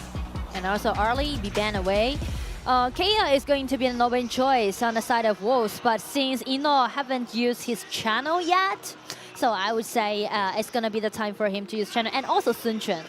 Both heroes are available for Ino, especially he's definitely on his best state right now. Yeah, the way that he's playing, I would like him more on the channel than on the Sun Quan, in my personal opinion. Oh, Nua, your favorite hero. Wow. The Nua is going to make its appearance right now. Look at that, a win rate of almost 70%. A lot. And you know, like, all of the players select their own main hero in this KPL Grand Final, and Nua is the most picked one with all those mid laners. Really? Like everyone loves Nua. Nua is the most popular hero for mid laners to be the main hero. Exactly. Who's the main of the main? The main of the main, Shen definitely gonna be one of them. He's very good at playing this Nua 7 times, and the winning rate up to 86%. Okay, let's wait and see. On the other side, Wolves is going to take the Guan Yu and the Chanliang. They're taking risk. They are taking risk, I'm telling you. They might just go for the Chanliang and Princess Cross combo. You know, Twice high eternal. Stress high eternal, yeah, really good. And paired up with the channel that we just mentioned, they are totally good to face against this kid. So this happened again, right? When AG is on the blue side, they already predict what Wolf's gonna go for. They just made a lot of things before they did the preset. So that's what I like for the strategy that they did on the BP side when they're facing against Wolves. Look at the screens right over there. That screen around there for everyone at home, it is just an LED screen that goes around the whole stadium. So you not only have like the main 2 screens over there on the stage, you have a whole screen going around on the floor of the stadium. So if people over here in Beijing are having an amazing show. Definitely, definitely. 100%. As you can see, the pair Win is rate. 100% win rate. Using channel paired up with Junjun. But still, Kea, again, is Track's main hero. Well, he saved the team using his main hero and also his pentakill hero. he's gonna have to come up with a plan because they cannot allow AG one more game. One more game and the trophy is gone. One more game and the prize pool, the 20 million renminbi is gone. They need right now to really lock in. I know it's a very big ask, but they need to come up with something.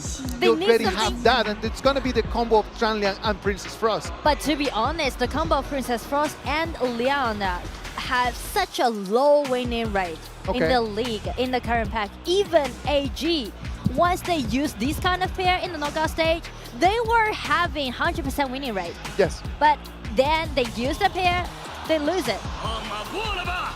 It's not easy for you to use this kind of combination in current patch. AG going all in, I would say. They're going all in. That's it. They're not going to save nothing. All in. The Fatih and the Dun. One more time, Powerful. They're going to have shields in front, allowing their backlaners to do whatever they want. Oh, and the pay. That's it. That's it. That's it. I'm just calling it. I'm just calling it.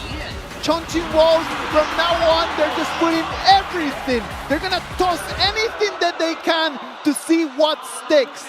But you can see the hesitation from Wolves as they are trying to make it to Nerja, which is so unique.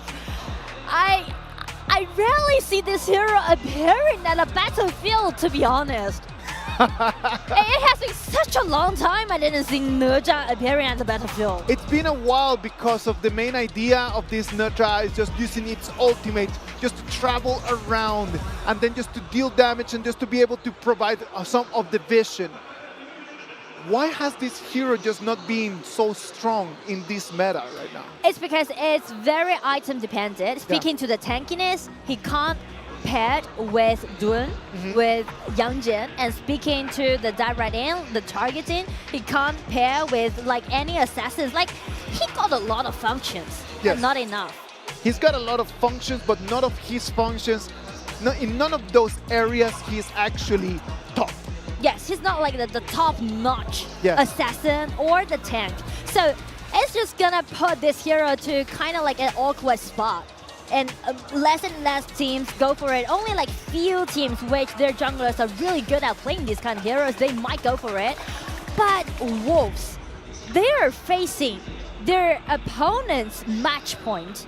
And at this specific dangerous moment, they're on brink. And they go for these kind of heroes. Will they make it? It's gonna be a risk, it's gonna be a gamble. I hope that it's gonna pay for them because I really don't wanna go home yet. I really think it's gonna pay for them because I really want some more. Please give me some more games. Please give me some more action. We are loving being here and I don't want this night to finish ever. And I mean, the fate just brought these two teams again back into the final of the KPL Grand Finals. As you can see, the Champion Cup is right there between these two teams. At two different sides on this huge stage in this gigantic stadium. Right now, AG first reaching the match point. And as you see, for the competition, full of avatarians, and also they're pouring out all of those strong heroes in the early game. They're trying to nail it down clearly. But as for Wolves, unique, taking risk, facing deficit, everything is put on track. His main hero, his Pentakia. Well, Track, you do not have a trophy yet at home. If you still want to keep the dream alive, it's gonna depend on you to really just come in and show what you are made of. To show what the Chongqing Wolves are made of, because we don't want this to go to finish yet. Ladies and gentlemen, the Gorge is ready. What about if we go down there and we hear the voices of the fans? It's going to be All Gamers on the blue and Chongqing Wolves on the red.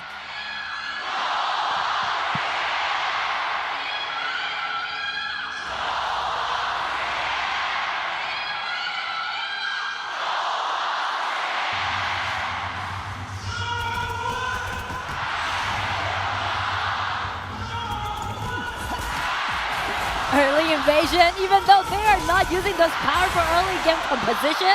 But it's Wolves. Why not? Come on, like it has been working in the whole day. Just keep doing on exactly what works. That's not a problem. It's so interesting to see these two teams playing totally in their own play style, showing their characteristics. Let's wait and see. Look at that. Track has eyes on them. Third hand comes in. It's going to allow them to take control onto that one. The first piece of jungle is going to go for them. Threatening. Oof. So close. So close. But the reason why Shy was roaming down there is because he's buying time for his top laner. Sakura taking extremely low right over there by Ran. He does not want to get on the bad side of this fatigue. The best way when you're playing against this Leon and Princess Frost combo is that you need to move in group. Do not go single, do not go alone. And also, there's kind of like a detailed, I would say, detail about Juan when he's manipulating this specific hero, Leon, that he's trying to make some snap engagement happen as long as he upgrades to level 4. And right now, it's level 3. No, he's gonna still need a little bit more. Right after this minion wave, he's going to be online. Yes. It's just so difficult to see the Liang and Princess Frost combo, right? Yeah. It is just really hard. It's not something that happens so easily. It's not only about the initiation, it's about the control chain that happens. The way the succession of the abilities needs to be online. It needs to be really very well practiced. Because this combo actually went popular from last year's KPL Grand Final. And Eastar was the first one who used these two combos. But since it already has been 1 year, a lot of teams just know how to play or how to tackle this kind of composition. 3 minutes, 60 seconds away from the first neutral objectives battles. They're going to be critical for whatever that these two teams want to do. 3v3 over here in the lane. Suppression comes in. Winter's here. The Critic Prison is going to find someone, but it's going to be finding only a Titan. So many abilities used down over there for the support. That is good news for AG. Yes, definitely. And one of the solution when you play against this Leon and Princess Frost composition is that use Jin, and he's out here allowing them to have more effort tolerance. So that's what we're talking about during the BP. Because that's the issue, right? Like right after the Liang and the Princess Frost, after both of them have used their ultis in terms of fighting, they are not a lot of help. Yes. Look at that, mid lane, they're going to jump into the brush. It's going to be a 1 against 3. It's going to be hit. The one that wants to come back and try to take it. New White being taken extremely low. The Critic Prison comes in, is going to be a contact. Look at that, it's going to be the Winters here. The damage is not done off, but yes it is. Xiaopeng is going to come and take that first blood.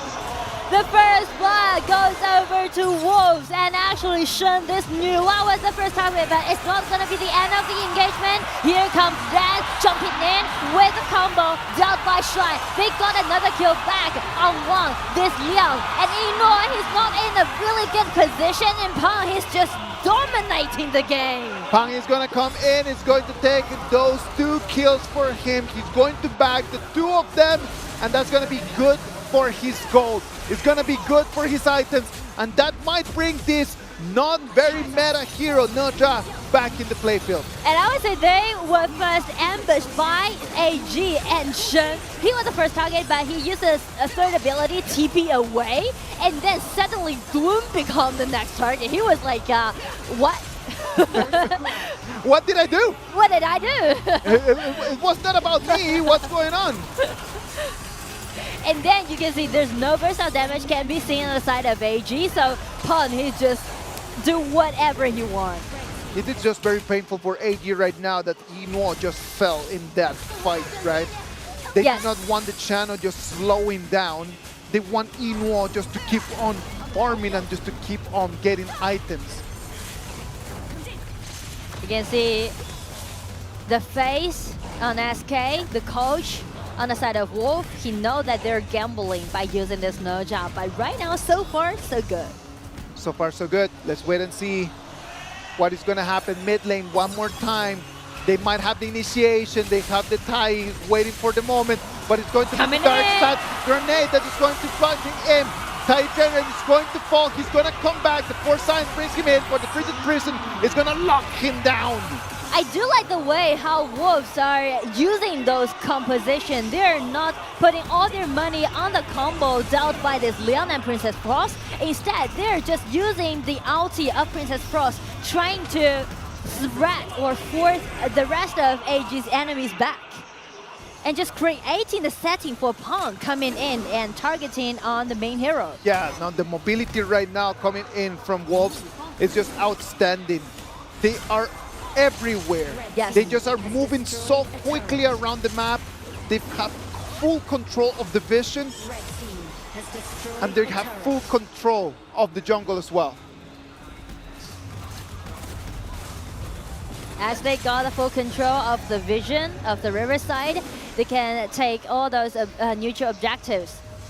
But I would say all gamer, they're not in a rush because both Nuwa and Channel and even Fatigue need time to build up their own items. And it's only 7 minutes. And the mid lane tower, as long as the mid lane tower is still standing up there, everything's going to be acceptable for AG. But that's the thing, right? Like, it is totally fine if the time passes, but if they keep losing these kind of fights, if they keep losing, if they keep engaging and not winning, that's going to be bad news for them. Yeah. So what AG is going to do right now is let Zoe to stand in front of all of his allies and try to clean up the waves in the mid. They need to guarantee the mid lane tower first. Rotation here to the farm lane. They have eyes on the red buff. Trying to find a good angle. The Fatigue is not anywhere near the fight. Step in. To jump in. He's going to be able to collect that red buff. It's going to be smite away by Zoe. Secure the red buff and also buy more time for Ran. AG is doing full one push. They know that they need to feed all of those monies to one person first, and Ran is their choice. The TQ is not going to be successful. The Vanguards are going to take that tier 2 turret. And right now, the farm lane for AG is falling a little bit more. Slowly, slowly, slowly. They've already made all their way into the high ground. And I would say everything was initiated by Pong. This unexpected Ninja pick. That works really well. Of course, like the Blazing Cake already of his item. It's going to be very useful for him. 6,700 gold for him at 1,200 advantage compared to the Tuan. Yes, and speaking to the team, they got 2,000 gold in lead. So when we're reaching the 10 minutes mark, it's gonna be Wolf's time. Try to guarantee all those neutral objectives and solidify their advantage. I just love when the new white using Annihilation just to try to take the objectives. Yes. For me, it just keeps me on my seat. It literally just keeps me on my toes just to try to wait and see if it gets to snap it away. Just give it a try. Why not? I love just seeing how the professionals practice for that, right? Yeah. Because they get vision and they just calculate the speed that the dragon is losing blood. And then after that, they just have a little timer and then just snap out there. And sometimes it actually works. It's more like, kind of like a sense. Yes. A sense about whether you can got it or not. And let's just take a look at the gold lead that Pong has. He is having the highest gold right now in the Gorge and allowing them to guarantee this. Ooh, Nuwa tried to threat them by using the third ability. That was very close. That was very close. I'm telling you, that is exactly what I want to see every time that I see a Nuwa out there. That is the one thing that I want to see. Wow. keeps me on my toes. Yeah, let's go. Let's get more of that, please. Definitely we will see more of that because AG, they're trying to defend their milling tower and buy them more time to do so. All right now it's going to be them. It's going to be Wolves, the ones that are going to have the buff from here, from the Dark Tyrant. Let's see what they want to do with that. Do they want to engage in a little bit more fights? Guan Yu spotted out by the Fatigue are going around the red buff area. Again, all gamer, they're waiting for this Nuwa to be fully decked out because that's the only way that how they're gonna deal with Wolf's composition right now. Because it's gonna be devastating. And Nuwa right now, 3 items already. Yeah, that's 3 items already. That is gonna be an issue. Yeah. That's gonna be an issue for Chongqing Wolves because only one Succubus cloak being made right now. Yeah. And it's only by the Liang. That's true. And Leon is not like a typical frontliner, I would say. No, of course not. So the problem for Wolves is that they already got several good lead, but how they're gonna pushing forward, they go for this Dragon again. This Shadow Overlord, but AG definitely know that what they're doing right now. No, they cannot do anything about it. The Annihilation from Nuwa was already spent to clean up the wave. And right now that Dragon over there is gonna be free for Wolves. 12 minutes of the game, the 1,500 gold lead from Wolves is nothing as long as the turrets from AG don't fall. That's gonna be their first target. Clean up the turrets. They already have both the Clash lane and the farm lane. They have an advantage right over there, but they still have no super minions in here. Yes. And the reason why Wolf, they are turning their eyes on both side lane is because they find it is very hard to take the milling tower down. You can already see, right, the damage dealt by this new one. So Wolves, they are trying to rotate to the side lanes and step by step to pushing forward. Look at Guan Yu once more time. He comes in, but it's going to be so difficult. Naja comes in with Skyfall, trying to take on the turret. The turret is going to fall, but can they find something else? They find one they're more pushing! member. Still the push. It's going to be Ace is surviving! No! Track finds him while he was repleting, and he's going to take him down.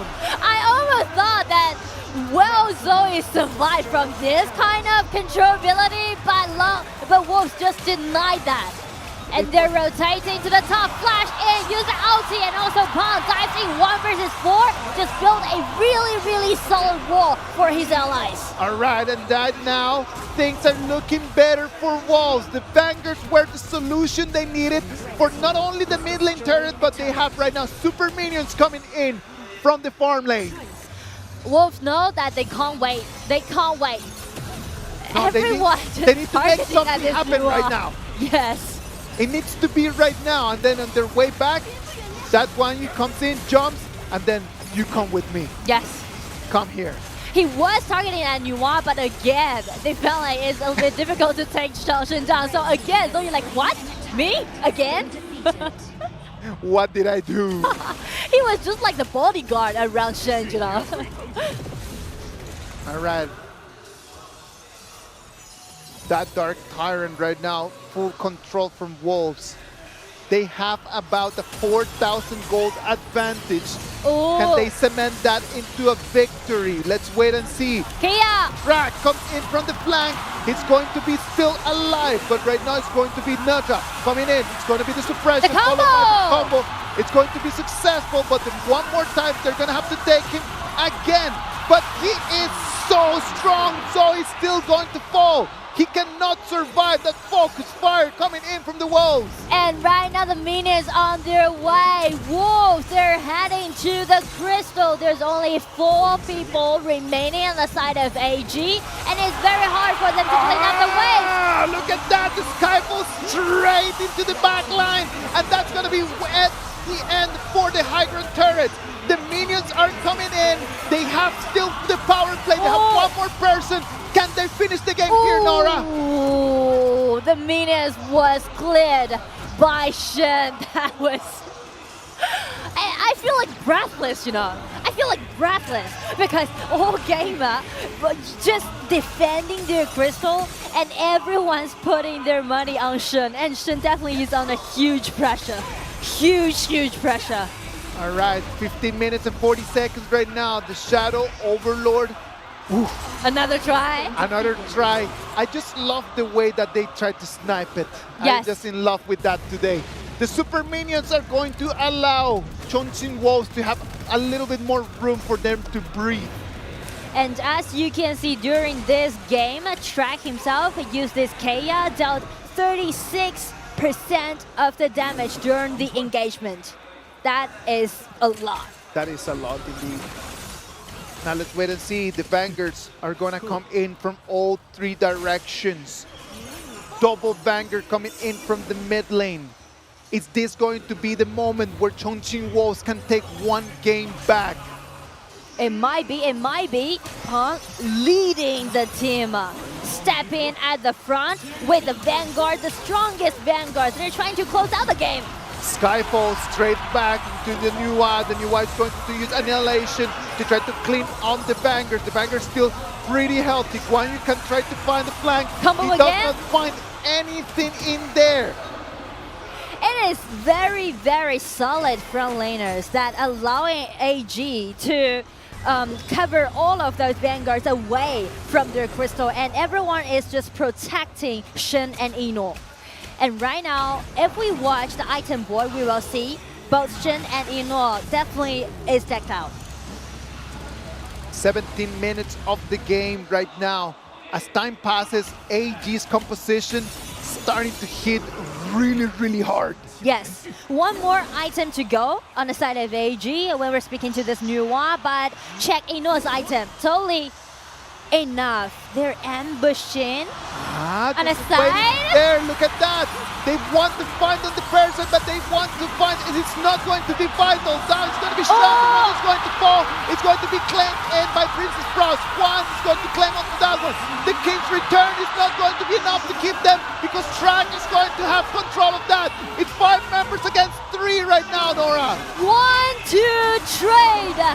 Wolves definitely won the upper hand, and another kill added by just allowing AG to buy them a little bit more time, but Pong wouldn't allowing that, leading the minions, coming in, aiming for Ino, and ran another combo, has been seen frozen with ulti, brought him back, a knockout from Dun, 3 member has been knocked out, but outside, been tracked, is being unstoppable, the minions on their way, and a double kill, ace the enemies, and it goes to Wolf. The game's on, ladies and gentlemen. The game's still on. It is really good and satisfying to see a game be played like this. And as you can see, Pon, the way how he's walking across the stage, he knows that they were under a lot of pressure. But finally, they survived, they made it. They got a really precious 1 point back as their opponents were reaching the match point.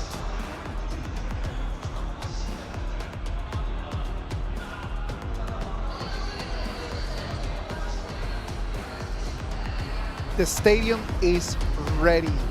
Right now, it is already 3-2. 3-2 for AG. Chongqing Wolves one more time doing the job. Just getting the job done, showing us that they still have a little bit more in there, Nora. Yes, a little bit more, and also the deep hero pool allowing them to do so, and also the creativity, I would say. And also the courage. You do need courage when you're facing your opponent's match point and taking out this Nerja pick. I don't know, it's just the courage be inside of Wolves. I agree with you. I think that courage is one of the important words in here, as Chongqing Wolves right now use that courage to build up a different composition, a different strategy that right now puts them in a good position. Now, what do you think was the key for them to be playing here? We talk about courage. Courage is just a feeling. Courage is just a strategy. It is just an attitude. Give us a little bit of the analysis of why do you think from a professional standpoint that they actually won? I would say it's the slight but subtle change that how they are using this Leon and Princess Frost combination, because we usually see if you play this kind of duel, you need to work together and trying to let them initiate the game. But as we can see in this one, you can see always gonna be Nerja who take the responsibility. He diving first, he uses his ulti and trying to lock someone in, and then just create the setting for Princess Frost and Leon to take the rest of one. And usually you will see Dun be controlled, right? And it's just like use Nerja, his own body, to separate the battlefield. So the Netra ability just to jump into the back lane and then just kind of just divide the fire and divide the focus of AG is exactly what allowed Chongqing Wolves to win this. Yes, and they can have a stable controllability, the combo from Leon and Princess Frost. So actually they are playing the combo that we are familiar, but the way how they use it is not the way that we are familiar. I see. So when you analyze this and then you start thinking about like, okay, what should AG have done differently if they wanted to actually fight this out? What do you think they should have done different? I feel like they just kind of lowered their guard in the early game, because as you can see, Shen was controlled by Nerja, and even that was AG's movement. They are trying to initiate, right? They're ambushing the grass, trying to take Nerja down, because everyone acknowledged that Nerja will be less power in the early game. But it just went in totally opposite way. As you can see, Pan just absorbing all of those damage and even got a counter attack and take 1 or 2 people down, right? That's a turning point, and that's the most decisive turning point throughout the game. I feel like at the end of the day, AG still has the advantage in here, since we're gonna move into the next game. The next game is gonna be game 6. Because of the way that the tournament works, right now it's gonna be Wolves, there's gonna be AG that's gonna be able to choose where they want to go to. And we get into game 6, where it's actually the strongest game for AG. We're gonna move into game 6, and it's going to be them on the red side. If they want to choose the red side, I would say Pei will be a really nice choice. And also they're good at Lady Sun and Giant's combo, but since they already used that, so maybe a single Lady Sun could be possible. Lady Sun? Could be possible. Let's imagine that you're the coach. Let's imagine you say, single Lady Sun. What do you put that single Lady Sun with? I would say something else, like a Lianpo pick or lumber pick. So no Dun Shan option in there. Because Dun Shan's definitely gonna be banned away on the side of Wolves. They won't let this kind of OP hero out. Yeah, that's true. That's true. They do not want to get. They don't want to try to solve that kind of questions. Yeah. That's completely unnecessary. And you know what? We're only 1 game away from Ultimate Battle. Yeah, right? Like we said at the beginning of this whole thing that we were going to end up in the Ultimate Battle. And most likely it is that's the destination where we're going. Well, ladies and gentlemen, the MVP for this game from Chongqing Wolves, on that Netra being the key to success in this very difficult game 5, is gonna be Pan. It is really crucial. And Pan, he also made his debut back in 2020, where was the darkest moment for Chongqing Wolves. And again, he revived with his big brothers, but right now he is the big brother in this team. From the youngest to the longest, just like Ino did. 3-0-7 for KDA over here for Pan. Just very interesting the way that he played that Netra, right? Yeah. Just finding always, just holding to his Skyfall all the way until he could find the back laner. Here, he was either targeting the channel or targeting the Nuwa all the time. And he's making his choice depends on the game. The reason why he's targeting at the Nuwa in this time, because they are trying to take that mid lane tower down. But Zoe suffered a lot in this game, to be honest. Did you see that fan right over there suffering as well? Yeah. Like everyone is so hyped right now here in Beijing. Like you can see how everyone is really trying to control their emotions, but then their facial expressions are saying something completely different. It's completely different, especially the fans for Wolves. They want to see their team to get revenge, and also the fans on the side of AG, they're trying to see their favorite team to create the history. Are we going into the ultimate battle, or this next game is going to be our last one? We'll know after this short break.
Welcome back. This is the KPL Grand Finals 2025. It's 3-2 for all gamers right now. The next game is going to decide if we go to the ultimate battle or if AG is going to crown themselves in their 6th championship in a row. Yes, I mean, AG is still at their match point. And speaking to Game 6, both team is going to put it all in using their very confident hero, the most confident hero. And if Wolves won another game, then we will go for the ultimate battle. Let's wait and see. Look at the moon. That beautiful moon right over there. Is that moon going to give the Wolves a little bit of a buff? I don't know. I don't know. That moon might be just the key for Wolves to become champions today. Well, who knows? Wolves might need more than just the moon to win this game 6. Yes, and I'm wondering, will Wolves do something like giving us some more spicy picks, or will they stay in a more stabilized composition? Because as you can see, these two teams are pretty characteristic. That AG definitely will go for more effort tolerance composition. For example, Flowborn tank. Yes. It is still available. One of the characteristics of Wolves that has made them such a strong team through this whole tournament has been their control over the objectives. Yes. Controlling the neutral objectives has been incredibly important. Before the 10 minutes mark, they control 85% of the overlords and 60% of the tyrants. And after the 10-minute mark, they control 65% of the shadow tyrants and they control 60% of the shadow overlords. Can they really utilize that into their next composition? Just trying to compete with something a little bit more of a jungle core for them.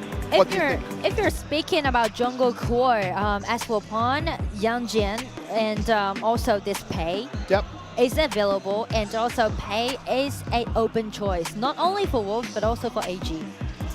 And I still remember Zoe used this Pei once in their final, just saved the team by getting a quadrant or something like that. Today we have not seen a lot of assassin Yeah, cores, true. right? Very interesting that we have not seen much of that. We have seen a little bit more of tankiness. Yes. We've seen a lot more like warriors over there in the jungle position. What do you think is the reason to all that? Because of the effort tolerance that it's totally different, especially in this patch. There's a lot of cores in the composition. If you got another assassin, how about your top lane? Because back in the days, it was a tank on the top lane and an assassin in the jungle. Yes. But this time, always going to be the warrior. And both of the top will need money. That's a problem. Well, ladies and gentlemen, let's jump into Game 6. Wolves Esports is going to be on the blue side, and all gamers are going to choose to go onto the red. The red. I would say Lady Sun is going to be a nice choice because it's an open choice. But the track where Yuno can use it. And the also Lady Sun, maybe? The Dolia and Yangjin is also available. So abundant people. Early. Okay. So Arlie over there for track. What are the options in there that they could have just for that Arlie in terms of like a very good support to play around with? With Arlie? I would say maybe Arlie is one of those mobile heroes that didn't need any support. So I feel like they're trying to want to have another hero to play around Pound. Wow. Let's wait and see what's going to happen. Right over here. The Pei! I know why the audience right now in the arena is calling so loudly. Because it's going to be the jungle's main hero versus another jungle's main hero, head to head. Let's see who's going to be the strongest jungler in there. Is it going to be your Ogren or is it going to be my Pei? Oh. Shen's Mai Shiranui as well is going to come out. Wow. It just set the rumble down, you know. It just like Pei versus Ogren, both FMVP heroes. Both FMVP heroes. Now, after we can see already, like we already have both in there. We have both junglers, we have both mid laners available already set in here for both teams. The option right now is going to be for Wolves just to really force Ino into something that he might not like. The Lung taken away. They need to really just try to take away heroes that he might turn things around in. Then maybe Diren Jie and also Consort Yu will be banned away. And also Lady Sun, a lot of marksmen are still available for Ino right now. Okay, the Long taken out. Lady Sun taken out as well. I like the Great Goose ban. Imagine the respect that they have towards one. Yes. That they see that Quake Goods and they're like, yeah, no, we don't want to have to figure that out. Because that's a hero that brought Wolves into the final. The last game that they played in the knockout stage. And one was the MVP in that specific game. Deer and Jian, Coach or you, both options available for Inuo. Yeah. Do you pick right now or do you wait for the last moment? I feel like they can prioritize Ren because they do need some warriors to deal with this early. Ma Chao can be a decent choice, I guess.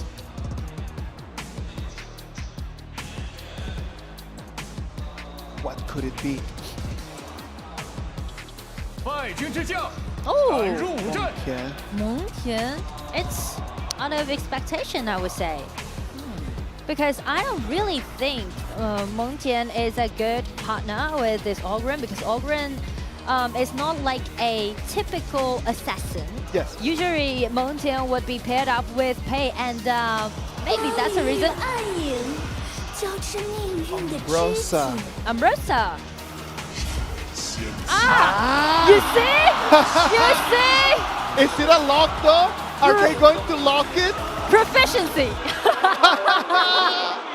And that is a lock. We're going to have Donghuang over there. You see this game in Game 6. Finally, we've seen this Donghuang carrying out. Ho Yi. Ho Yi plus Diadea combo. Yes, and also maybe the Ho Yi with this mice combo. And also Ho Yi is one of the most powerful laning marksmen. Yes. In the early game. He might even win a winning lane at the bottom when he's facing against his early, but the problem is that he relies a lot on his ulti, the accuracy, right? Yeah. He needs to be the initiator from all gamers.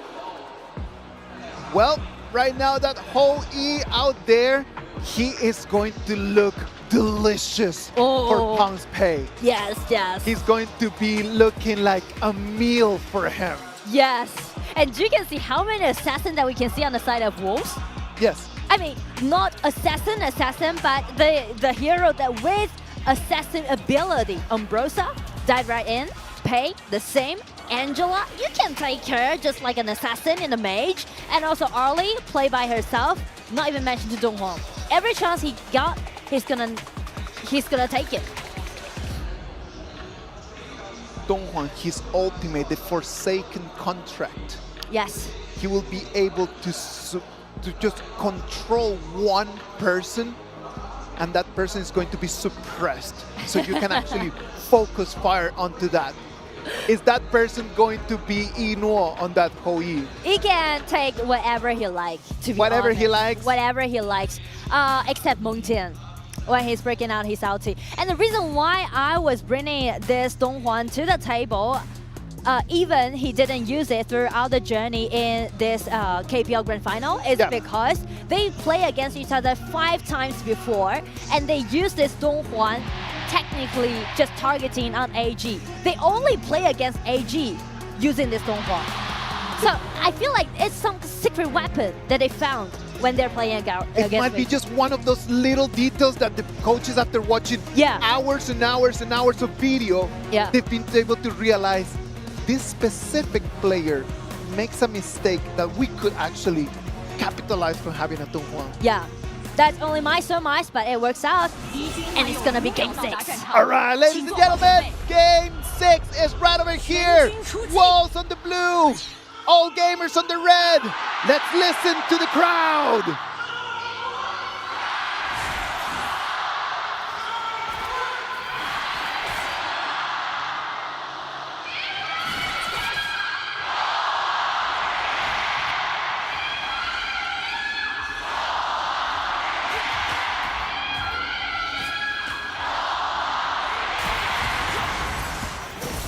All right, ladies and gentlemen, let us start our game number 6. Look at that, Ran being taken extremely low. He's gonna have to proc his flash out of there, and that is going to be one of the advantages of having that Donghuang. And because of the rotation that was made on both side lanes, just gaining them the winning lane at the top. Look at the way that Donghuang is just walking around, not caring about anything. Yes, fearless. Like, he can use those balls around him, right? Like, he can use all of those balls, as you can see, just to recover HP, right? Yeah. So the rotation, the way that you move with that hero, you need to be rotating clockwise in order for you to accelerate the ability of those spheres to give you more HP. Yes, that's true. So keep distance and keep chasing matters a lot when you're playing this Donghua. But I would say the early game will be quite slow on the side of AG. First they need to wait until Ino get level 4. It's only in level 3 right now. At the same time that they wait, pay is just building up, right? Yeah. And we know that in the early game, like the pay can be really quick at scaling. The one thing that I do not like about this is that the pay cannot fall. In the moment that the pay falls, it's a completely different hero, it's a completely different ball game. Yeah, the rhythm. The rhythm matters a lot when you're playing this hero.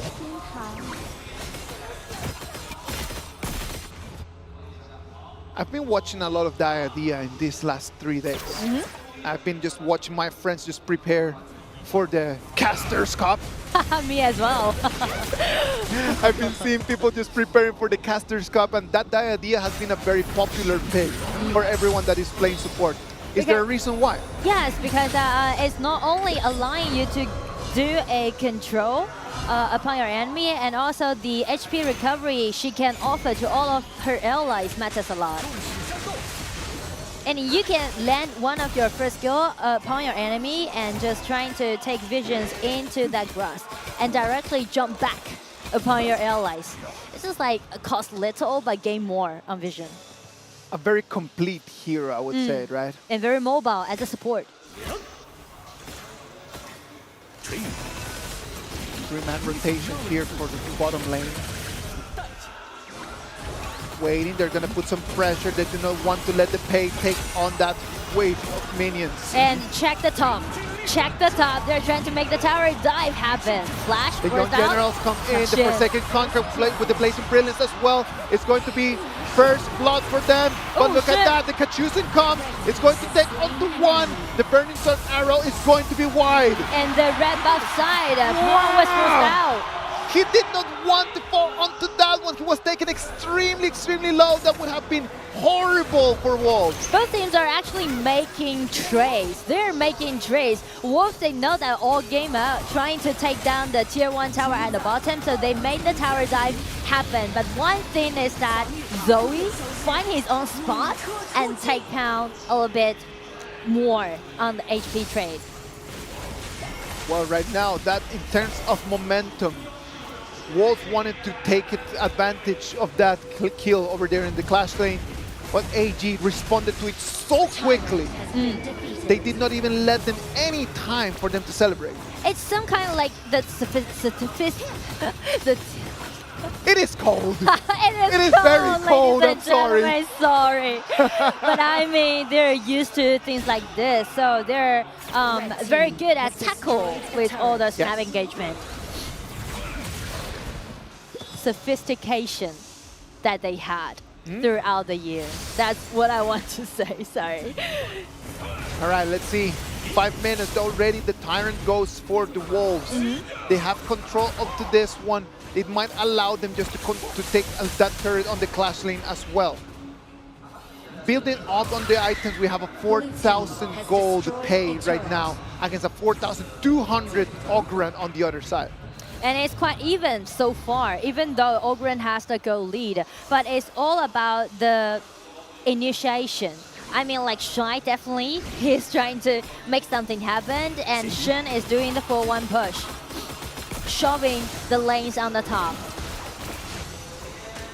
They want, I can see AG's very clear on what they want to do. Yeah. They want to take control of the minion waves. They want to have control of the map, because every single time that Wolves believes that it's going to be a mirror move, like always AG is trying to defend the turret. Yeah. They're trying to just get an advantage, even if it is a small one. Because to their own understanding to this game is that killing is only one of the measures that help you to get to the towers, get to the crystals. What really matters is the tower. Oh, nice try. Nice try. So close. It's quite intense right now. The Burning Sun arrow coming in from Ho Yi allows you a stun that the longer time that the arrow is going to travel, the longer time that it's going to fly around, the more time that you're going to be stunned in there, right? Yes. And so that's why you can see a lot of the players just moving back right before actually sending the arrow. Yes, and several heroes on the side of Wolves can actually avoid the ulti dealt by Eno. For example, the ulti from Angela, the immunity. Hey, look at that. They're going to come into the brush. They're going to find the Monkey. Donghuan is being taken extremely low. The Radiance is going to slow him down. The Forsaken Contract, he's going to come, but he's going to find only Shuai. Shuai is going to be the only person falling in there. The Monkey is going to come in, but he's going to be assassinated by Mount. 2-2 trade. And right now, Sakura coming right on time, clearing up the battlefield. Oh, love that. Coming in, the reinforcers coming in from Wolves, make it extremely good for them. The movement comes in the moment that Shang on that Mai Shiranui thought that they had the battle. It is going to be Sakura on the other side telling them, I am still here, I'm still alive. I do like the way how AG is doing their CC control. As you can see, like Juan just used his ulti, tried to make the 1-1 trade happen, and look Arley's position, right? Really neat, but as Shen used a flash coming in, and they make it as another 1-1 trade. One of the things that I really like about Zoe as a jungler is that he really understands when he needs just to call it off and then just to run away. Yeah. Did you see that he went back out of that fight with like 50 of his HP? Like not even, like his HP bar was invisible in there. Yes. Not dying, not falling, that is one of the important things about a jungler. And that's one of the important things that why the FMVP hero, he gives it to Ogren. Look at that, Burning Sun Arrow comes in, it's going to be wide, Pei is going to take on the Tyrant. Monkey and his young generals tanking in so much damage. Right now it's going to be the blue team trying to kite away. The Ogren already has the passage, he's going to decide to stop and wait. The minions are going to be clean, and there's going to be minions coming in for the mid lane turret. But since the Angela is still alive, so it is really hard for AG to take the mid lane tower down. So the same situation happened again as we've seen for the last game. And Sakura, well, playing so aggressively. He just does not care. He runs in as if he would be a tank. That Umbrosa right now, dealing so much damage. I like it so much, the way that he is actually managing the hero. And I feel like the fearlessness is one of the reasons why Sakura outplayed the game during this journey in KPL Grand Final. We're about getting to 10 minutes mark. A 1,500 gold advantage for the Wolves might give them not enough for them to take on this Dark Tyrant, this first Dark Tyrant battle. They're gonna have to play a little bit with the waves because a full-on head-on first battle right over there could be a terrible decision right now. And I'm gonna tell you, a big fight is coming soon. Oh, look at that. Let's wait and see. Rotation up into the mid lane. The Forsaken Contract from Donghuan is ready there. He comes in the flash. He's going to find one person, but then no follow and it's full of damage. It is going to be bad news for him because he came in with the flash. He found him. No one else came. And we can see Sakura is trying to find a really decent position, but Shen, he smells the danger and they bump to each other. It's gonna be a solo at the blue buff area and Sakura is on run. Sakura is on the run right now. They do not want to take on the kill. They want to take on the Tyrant. They know the importance of that Tyrant one more time. The following comes in. The Fireball takes on the Blazing Prince. Is going to send Shuai. The Conductor of Souls comes in. It's going to fall. Angela is going to fall one more time. And it's just bad news for them. Look at that. It's going to be tracked. It's going to be the Arlie trying to take on the 3. The Conductor of Souls comes in, takes him down. Double kill for Zoe. And it's going to be the Tyrant for them. It's definitely going for AG right now. As you can see, they take one person down one by one. And you thought that's going to be the end of engagement? Ino's ulti, the bird, landed on Pang. That was so critical. They come in, they thought that they had the fight, but no, at the end of the day, it was AG the one that had control of it. This is right now AG taking control. In just that one fight, they built a 2,500 gold advantage. That's a lot. They totally turned the table around by this kind of camp fight. And that's something memorable for AG. Red team has destroyed a turret.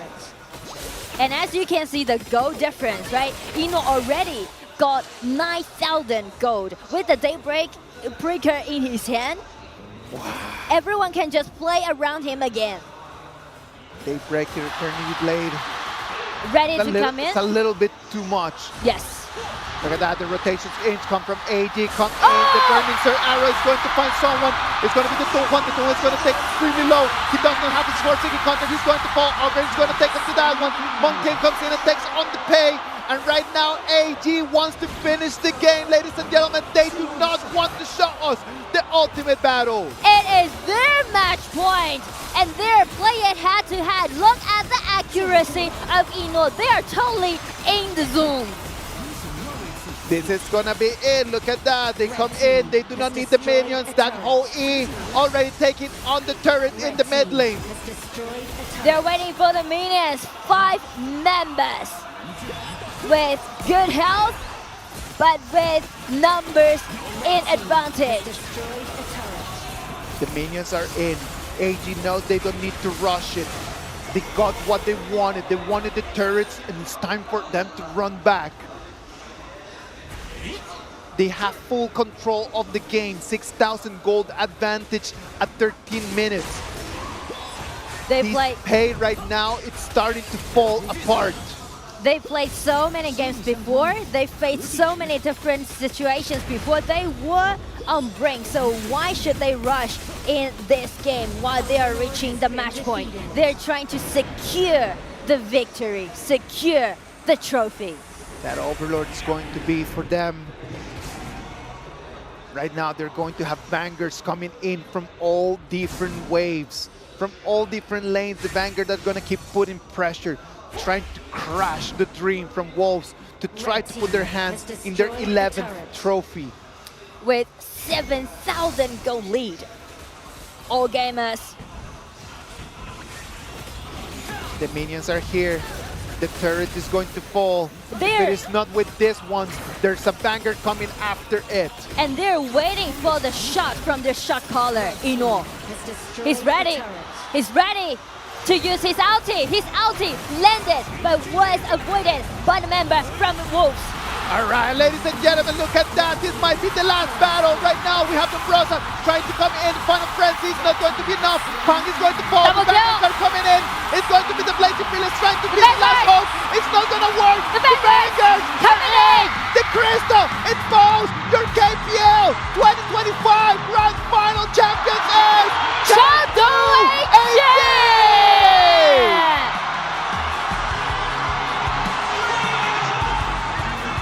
They made the history. 6 consecutive champions showed their dominance in the league. True pioneer of KPL. You can see the entire arena burst into thunderous cheers for Chengdu AG. Chengdu AG, they came, they saw, they conquered. They battled it out with everything they had. And right now the stadium is roaring for them. Their fans, they want to see them walk. They want to see them shine. The lights in the Bird Nest, they shine for their champions. They shine for Chengdu AG. Tonight here at the National Stadium, here at Bird's Nest, the chant of their names ring loud and clear all over the venue again to Chengdu AG.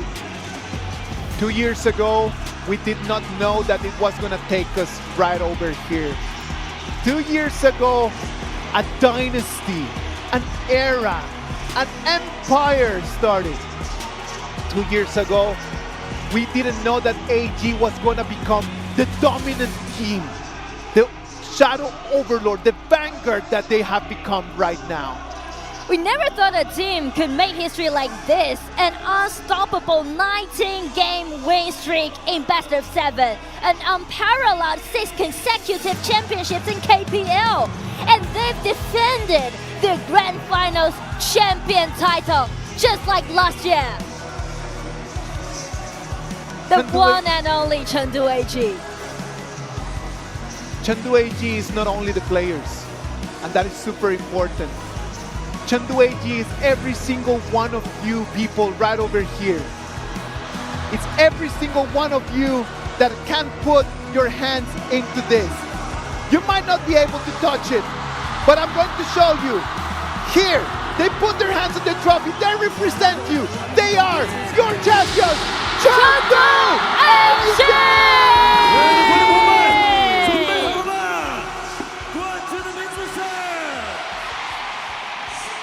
For every single one of you over there sitting in the stage, sitting here in the stadium, being out there, this is for you. 九天龙吟云霄阵，王者归来仍少年。让我们再次恭喜成都 A 级传闻会成功卫冕。 Let's congratulate all gamers once again for successfully defending their title and winning the championship of the 2025 KPL Grand Finals. Here at the iconic National Stadium, watched by tens of thousands, they lift the Champion Cup, the symbol of the highest honor in KPL once more. Looking back to last year, it was exactly on the KPL Grand Final stage that AG lifted the first Champion Cup in KPL history. And over the past year, they never let the championship slip through their fingers.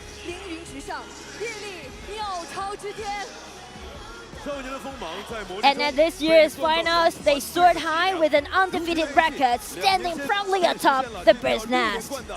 Now AG has achieved the remarkable feat of winning 6 consecutive KPL championships in just 2 years. This Champion Cup carries more than just glory. It is the determination that all efforts will eventually be rewarded. 是千千万万的坚信与期待，是所有努力终有回响的决心。此时此刻，相信选手包括教练一定有非常多的感慨想要分享。 At this very moment, we're sure the players are filled with countless emotions. Let's go interview all the championship team members. 先采访渲染吧，来渲染。龙伟很着急，想爽了，我听懂了，别急，听我讲完。 接下来呢，你们成为了第一个在鸟巢捧杯的中国电竞选手，感觉怎么样呢？太爽了 Building this empire and then just winning this trophy right over here. What is this feeling? Awesome. 对味儿了。对味儿了。接下来要跟渲染聊一点深度的，因为你与 AG 一起创造了 KPL 6连冠的日子，在这段日子里，有没有让你最自豪的时刻呢？跟大家分享一下。 What has been the moment that had made you the most incredibly proud in these 2 years? 拿那么多冠军吧，我相信奇迹一直存在。 We've been through all of this and taking champions in a row, and I thought miracles always standing beside us. 想要对此刻的自己分享点什么吗？只能说，在鸟巢这个地方拿下冠军，很棒。 What would you like to say to yourself standing here?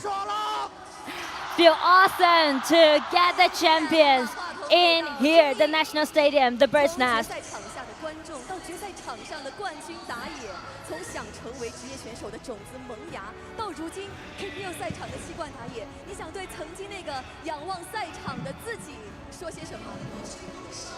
非常感谢曾经的自己吧。 What would you like to say to your past self once you looked up on this stage? Thanks to the younger me, myself, brought me here. To all those aspiring young players now that look up to you, what would you like to say to them? Keep doing this. Keep chasing your dreams. 今天呢是长生登上 KPL 的第1001天。也是长生拿到的第7个冠军的日子。 Today is the 1001 day of your KPL, and it's your 7th championship. 最记忆深刻的瞬间，跟大家分享一下吧。 What moments have left a deep impression or moved you? 可以呀。记忆深刻的事情其实挺多的，我觉得今天 A 肯 lot 定 of 算一天 memorable 嘛。 things. 然后更多的是 Today 很庆 counts 幸 one. 可以遇到这么棒的队友还有团队吧。 I'm very happy that I can meet teams and team members like 然后今天也很荣幸 this. 可以在鸟巢这么大的舞台 And 跟 I'm 队 very 友 honored 一 to be 起拿 here. 下这个冠军。 Take the trophy here at the National Stadium. 是的，长风万里，生生不息。从蛰伏到破茧，从凤凰山到今夜鸟巢，捧起圣龙杯，长生还有什么想跟大家分享的吗？ What do you most want to share with everyone, 提到 Chen Sheng? 了对于这个团队的印象是非常深刻的。没错。有什么话想跟这个团队说的吗？有你们真是太好了吧。然后 The best thing 有 I 很多 have 可以分享的事情 is my 但是 teammates. 都不好播。不好播吗？那咱们私下可以慢慢的，今天晚上畅快的聊一聊。好好分享一下。但是呢，我能感觉到，相比于上一次站在这个万人体育场跟大家分享，长生现在夺冠夺得熟练多了。好了，我们来采访一下一诺，来吧，一诺。第一局比赛就惊险万分，首局翻盘，当时好像笑着在跟大家分享，拿下来 MVP，在跟大家聊什么呀？ That first game was actually pretty difficult. What did you think? Talk to everyone after the game. 我跟队友都说，我们输也要输得让对面难受，我们守也要守20分钟。然后没想到居然赢了 I talked to my teammates, even we're in deficit, definitely we will play it hard and just cause more trouble to our opponents, and unexpectedly that we won finally. 当然了，这是属于 AG 的时代，也是属于一诺的时代。一诺见证了 AG 一路走来，陪伴了 AG 的低谷与高峰。今夜站在这里，圆梦鸟巢，有什么想跟大家说的？ His Aegis era and his Enos era. Standing here on the bird's nest, what do you want to say to everyone? 很感慨吧。 A lot of emotions right now in my heart. 自己没放弃。 When I hit the rock bottom, I didn't give up. 就像我记得网络上有说我Someone said me on the internet. 包括顶峰，都是我一路都在。Throughout the years 也特别的骄傲。 in KPL, 整个团队 every experience counts. 你们为一诺骄傲吗？ Are you guys proud of Eno? 谢谢一诺的分享，非常的走心，他早与 AG 密不可分。好了，接下来我们采访一下大帅。有许多人都羡慕大帅的职业生涯，从登场开始，命运的齿轮就开始转动。现在在 AG 赢下了 KPL 的6连冠。大帅觉得到现在为止，自己有哪些收获和改变呢？ Dasha, what are some changes and gains that you have experienced in these 2 years? 一个是在沟通上的，还有一个就是游戏理解上，还有就是更多的 We improved on the game skills and also on the communication. 永远都是大帅最真诚的答案。相信的力量。当然，我相信啊， And always believe in our 所有的队员都非常 teammates. 羡慕大帅能够在鸟巢捧杯和夺冠，这是一个让人梦寐以求的冠军和舞台。所以在这里收获这样的一个冠军，对你而言有什么不同的意义吗？能不能跟大家分享分享？ To take this champion right over here in this place, does it have any difference to you? 就是能在从小看电视 I 上 never 的 thought one day 鸟巢的这个地方打比赛 that I could play games at the National Stadium, where I kept watching it through the TV when I was young. 非常的自豪吧。 I'm very proud of myself and I'm very excited to be here and got the trophy. 不会辜负你自己对于梦想的追逐。非常感谢大帅的分享，来吧，我们采访一下主教练战文玉老师。来，其实一路以来呢，你们战胜了很多的强队，包括在教练这个岗位上竞争激烈，而且舆论风险也很大。现在是战胜了3大教练，开启了2个连冠的时代，你都参与了，留下了自己的印记。有什么感受啊？在此刻跟大家分享吗？ What are some thoughts and feelings that you want to share with everyone right now? 因为我23年的时候比较迷茫嘛，非常感谢 I was kind of lost 和奶茶 back in 2023, and thanks to Abao and Naicha, coaches in the team, give me the support. 乐总和还有管理层，还有有点激动。 A lot of people around 俱乐 me. 部的一些管理嘛，还有默默工作的工作人员， A lot of staff in our club 我觉得是很开心的一 show 件 their 事情。 support to 然 me. 后今天能站在 And it is really happy and honored to work with them. 然后我的儿子、我的家里人都在看嘛。 My family and also my son is watching this game. I'm very proud to be here. 就是可能有一天会走向低谷嘛。 Maybe 但是我想 one 说 day 绝对不是今天。 we will hit the rock bottom, but not 现在荣耀 today. 还在继续，刚才分享了跟团队的故事，也说了家里人在现场有什么要跟家里的人分享的吗？要跟他们说点什么吗？ Something that you want to say about your family, something you want to say to them. 一直以来我做这行一直以来的支持吧，然后我也觉得我是我孩子的骄傲。 Thanks to all the support 自己孩子的骄傲 that they give to me, and I feel like my child will be proud of me. A 级创安会的所有成员们，同时让我们再次恭喜成都 A 级创安会获得2025年 KPL 年度总决赛总冠军。 战队冠军签名信物限时特惠中已开放购买，战队签名将在11月13日版本更新后正式上线，购买后将在 KPL 限定皮肤曹操竹箫之志上进行展示。 那么接下来，也让我们有请出的是 Next, KPL 王 please 者荣耀 welcome 职业联赛负责人 the head of King Pro League, Honor of Kings Esports, Chen Huang. 2025年 KPL 年度总决赛 He'll present the championship medal to the winner of the 2025 KPL Grand Finals.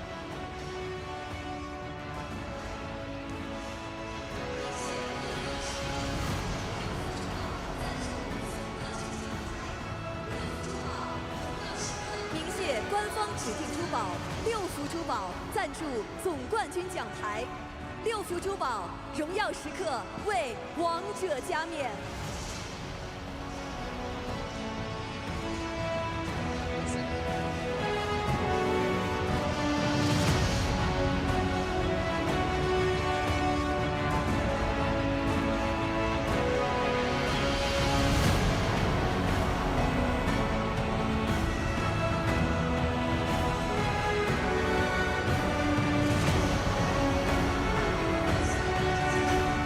Please welcome Mr. Huang Chen to take a photo with the champion team. 有请黄成先生和冠军成员一同合影留念，也请我们的冠军战队成员们展示总冠军奖牌。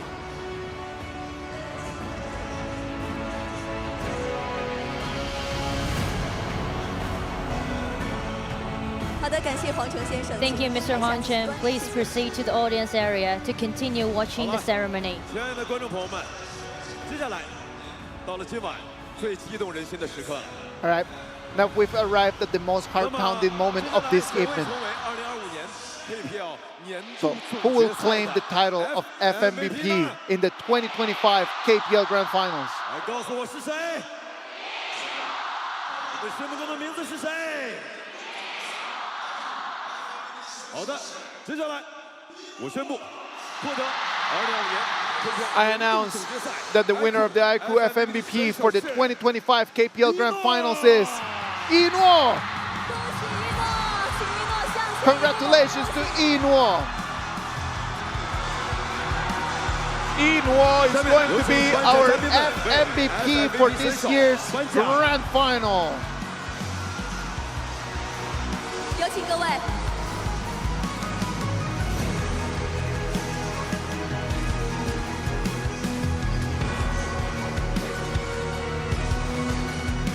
有请 iQOO 产品副总裁 Please welcome Mr. Wu Feng, Vice President of Product at 光 iQOO. 效的 iQOO 15，10人团战超丝滑 MVP 稳稳拿。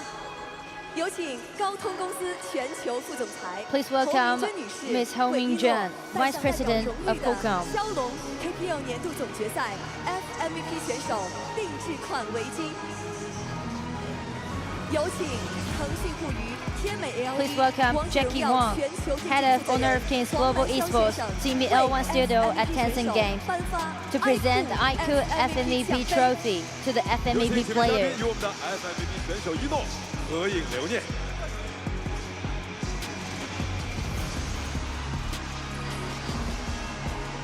好的，感谢各位颁奖嘉宾，有请大家移步台下继续观礼，感谢各位。Thank you to all of the awarding present guests. 也将亲笔签名一台 iQOO 15手机，送给参与 iQOO 手机小红书品牌活动笔记的中奖顾客。具体可在 iQOO 手机小红书官方账号置顶笔记查看。再次恭喜一诺。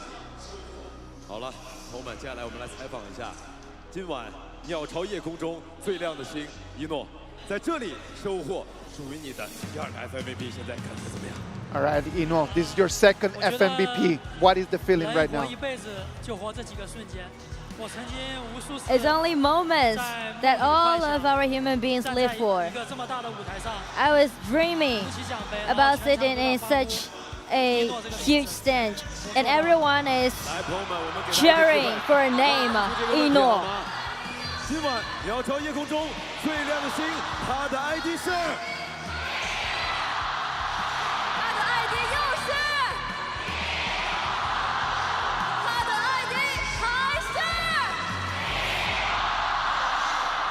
怎么样？现在圆梦时刻。当我知道，其实对于一诺来讲，这一路并不容易。获得第1个 FMVP 的时候，这是他带领 AG 复兴的那个时刻。现在你已经让 AG 站在了一个非常高的高度，这个时刻再次收获，心中会有不一样的感悟吗？ It was such a difficult road for you to do your first FMVP. Right now, it's your second FMVP. It's been such a long road, so many years. What do you have to say about this? Feel like the achievements that we got already showed it. No more to say. We're standing here waiting for all the challenges come up against us. 明年 KPL 也即将迎来10周年，你有什么样的心愿吗？ Next year, 10 years of KPL. What is your wish for next year?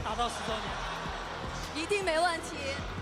I will go for my 10th year in KPL. 最后呢，还有一个大家特别关心的问题，因为获得这样的一个 FMVP， 一诺还会获得一个皮肤。那么现在想问问一诺， You know, you get your FMVP. We know that you're gonna get your skin. What are your ideas about that? I will choose Kaya. 我们其实需要在事后再去讨论一下，看看一诺到底心中所想是如何。那再一次感谢一诺，今夜在北京，在鸟巢的舞台上，成都 AG 超玩会成功加冕。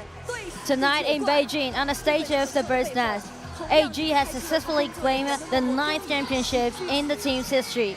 Behind this achievement, the silent dedication and support of the club staff are equally indispensable. Now let us welcome them to the stage together with warm applause to share this glorious moment. Please welcome the team of AG.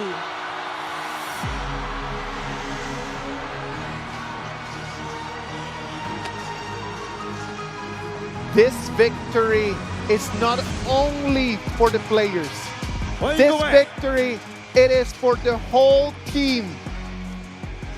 Tens, hundreds of people behind these 5 players, really putting their best, trying to feed them well, care for them, that they do not have any needs. And it is because of every single one of them on the stage right now that AG is this empire, is the team that they are right now. This is the real champion. Not only the players, the real champion is on stage, it's in the stadium, it's in front of the screens. The champions are Chengdu, AG, the fans, the players. It's all of you.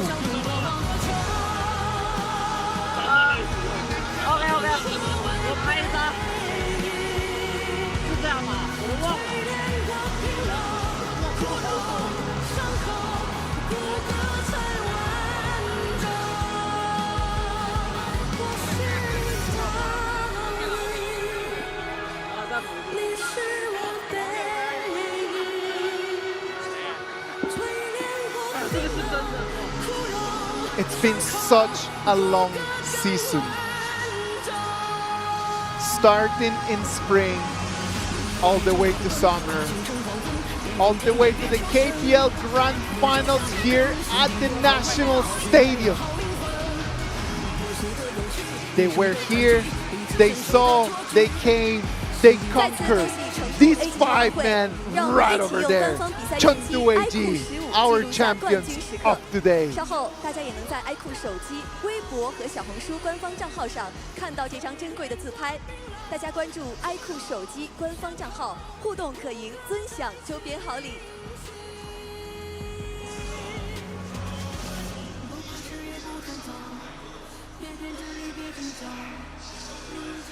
此刻，鸟巢的上空依旧回响着胜利的凯歌，而眼前的这片星海，是少年们勇往直前、逐梦巅峰的见证。 At this moment, the triumphant melody still echoes above the bird's nest, and the sea of lights before us is a testament to these young men's fearlessness and pursuit of peak. From 2016 to 2025, from Shanghai Huayuanfeng to Beijing Bird's Nest, the KPL has traveled to 15 cities, hosted 3,451 matches, and spent 3,339 days and nights. Throughout this journey, we have witnessed the league's infancy, experienced exploration of competitive format innovations, and felt the passion of the East versus West showdown. We have also seen home stadiums bloom in cities across the country. And when the 5-star red flag was raised, we felt immense pride in being able to win glory for our country at the Asian Games. Tonight at the National Stadium, the Bird's Nest, we have witnessed Mobile Esports of China make its first entry into this area and hold a special place in the hearts of hundreds of millions of Chinese people. 9 years of journey, every beat and piece, converging to the bright stars of the Bird's Nest tonight. 3,000 days and nights, every morning and evening, finally formed an epic scroll engraved with youth. 10 years on the path of King, 9 years of glory. Thank you to every indispensable one of you. Let us move forward together towards the 10th year of KPL. And with that, the 2025 KPL Grand Finals officially come to an end. Thank you to all spectators who came to the venue and all those watching from behind the screen. We will see you again at the Challenger Cup. Ladies and gentlemen, thank you very much for being here. It's been our pleasure to bring you the best of the best. This has been the 2025 Grand Finals. I am Isaac Peña. I am Nora. Goodbye. 2025 KPL 年度总决赛拉开帷幕，12支战队汇聚于此，而矗立在鸟巢之巅的圣龙杯，在等待一支战队携本命之约，踏碎万千金羽，向他登阶而来。在舞台上，我最想听到的是金羽落下的声音。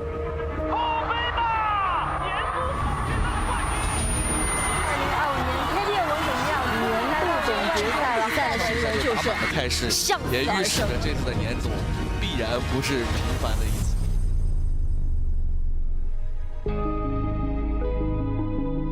年总的揭幕战上，所以第二季能不能维护大师组的荣誉啊？为了有被动，霸体解决，但是没有办法活下来，飞过来再输出2点击破。这3个人在追着打，然后把水晶要一抢到，恭喜佛山第二季守护了大师组的荣耀。京东确实是在夏季赛通过自己的这种变革冲入了年总。精英组第一支攻擂成功的队伍。那马超进场收割了，对面的胜负全倒，会拿到2连击破，让我们恭喜长沙超博让2追3。加油！加油！守不住，让我们恭喜同乡秦九拿到了年度总决赛首个小局的胜利。加油！杭州 LGD NBW 3比0拿下比赛，直接挺进淘汰赛。吊水，让我们恭喜北京 JDG， 这也是北京 JDG 第一次战胜重庆狼队。我想往前接，开门狼冲出来，直接贴到脸上，一波没有切到床，这句话要被反打，火着一波回头团灭了同乡秦九。在这场0比3之后，也就意味着同乡秦九提前退出了本次年度总决赛的舞台。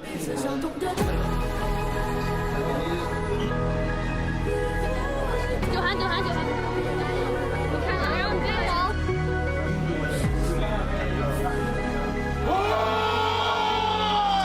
峡的失利，他们在这一次的年度总决赛，从擂台赛的第一场到突围赛的这一场，他们7连败。到底谁最后会站在鸟巢中间去争夺圣龙杯那个顶级的荣誉？我相信这应该是所有选手职业生涯当中都不愿意缺席的场面。给力手复活，站起来，曹操还在砍。正面的话看一下，宝典在后面不断的铺一波伤害，两边是一波乱战，但是谁也不退。对于上海 EDGM 来说，这一次的年总可能没有办法再去到淘汰赛，去到长沙了。这样的话顶着风暴龙王的发挥，那太难打了，有点撑不住了。长沙滔搏的路呢就到这里了。我们得遗憾的说，作为一支以长沙为主场的队伍，他们连续2年在突围赛的位置倒在了这里。在经过了前面15个比赛日，一共41场对决之后，8支战队再次集结到长沙。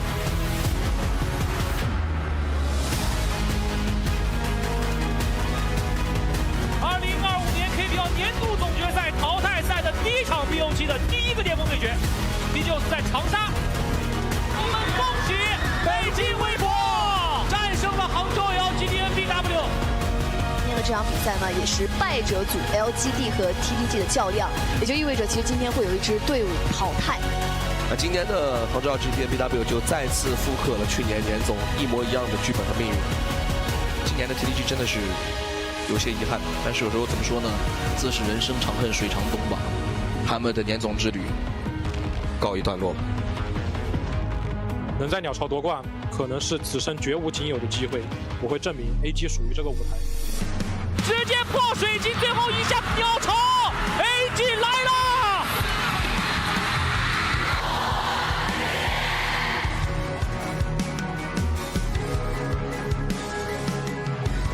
败者组不是狼队的终点，而是新的起点。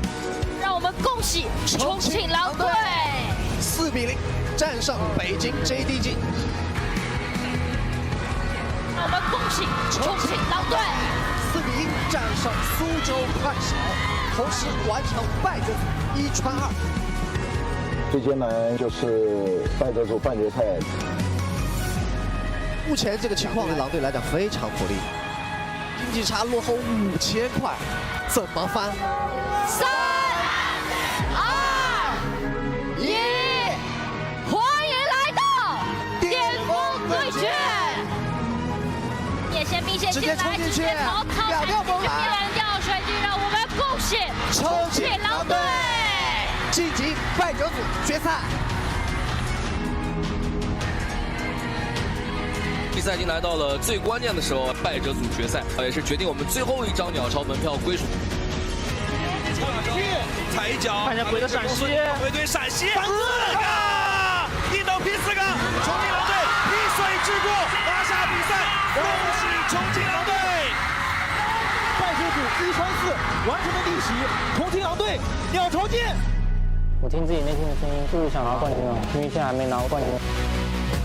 在鸟巢最想听到的还是大家几万人呼喊我们 AG 的名字。欢迎来到2025年 KPL 年度总决赛决赛。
倒下的像雕塑，火里站起来。